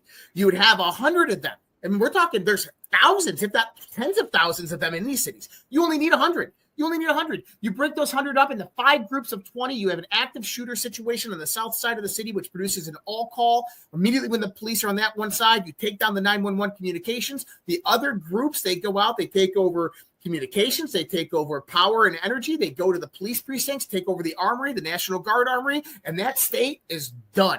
All command and control is lost at that point. And that's only with 100 men. You got tens of thousands in there. And then what happens after that state's taken over? That's when the Chinese military would come in and occupy it. They put people in the prison camps, and now they own that land. And we know this because, I mean, you guys saw combat. I didn't, but we all know this, that if Minneapolis was turned into Fallujah, it would take less than 24 hours to take down that city. It would take 5 years to get it back. Yep. That's the scenario that's being brought up. Insight. This is great, and then Alpha, you can jump in because this is in our kind of realm, combat action. So when I was at before I left the military 25 years ago in SEAL teams, I was working in the intel branch and, operations and all that kind of stuff. We already knew that Hamas was coming into South America and infiltrating heavily. 10 years before that, 35 years ago, when I was at SEAL Team 6, we were already discussing going into Venezuela 35 years ago. So we have known about this for a while. We have planned about this for a long time. I think we're coming, obviously, to a head with this. What were your thoughts, Alpha? Well, one of the easiest things that we can do, because now we're talking about we're talking about war strategy on domestic soil. And that's gonna you're gonna operate differently then, because morale's a weapon. And one of the things that allows us as gunslingers to operate the way we do when we're in foreign ground is because you don't have the concept of worry about your family, because your family's secured, so you can focus on your job. Well, when the war unfolds on U.S. soil, all of a sudden there's a new variable that even our most elite have never had to really deal with, and is things at home as secure as I think it is? And anytime you introduce a variable into the formula of a combat strategy, that just makes everything more dangerous. Now, one of the things that law enforcement can do right now in collaboration with the military, and this is where you're going to need the guys that were prior intel, prior SOF, that are now in law enforcement, need to speak up. If you're in the Department of Corrections, and I know a lot of people in the Department of Corrections watch this show, if you're in the Department of Corrections and you've seen a drop, I'm talking a significant drop in inmate crime, in gang crime, or correspondence in the jails, we would say, well, that's a great thing. If that matches the fact that you have been proactive, you've been doing enforcement, that you would expect that. Now, if you're being honest with yourselves and you haven't seen operations, task force, if you haven't seen any proactive movement and you're seeing that, you better start asking fucking questions. You better reach out, go from the Department of Corrections, you better reach out onto your gang and your cartel cops that are operating in the streets. And if they tell you they're seeing the same thing and they don't have the proactive measures, let me tell you guys what's really fucking going on. We have known historically, especially with the Southern gangs and the Mexican gangs, whether it's MS-13, whether it's 18th Street, whatever the case may be, we've always understood, well, they answer to the Mexican mafia, because we've never had to really dig beyond that. But when you start to look at the Mexican mafia is not the one all control all. Who do they answer to that's in Mexico? Whether it's the Sinaloa cartel or the Michoacana or Juarez, but then where do they answer to? Because it's all, where do the drugs come from? That's where the ultimate power comes. And this brings us all the way back to Colombia. This brings us back to Venezuela. This brings us back to those. Now, if those cartels are saying, hey, the last thing we need is for you guys to be doing at the street level, right? Because they do stuff just like we do in the military. The last thing we need you guys to do is too much robbery, because what you're going to do is you're going to generate your normal law enforcement investigations that are going to start wiretapping things. They're going to start doing surveillance of things. And what we need is the most minimal amount of that, because what are we doing? We're actually plotting a color revolution. Whether the street gangs understand that or they get all that, this is the intent of why it is. And so one of the things that law enforcement can do right now is, if you have seen a significant drop in your gang and your cartel crimes, find a way to get in contacts with your federal partners that work in Mexico. Find a way to get in contact with your federal partners that are at Customs and Border Patrol. We know that they have a shitload more guys that are working in Customs and Border Patrol. And this goes into a conversation that me and Josh had a few weeks ago, where there was we're gonna hire 100,000 more. And we know the background process takes a while. And we know that your normal everyday cops can't. But what did that do? That provided camouflage to get military special forces guys to do adjacent style training, because you still got to operate within the confines of the law, but you can expedite training. You can say, hey, this training will suffice for this, and we're going to get you credentialed. And we know that these guys are working at the Border Patrol. We know they're in HSI and CBP. If all these people can find a way to centralize their intelligence, they'll be able to figure out exactly the locations of these color revolutions. Because I don't care how great our DOD intel is, this is not foreign soil. The intel from your street cop is something that is going to be new for everybody. And they need to figure it out now, not when this is actually unfolding, because then it's going to be too late. Wow, that's fantastic. You got both sides of that fence.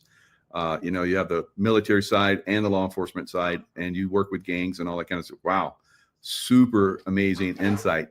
Now, Josh, back over to you. So politically, giving all this cover, we have the seditious six. You have Mark Kelly, captain in the Navy and astronaut. He's like, how dare Trump? I've served my country. Well, so did Benedict Arnold. So we're seeing the same thing. I look at both of them. I'm like, you're Benedict Arnold currently. Yeah. What are your thoughts? Well, I think that what we're looking at is the surface level. We see a senator, we see a captain of the United States Navy, a test pilot, an astronaut. But behind the scenes, we see someone who was probably recruited a long time ago into a deep state intelligence apparatus and who's nothing more than a rogue operator that is facilitating for the deep state. I mean, this goes back all the way to Gabby Gifford, his wife, that was shot in the head. She was a congressman. He was just a naval officer at the time. And then, what happens? His wife, gets shot in the head, and this prompts massive legislation for gun change. And it's like, wow, that just seems to be a false flag. The guy was a veteran. I mean, Thomas Crooks, according to the FBI, operated alone. We have Tyler Robinson, the Charlie Kirk assassin, operated alone. We have everybody operated alone. All these lone gunmen, man. I mean, all these school shootings, all just lone gunmen. But then we know that there's operations in the past where the FBI goes in and they recruit them, that they utilize Facebook with various different types of their algorithm to focus and target specific individuals. And then they radicalize them. They throw them in the Discord groups. And then the FBI goes in there and begins prompting them and setting them up and giving them access to various different things. And next thing you know, you got a false flag operation, and the FBI agents that set them up are the same ones busting them and saying that they're lone gunmen. I mean, this is MK Ultra 2.0 when we start talking about these active shooters, all these different people. And here's the thing. It's no different than Mark Kelly. It's no different than a lot of these Democrats. They were groomed to be in this position. I mean, the historical aspect of this, I tell this story often. When you came out of World War II, there's a little known fact that not many people know. So when the United States began Operation Paperclip, they utilized parts of Army intelligence, the first branches of OSS, in Berlin at that time. Now, there's only a few people in the Army that actually spoke German. One sergeant specifically that spoke German was utilized as the main recruiter for Operation Paperclip. His name is incredibly famous, but nobody knows the story about him. This was Sergeant Henry Kissinger. Wow. I shit you not. He is the main recruiter for Operation Paperclip. So what happens? You get all of these generals, these scientists, all these people within the Nazi regiment that come over to the United States of America. Well, what do we do with them? We're going to put a German-speaking, white-haired, white, blonde-haired, blue-eyed German girl into an American school on a military base right after World War II? That's asinine. You're not going to do that. No, you're going to put them in families, high, powerful families. You're going to put them in public or private schools, right? So they're going to get adopted into these other families. Well, that's how the Fourth Reich infiltrated the United States of America.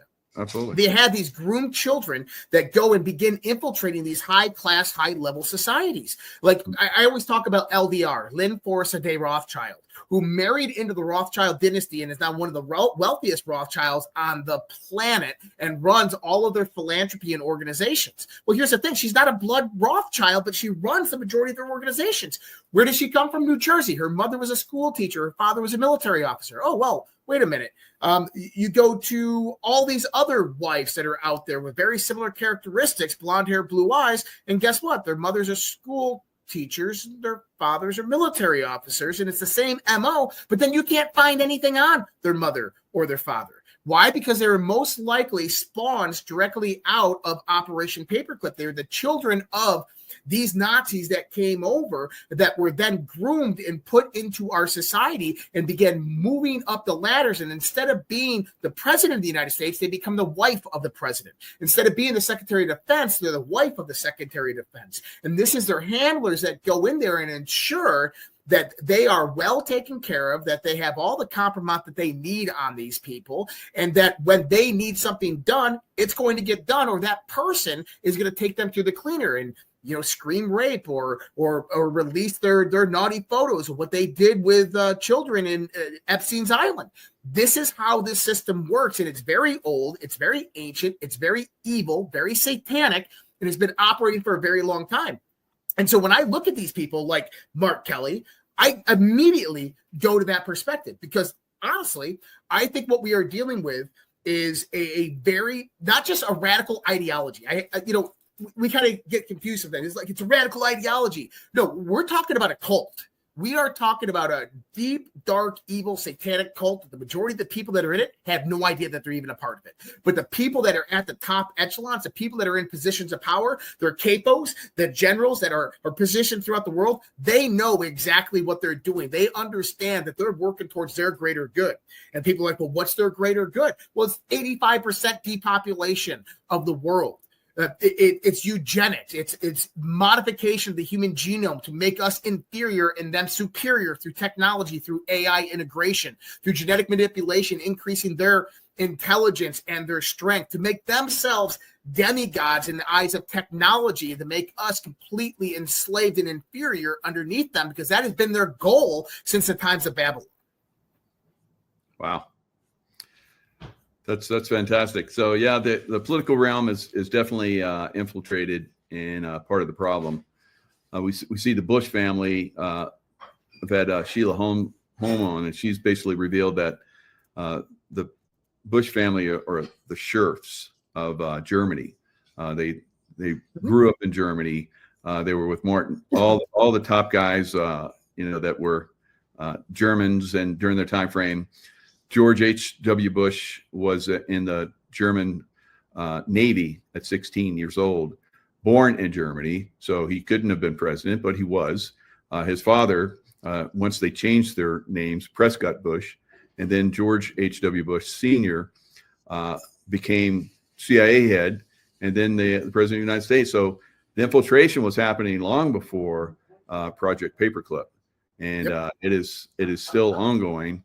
So uncovering this, understanding this, and taking that system down it's like scaling Mount Everest without oxygen. It's crazy, but this is what we're faced with right now. But what do you think? Are we going to be successful with this, Alpha? I think we are, and I was looking something Josh said just cued me off to go look at to see if Trump had posted anything. Because we know he's been posting a lot on Truth, but he doesn't do a whole lot on X. And sure enough, a few hours ago, he did post on X, and it was the screenshot from his Truth Social post, and it was at 1:59 my time, so it'd be 4:59 p.m. Eastern time. And this is the post for those that haven't seen it yet. The animal that shot the two National Guardsmen, with both being critically wounded, is also severely wounded, but regardless, will pay a very steep price. God bless our great National Guard and all of our military and law enforcement. These are truly great people. I, as President of the United States, and everyone associated with the office of the presidency, am with you. Now, I wanted to see, hey, is there any relevance to this timestamp? And I definitely think there is. When I went to the boards to look up 4:59, it has a December 25th date on it, which is right around the corner. But this looks like a operational message. I don't know if I can want me to share this so you guys can see it. Definitely. Mike, what I'm looking at real quick. Here we go. So you can bring that up when you want. And 4:59, for those that don't really understand the boards, just pulling that off the timestamp. Well, what's it say here? It has 10 and then brackets 10-9. Operational window. And then there's a series of codes there that I'm going to say are for an operator, that your everyday, a non or digital soldier is not going to be able to probably decipher that. So chances are that that's something for it's an operator. Secured floor, and then you have confirm, white. So, and this is reference the shooting that happened with the National Guard. I think he just calmed out to one of the operators that's out there earlier on how to deal with this. And the fact that he took this Truth Social post and he put it to Twitter, and he has Twitter FW_, I think this is the saying, hey, the same way, nuke subs, the way they break codes for confirmation, we know. And this goes back to actually what we talked about last night on DEF CON with Josh. We're talking about signature reduction, the 60,000 army. And one of the things that they learned in this is that you had, and the reason this is important is even though this is the methodology that they used years ago, you got to look at, well, what would that look like present day with our technology? And what we understand is back then, they just had all these women that went on these different FM and AM frequencies that were either saying song lyrics, reading certain messages that to the normal person here, it had made no sense. But to an operator, knowing that if it was posted between a certain window and if it was coming from a certain location, they knew exactly how to code that out. And I think that's exactly what we're seeing right here in this message. You're getting the Twitter confirmation, you're getting the operational code, and it's following something that just happened with, and who knows if the December 25th date plays into it. But I do think that there is a comm here, which would tell me that Trump's team is probably actively dealing with this beyond what we're just seeing on the surface and what's being reported. Oh, Yeah. undoubtedly. Yeah, I think that we're about to see a lot of action over the course of the next few days. I mean, the guy that shot these National Guard soldiers was yelling Allah Akbar before he did it. I mean, this was a terrorist event. This is a terrorist event on American soil, and the DOD, the Trump administration, needs to treat it as such, which means an immediate THREATCON Delta and all military installations around the country, around the world. Military posture needs to be elevated. We need to start activating, I know that we don't want to go this way, but he's got to start thinking about national security directives. He's got to start thinking about continuity of government. He's got to start thinking about the Insurrection Act, because this is where this is going to lead to. This is just one of many. This is one of probably a million radicalized fundamental Islamic terrorists that are in our country that came over in the last 4 years from the Middle East, that's a member of ISIS or ISIL or Hamas or Hezbollah or Taliban. They are here. And I'm not trying to scare people. I'm not trying to, get people to think in fear. I mean, most of us, I think everybody on your audience as well, is well armed. So we're okay. But I want people to understand that there is a direct threat to the United States of America. That I've said from the get-go, these people will never give up power and control, that they will scorch this earth before they ever do. And we are at the scorched earth moment because of the information that just came out over the last few days of the 2020 election fraud, uncovering their whole system of operation, shutting down the whole computer system in Serbia, exposing the Venezuelan network for criminal enterprise, human trafficking, gun trafficking, drug trafficking, arms trafficking, all of this, how that black money moves from illicit activity into the financial coffers of investment banks in Switzerland or in London or in the United States on Wall Street. That system is being exposed, and that's their greatest fear because that is the lifeblood that keeps them going. And so this means for them, it's game time. For them, it is all hands on deck. We are about to have the green light to go, which means that the Trump administration better be ready. I think before you've seen that green light, if people are looking for markers that are going to show that green light, look for either the firing or reassignment of Ratcliffe and Susie Wiles. Yep. And Bondi. Well, I think before you see a move on Bondi or Cash, you got to see a move on Susie Wiles first.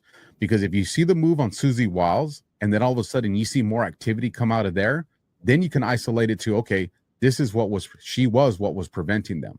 If you make a move on Susie Wiles and things still remain static, then you move to the next tier, you take out Bondi. You take out, and when I say take out, I mean replace, just for the people that want to take things out of context. You fire her or replace her. When you do that, if all of a sudden you see more activity out of the FBI with Cash and Bongino, then you know, okay, it was Bondi that was handcuffing them. If you remove Bondi and you still are not getting activity out of the FBI, well, then you're talking about an entire lineup change that President Trump's going to have to do across his administration. But I think if you start off first with Susie Wiles and Ratcliffe, I think you see those as strong markers that it's go time with that. Yeah. Because now, the FBI he has to do something right now. With the seditious six, the shots on these two National Guard members, whether he likes the position or not, he has to make a dramatic response to that. And that requires more than just bringing people in for questioning. Correct. Yeah, I think it might be this weekend. So when it really kicks off. But, it's hard. I don't like to, predict, because that's always 99% of the time wrong. But it looks like it's moving in that direction. So we'll see. Regardless, we're moving in that direction. So I'm glad you guys brought up the Muslim extremism. It's throughout America. And Alpha, you and I have fought in those areas. The extremists are the ones that run the show. They completely control everybody else in those countries. Once they get in charge, once they get in power, the people, it could be like 1 or 2%, kind of like what we've seen in America. They control everybody. So what are your guys' thoughts on the Muslims if this kicks in from the extremists? And this goes back to Obama. They've wanted the religious war or the race war in our country to unfold. They've wanted that. They've seeded all the variables there. They just need a triggering event for that. I think Trump making this move on designating some of the factions of the Muslim Brotherhood, I think that's an indicator that he recognizes how close they are to activating that scenario. And I think what he's doing now is he's tapping into, because here's the thing. If they're designating factions of the Muslim Brotherhood as terrorist organizations, that means they have the authority to now monitor them, track the funding, and that's going to take them behind the scenes to stuff that maybe, at least legally, they probably weren't supposed to be monitoring, now that they can monitor. So I think you are going to see that. Abbott making that first move in Texas kind of shows the precedence for that. And again, it's what both sides do. When Abbott did that, what do you think Trump and the administration did? They went to social media, they went to podcasts, and they started to look at the court of public opinion. Are conservatives, MAGA, America First, are they in a position where they can tolerate this? And they got the answer. Okay, now that we got the answer, because Abbott was the test case, let's go and start designating these Muslim factions as that to proceed. It's the same thing the deep state's doing right now with the shot on the National Guard. Like, both sides are doing this. So I think the concern is what we're seeing is you have these officers, and I'm going to err on the side of caution and say probably are tapped into the Muslim Brotherhood. That's speculation on my behalf, that are now cops. And why is that significant? Because when you're a cop, you now have access to very confidential databases, whether it's NLETs, I won't go through all of them, but there's different databases that they can easily go through and see everybody in that county or that state that has weapons. Where are the houses that have guns? They now know, because we have special markers, I'll leave it at that, to designate where officers and very important people live. So this way, when that address populates on your MDC, you know where you're going, because it may change the way you handle that particular call. Well, now if you just gave that to people that are, it's their video that they put out there. We will always be for our community. That's not the oath of a police. That's not the oath of a police officer. Yeah. But they went out and made these videos. So you have to wonder, are they getting that information, and are they feeding it into terrorist cells that now know, like Josh said, if they're going to make a move on somewhere in Minnesota, or a move somewhere in Michigan, or a move somewhere in Austin, they know exactly where the cops and officials live to take them out first. So, but I think Trump making that move, at least that's a hat tip to me, that they're aware where this is going, and I think they're ahead of it. So I don't think they're going to be able to pull off what they want. Yeah, and I actually made a prediction last night. I said CAIR, C-A-I-R. This is Linda Lassour and all these people, the ones that funded Madani in New York. This is the CAIR PAC that actually funded it. Direct connections back to Soros, by the way. They will be the next ones to be declared a terrorist organization. And that's why I think they went out there with the Muslim Brotherhood and defined certain factions, because what you're seeing is CAIR is actually funded by the Muslim Brotherhood, but this is various factions that are actually providing the funding. Now, going back into it, one of the questions that we never ask, and I think that this is culturally important, is why Islam? Why was Islam chosen for this? And they absolutely were groomed and chosen for this. And it's because of the Muhammad doctrine, right? Muslims have this 1,400 years of history of conquering empires by one person moving into a village. One person moves into the village, they infiltrate. people are like, hey, you're a nice person. Oh, great. Yeah, move in. Oh, another one moved in. Oh, they're awesome. The next thing you know is they completely infiltrated, and all the white people or the black people, they're moving out. And then what do? They intimidate, they replicate, and they intimidate. So they replicate, they get their progeny in there, and then they intimidate. This is what you're seeing in London and all throughout the UK right now. Okay. After intimidate, they exterminate. They make sure, they ensure, they take over that land, and they take it over for good. And they start with small towns, they move on the cities, then they move on to entire countries. And within 200 years, they will own this entire country if we allow it to happen. And this is why they chose Muslims as well. There's this cult-like obedience that is brought about by Sharia law, that is brought about by Islam, where you don't get this with cartels and gang members. So what the cartel is going to do to them or their family. With radical Islam, it's about what God's going to do to me if I disobey my Amen, right? So you have this whole different theological, ideological perspective that comes with these, where there's this mass obedience to where the 29-year-old will go and shoot 2 National Guard soldiers point blank in the head, yelling Allah Akbar, and he gets arrested and shot and beat up, and he don't give a shit because he's going to heaven and getting his 99 virgins and 2 goats or whatever it is, right? This is why it is them. And if we slowly allow them to integrate into our society, this is what's going to happen over a long period of time. Now, do I think that we need to take action or we need to be Islamophobic? No, absolutely. I'm not Islamophobic. I know many people who are Muslim. They're actually really great people of the community, but they're not radicalized. They're not people that have had generations of trauma through mass war because of a country in the Middle East that starts with an I, or because of, the military industrial complex or whatever it might be. But at the end of the day, there's an infiltration in the United States of America. It wears many different faces, but there's one single hand that's leading it. And how does the Trump administration deal with this?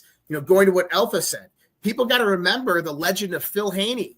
Phil Haney, DHS, Department of Homeland Security founder. He was a DHS whistleblower in 2010 under the Obama administration. He called out the Muslim Brotherhood and the infiltration within our local communities, within our local governments and police forces, and how the Obama administration, through the Department of Homeland Security, destroyed the evidence and wouldn't allow it to be released. He was on the John B. Wells radio show on January 28th, 2021. And he says, John, I'm going to meet with a contact next week. I'm going to have some breaking information. And John says, well, I hope you're not suicidal, because I'm not suicidal. I have a new girlfriend. Life is great. Single gunshot wound to the head in an underpass in California ruled a freaking suicide. I mean, this is what we're dealing with here. We've been warned. And I mean, I don't want to scare people, and I hope that I don't, but we have to understand that there is a threat.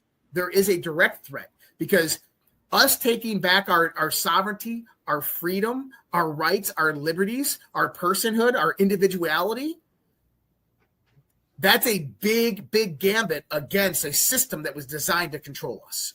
I have a 41-second clip for you, Mike, if you want to share this. Bridget Gabriel, she's a national security expert. This document, I think she explains it here, but this document is official. This is evidence in a court case, for those in case she doesn't explain that part. Understanding the role of the Muslim Brother in North America. The process of settlement is a civilization jihadist process with all the word means. The Ikhwan, which is the Arabic word for brothers, must understand that their work in America is a kind of grand jihad in eliminating and destroying the Western civilization from within and sabotaging its miserable house by their hands and the hands of the believers, so that it is eliminated and Allah's religion is made victorious over all other religions.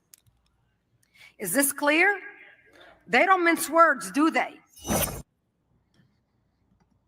She's awesome. Yeah, I love her work. But I've been in the Middle East for most of my career as a SEAL in CIA, almost all of it in CIA, and they don't integrate well at all.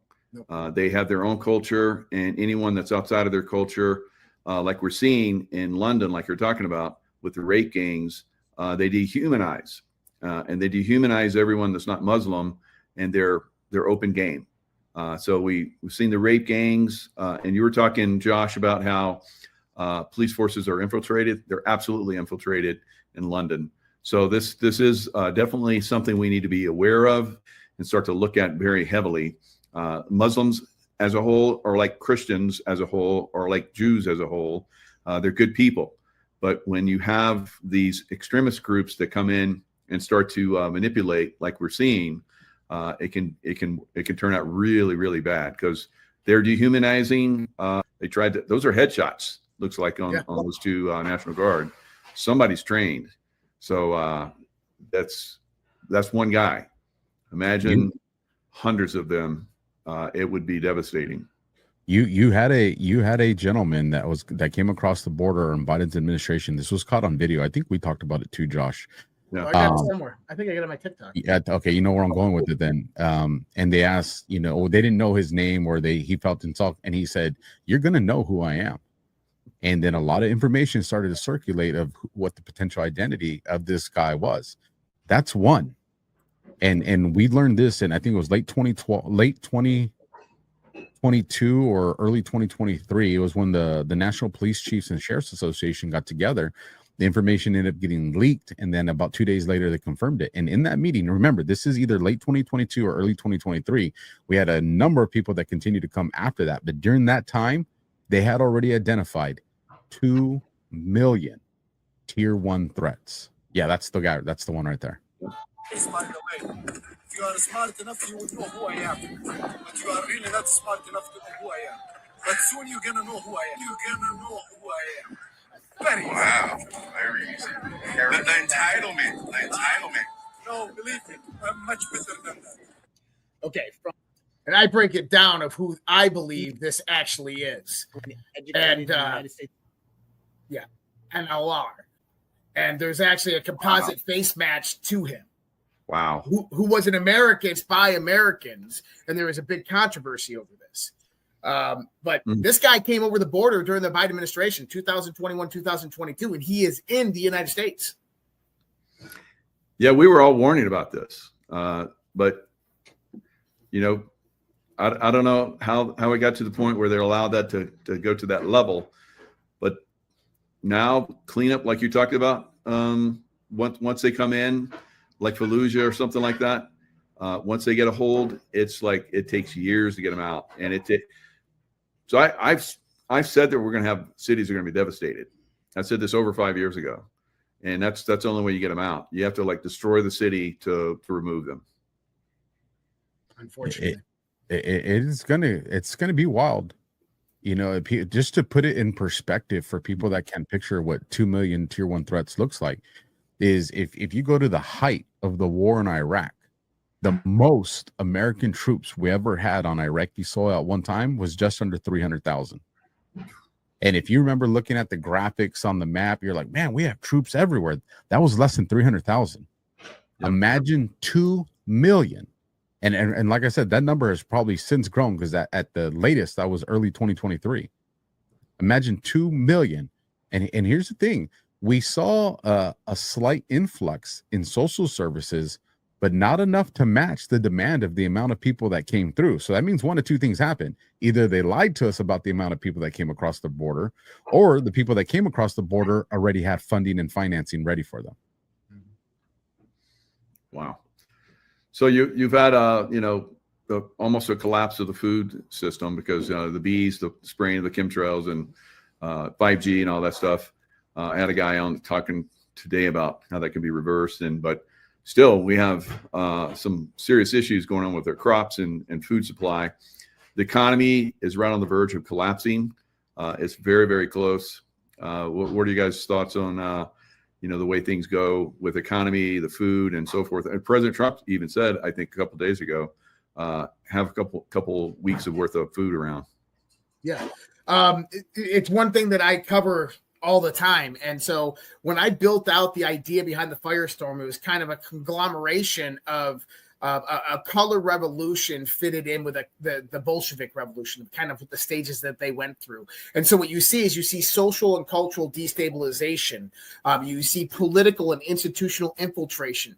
But above that layer, you see control of the supply chain, and you see the attacks on the infrastructure. And if we go back to the Biden administration, you remember when we were reporting on it, over 239 food processing and manufacturing facilities in the United States were on fire, set on fire, and destroyed during the Biden administration. We got to remember that there was a tax on infrastructure, right? And so we had that. But all of this is set up because when you have the institutional infiltration, the societal and cultural collapse, and then you have the attacks on infrastructure and supply chain, you have global economic collapse. You have World War III that gets promulgated out of this. And right now we have what I would call a liquidity crisis. And we actually just saw an example of this the other day when the Japanese bond rate skyrocketed from near zero to almost 5%. You saw Bitcoin just drop down from 110,000 almost to 87, 86,000. You saw S&P 500 drop 500 points. You see all these other stocks dropping. And the reason that is because large institutions don't use their own money to buy Bitcoin and stocks. They use borrowed money. They use the derivatives market. So what they do is they'll go out there and take Japanese bonds, and since they're so stable, they'll use them as collateral to go out there and borrow money on margin, and then they'll go buy Bitcoin. And from the Bitcoin, they'll go buy U.S. tech stocks. So when the bond rate skyrockets up, you get a liquidity crisis to where they got a call on their carry trade, and now they have to liquidate their assets, and you get these global assets begin to decline. And so one thing that we have to understand is that, probably 60 to 70% of the global markets are nothing more than credit. They're marginalized systems.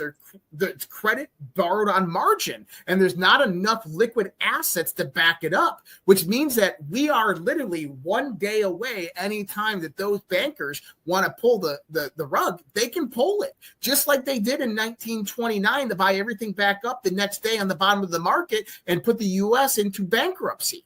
They can immediately do that again. And this is why we got to get rid of the Fed system. This is why we got to go to alternative, decentralized, parallel systems, right? But I agree. And part of that's because of the way the deep state designed it.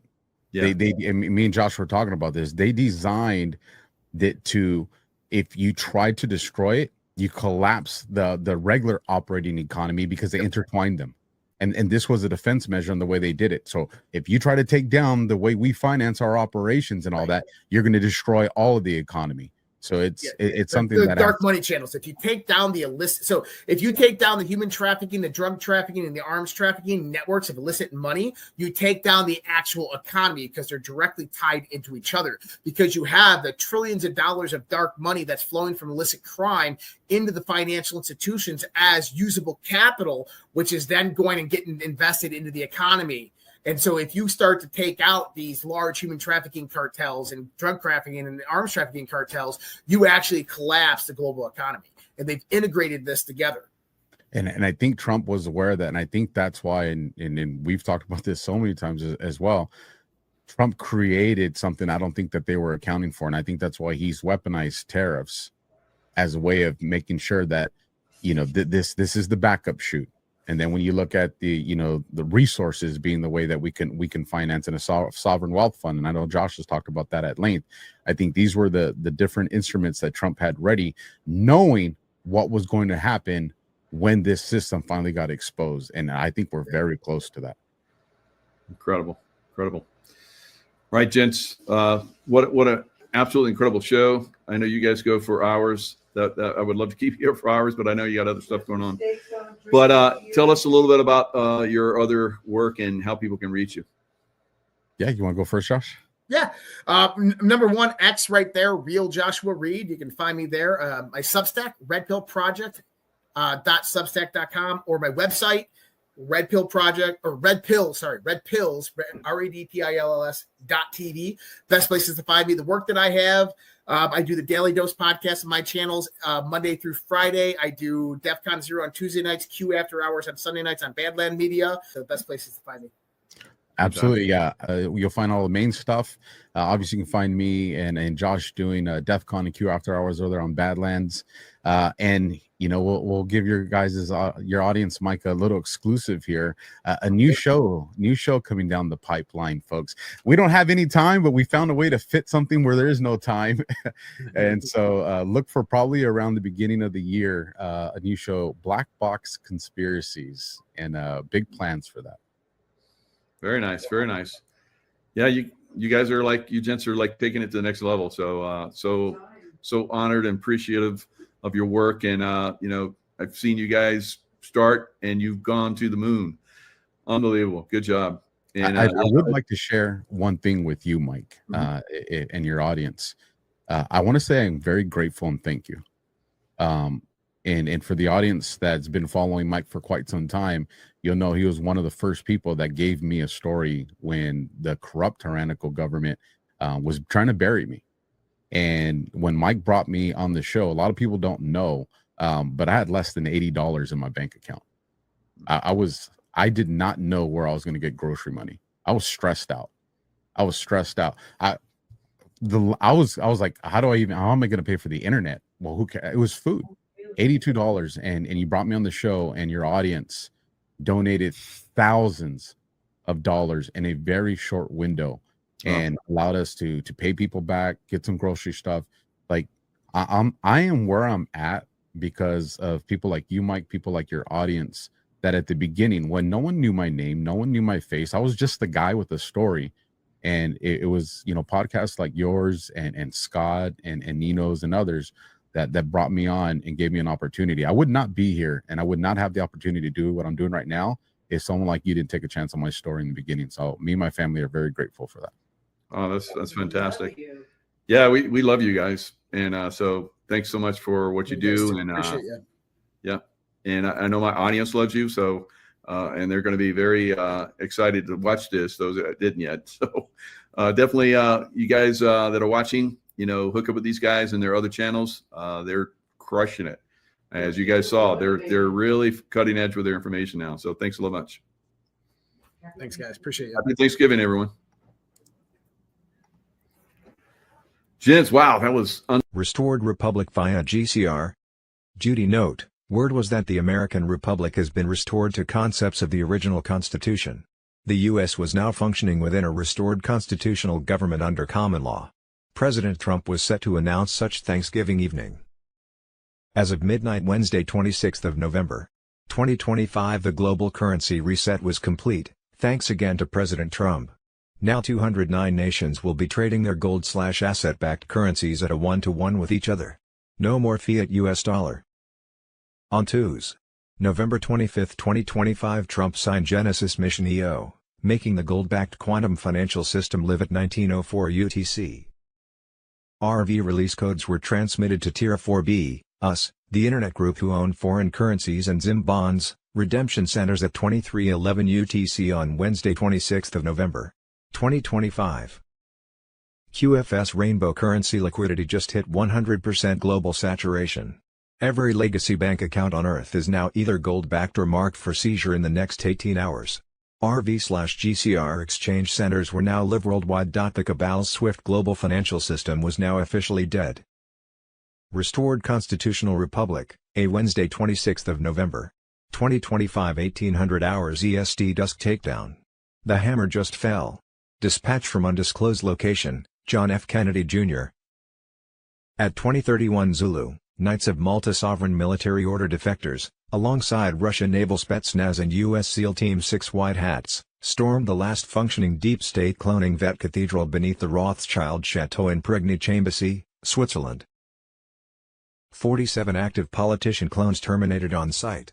Original DNA vaults torched. The Swiss Guard units that tried to intervene surrendered after the first 40 seconds, they're singing like canaries about the Epstein Island 2.0 under Lake Geneva. Simultaneous kinetic strikes just erased the final 3 adrenochrome processing plants in the cabal had hidden inside abandoned CERN tunnels. The smell of burning evil is drifting across the Alps tonight. QFS Rainbow currency liquidity just hit 100% global saturation. Every legacy bank account on Earth is now either gold-backed or marked for seizure in the next 18 hours. Gitmo's new galas are finished. The Epstein client list Wave 5 just dropped internally, 1,400 names, video proof, signed confessions. The storm is inside the house. Where we go one, we go all. JFK Jr. 17. B. Wednesday 26th of November. 2025 11:59 EST midday shockwave dispatch from undisclosed location. The cabal just tried to burn the board and lost their own hand. At 15:06 Zulu the deep state triggered their last resort Project Black Sky, a coordinated EMP cascade from 4 stealth blimps over North America to fake a Chinese first strike. Space Force 1st Space Brigade, in direct link with Andromeda Council motherships, shot all 4 blimps down with railgun rods over the Labrador Sea at 15:19. No blackout. No war. Just another failed false flag. At 15:44 Zulu, original constitutional sheriffs and defected MI6E squadron operatives stormed the Satanic ritual chamber beneath Hampstead Heath, London. The real Biden double number 4 just suffered catastrophic facial degloving during a staged Thanksgiving photo op at a Delaware soundstage. The silicone mask split from ear to ear on national television. Marines on site dragged the malfunctioning clone straight into a Black Hawk. Destination, Gitmo Medical Wing for full dissection. QFS just seized every single Federal Reserve note in circulation. They are now worthless paper. The RV/GCR public exchange is open worldwide at 2000 hours EST tonight. The 2020 footage master file just mirrored to 312 countries. They are out of moves. Where we go one, we go all. JFK Jr. See Wednesday 26th of November. 2025 Gnostic Illuminati cells embedded inside the P3 Freemasonry lodges in Rome have executed the complete shutdown of the Vril parasitic Antarctic portal network beneath the Ross Ice Shelf. Dispatch from secure location, Julian Assange. Brothers and sisters of the living truth, they tried to bury this 36 hours ago. They failed. In the last 24 hours alone, Gnostic Illuminati cells embedded inside the P3 Freemasonry lodges in Rome. Acting in direct concert with defected Iranian Quds Force cyber commanders and off-world Andromeda Council emissaries stationed at the Luxor Stargate complex, have executed the complete shutdown of the Vril parasitic Antarctic portal network beneath the Ross Ice Shelf. 3 primary Luciferian jump gates, codenamed Amaranth 1, Amaranth 2, Amaranth 3, were collapsed using scalar resonance weaponry at 3:17 UTC. The shockwave registered as a 6.8 earthquake on usurped seismographs. It was no earthquake. It was the sound of the deep state's last southern escape route being welded shut forever. Simultaneously, white hat squadrons from the restored constitutional U.S. Navy, operating under restored 1776 maritime law, stormed the cloned celebrity production facility beneath Pine Gap, Australia. 47 active Avatar replacements, including 2 current A-list actors scheduled for comeback roles in 2026 and 1 European royal whose original died in 2019, were extracted alive. Wednesday 26th of November. 2025 The Harmageddon array is not merely offline. It is gone. Dispatch from secure location, Julian Assange.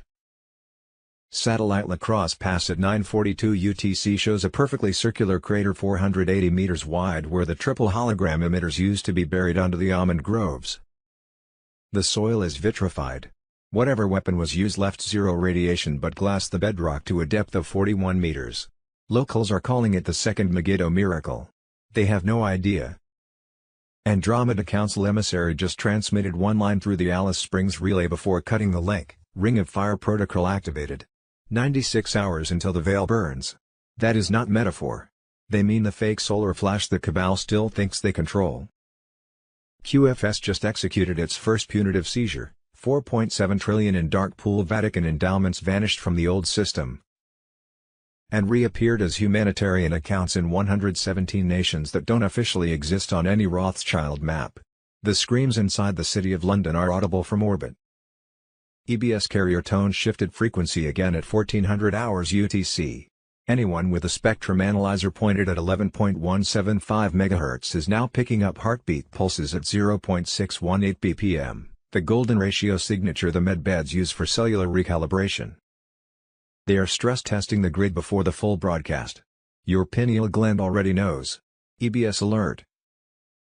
Wednesday 26th of November. 2025 U.S. military alert: all military forces worldwide are preparing to suspend all media, internet, phone, and TV services. Nizar/Jazar activated, Charlie Ward and friends on Telegram. During this time, no internet, no ATMs, and phones. Only working for 911 calls. This is the global martial law we've been talking about, and it comes with a 10-day communication blackout. But here's the kicker: the emergency broadcast system will be activated worldwide. Non-stop, 24/7, 8-hour documentaries exposing the darkest secrets of the elite, fraud, corruption, pedophilia, and their arrests, will play 3 times a day. The military is taking down cabal-controlled governments worldwide, executing mass arrests based on 500,000 sealed indictments. This is the moment we've been fighting for. After the 10 days of darkness, we will reconnect to a new quantum internet. The old systems of government, education, finance, health, and commerce, gone. A new age is coming. Global currency reset. Urgent Military Command, QFS activation Phase 2. USSF just activated the list. Unregistered patriots equals blocked from the wealth transfer. Q drop 4,792 confirmed, only verified digital soldiers receive the funds. Tap below and confirm your ID in 30 seconds or lose everything. Activate my QFS account. Wednesday 26th of November, 2025, 2:57 p.m. Restored Republic via GCR update. Judy Byington Q. Judy note: I did not write this and I don't know who did, though I do agree with the content. As twilight descends on November 26, 2025, the Almighty's hand moves with exquisite precision to usher in an era of abundance and redemption, and despair are forever shattered. At midnight the global currency reset, GCR, launches with Tier 4B notifications set to illuminate secure channels, unlocking the floodgates of wealth transfer to the faithful stewards of this new age. Insiders confirm that on Monday 1st of December the GCR pivotal rollout occurs, as the Iraqi dinar and other currencies revalue at rates that defy the old world's scarcity, backed by the impenetrable security of the QFS.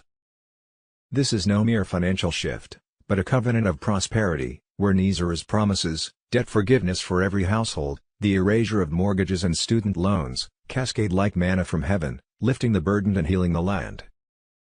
In tandem, post-revalue, payouts for humanitarian projects will commence immediately, channeling trillions into orphanages, clean water initiatives, and the rebuilding of shattered communities, a great reversal where the meek inherit the earth's true riches. The BRICS alliance, now fully aligned, ensures this wealth transfer encircles the globe, dissolving the petrodollar's tyranny and birthing a Goldstandard harmony under divine oversight. Envision it: families reunited in joy, farmlands revived, and generations freed from the yoke of usury, all as foretold in sacred writ. Rejoice, for this evening's whispers herald the fulfillment of prophecies long held in faithful hearts. Prepare your souls and documents, for the chimes of redemption ring louder with each passing hour. In God's infinite wisdom, the transfer of wealth from wicked hands to just ones completes the circle of restoration. Nothing can stop what is coming, and it comes with blessings overflowing. Wednesday 26th of November, 2025 8:52 a.m. Restored Republic via GCR update. Judy Byington Q. Judy note: I did not write this and I don't know who did, though I do agree with the content. United States National Emergency Alert System update: 10 days of darkness to begin at any moment, EBS activation imminent, mass arrests underway, the storm is upon us. Patriots of faith, as the dawn breaks on this November 26, 2025, we stand at the threshold of divine reckoning, where the light of truth pierces the veil of corruption that has long ensnared our beloved republic.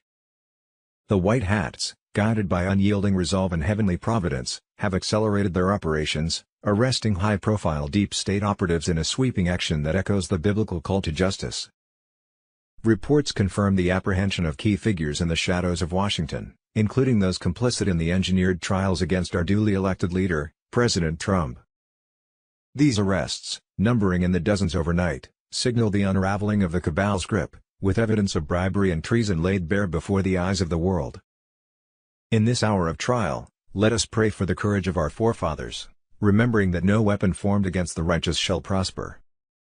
Simultaneously, the Emergency Broadcast System, EBS, hums with readiness, poised for activation as early as this afternoon, heralding the onset of the prophesied 10 days of darkness, a sacred pause for the Great Awakening. During this period, power grids will dim across the nation, not as punishment, but as preparation for the quantum leap into a restored order under the quantum financial system, QFS. Wednesday 26th of November. 2025 The hidden wealth system is collapsing and your value is being restored, Nizar and Jazara QFS on Telegram. For decades, a structure operated behind the surface of everyday life, a system built not to serve you, but to extract value from you. What you believed were ordinary documents, like a birth certificate or a social security number, were actually entries in a financial mechanism you were never meant to access or understand. This system was called the Sestuike Trust, created the moment you were born. Your certificate of live birth wasn't just a record, it was a securitized bond. Your name was converted into a corporate identity, a tradable asset used as collateral across global markets. Your labor, your future earnings, even your legal existence were quietly monetized without your consent. But that world is ending. Under the Nizar/Jazara framework and the rise of the quantum financial system, QFS, the hidden wealth extracted from generations is being traced, audited, and prepared for return. QFS is not a bank. It is a biometric, quantum ledger structure that identifies every fraudulent transaction attached to your strawman identity and reverses it. This transition does not simply reset currency. It restores sovereignty. Your name is not a corporation. Your identity is not collateral. Your value was never theirs to take. Forensic audits uncovered in military tribunals show how governments, banking institutions, and foreign exchanges traded hidden trust funds tied to millions of citizens. These trusts, often worth vast amounts, were leveraged, borrowed against, and quietly transferred through international settlement systems. The public was never informed, and no permission was ever asked. QFS changes that permanently. It records every stolen ledger entry, every hidden bond, every artificial debt placed on your legal fiction. And when activation is complete, your access will come through biometric QFS wallets linked directly to your DNA and frequency signature. This eliminates identity theft, banking control, or any third party standing between you and what is yours. Projected restitution amounts, based on age and trust history, are already aligned with QFS protocols. Individuals born before 1964, eligible balances exceeding $60 million. Individuals born 1964 to 1980, approximately $37 million. Individuals born 1981 to 2001, approximately $22 million, with pathways for legacy expansion. These are not gifts. They are repayments. Repayments for decades of unlawful taxation. Repayments for generational extraction. Repayments for value taken through a system you never agreed to enter. As the transition nears full activation, quantum vaults are sinking, legal structures are collapsing, and the old system, built on debt and deception, is losing its final leverage. You won't hear this from the media, and traditional banks cannot confirm what is outside their control. But the truth remains, you were never poor. Your value was hidden. And now, it is being returned. Wednesday 26th of November. 2025 extra 500 troops to deploy in Washington after shooting, Pentagon, Insider paper. Wednesday 26th of November. 2025 2 National Guardsmen killed, shooter wounded in attack at Washington, D.C. Metro, a few blocks from the White House. Wednesday 26th of November. 2025 update, war against narco-terrorists goes global. U.S. designates 4 groups in Europe as terrorists, calls them violent Antifa. Wednesday 26th of November.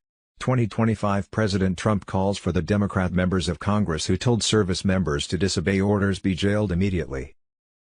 It was sedition at the highest level, and sedition is a major crime. There can be no other interpretation of what they said. Wednesday 26th of November. 2025 breaking, former Director of National Intelligence James Clapper admits that Barack Obama directed he and James Comey to carry out the Russia hoax in order to frame President Trump and members of his campaign. His exact quote, "Jim Comey and I were part of the group that were tasked by President Obama to put together all of the reporting that we had on the Russian interference." With the walls closing in, it appears that these men are getting desperate and beginning to sing like a canary on the big fish. Barack Obama. Clapper. Comey and former CIA Director John Brennan are rumored to be cooperating with authorities to help solidify their massive case against Barack Obama. It's all unraveling now right before our very eyes. Justice is on the doorstep. Emergency broadcast system on Telegram. Wednesday, 26th of November, 2025. Tucker Carlson says he absolutely hates the Republican Party, calling it useless and saying he'll fight them because he views their leaders as straight-up traitors.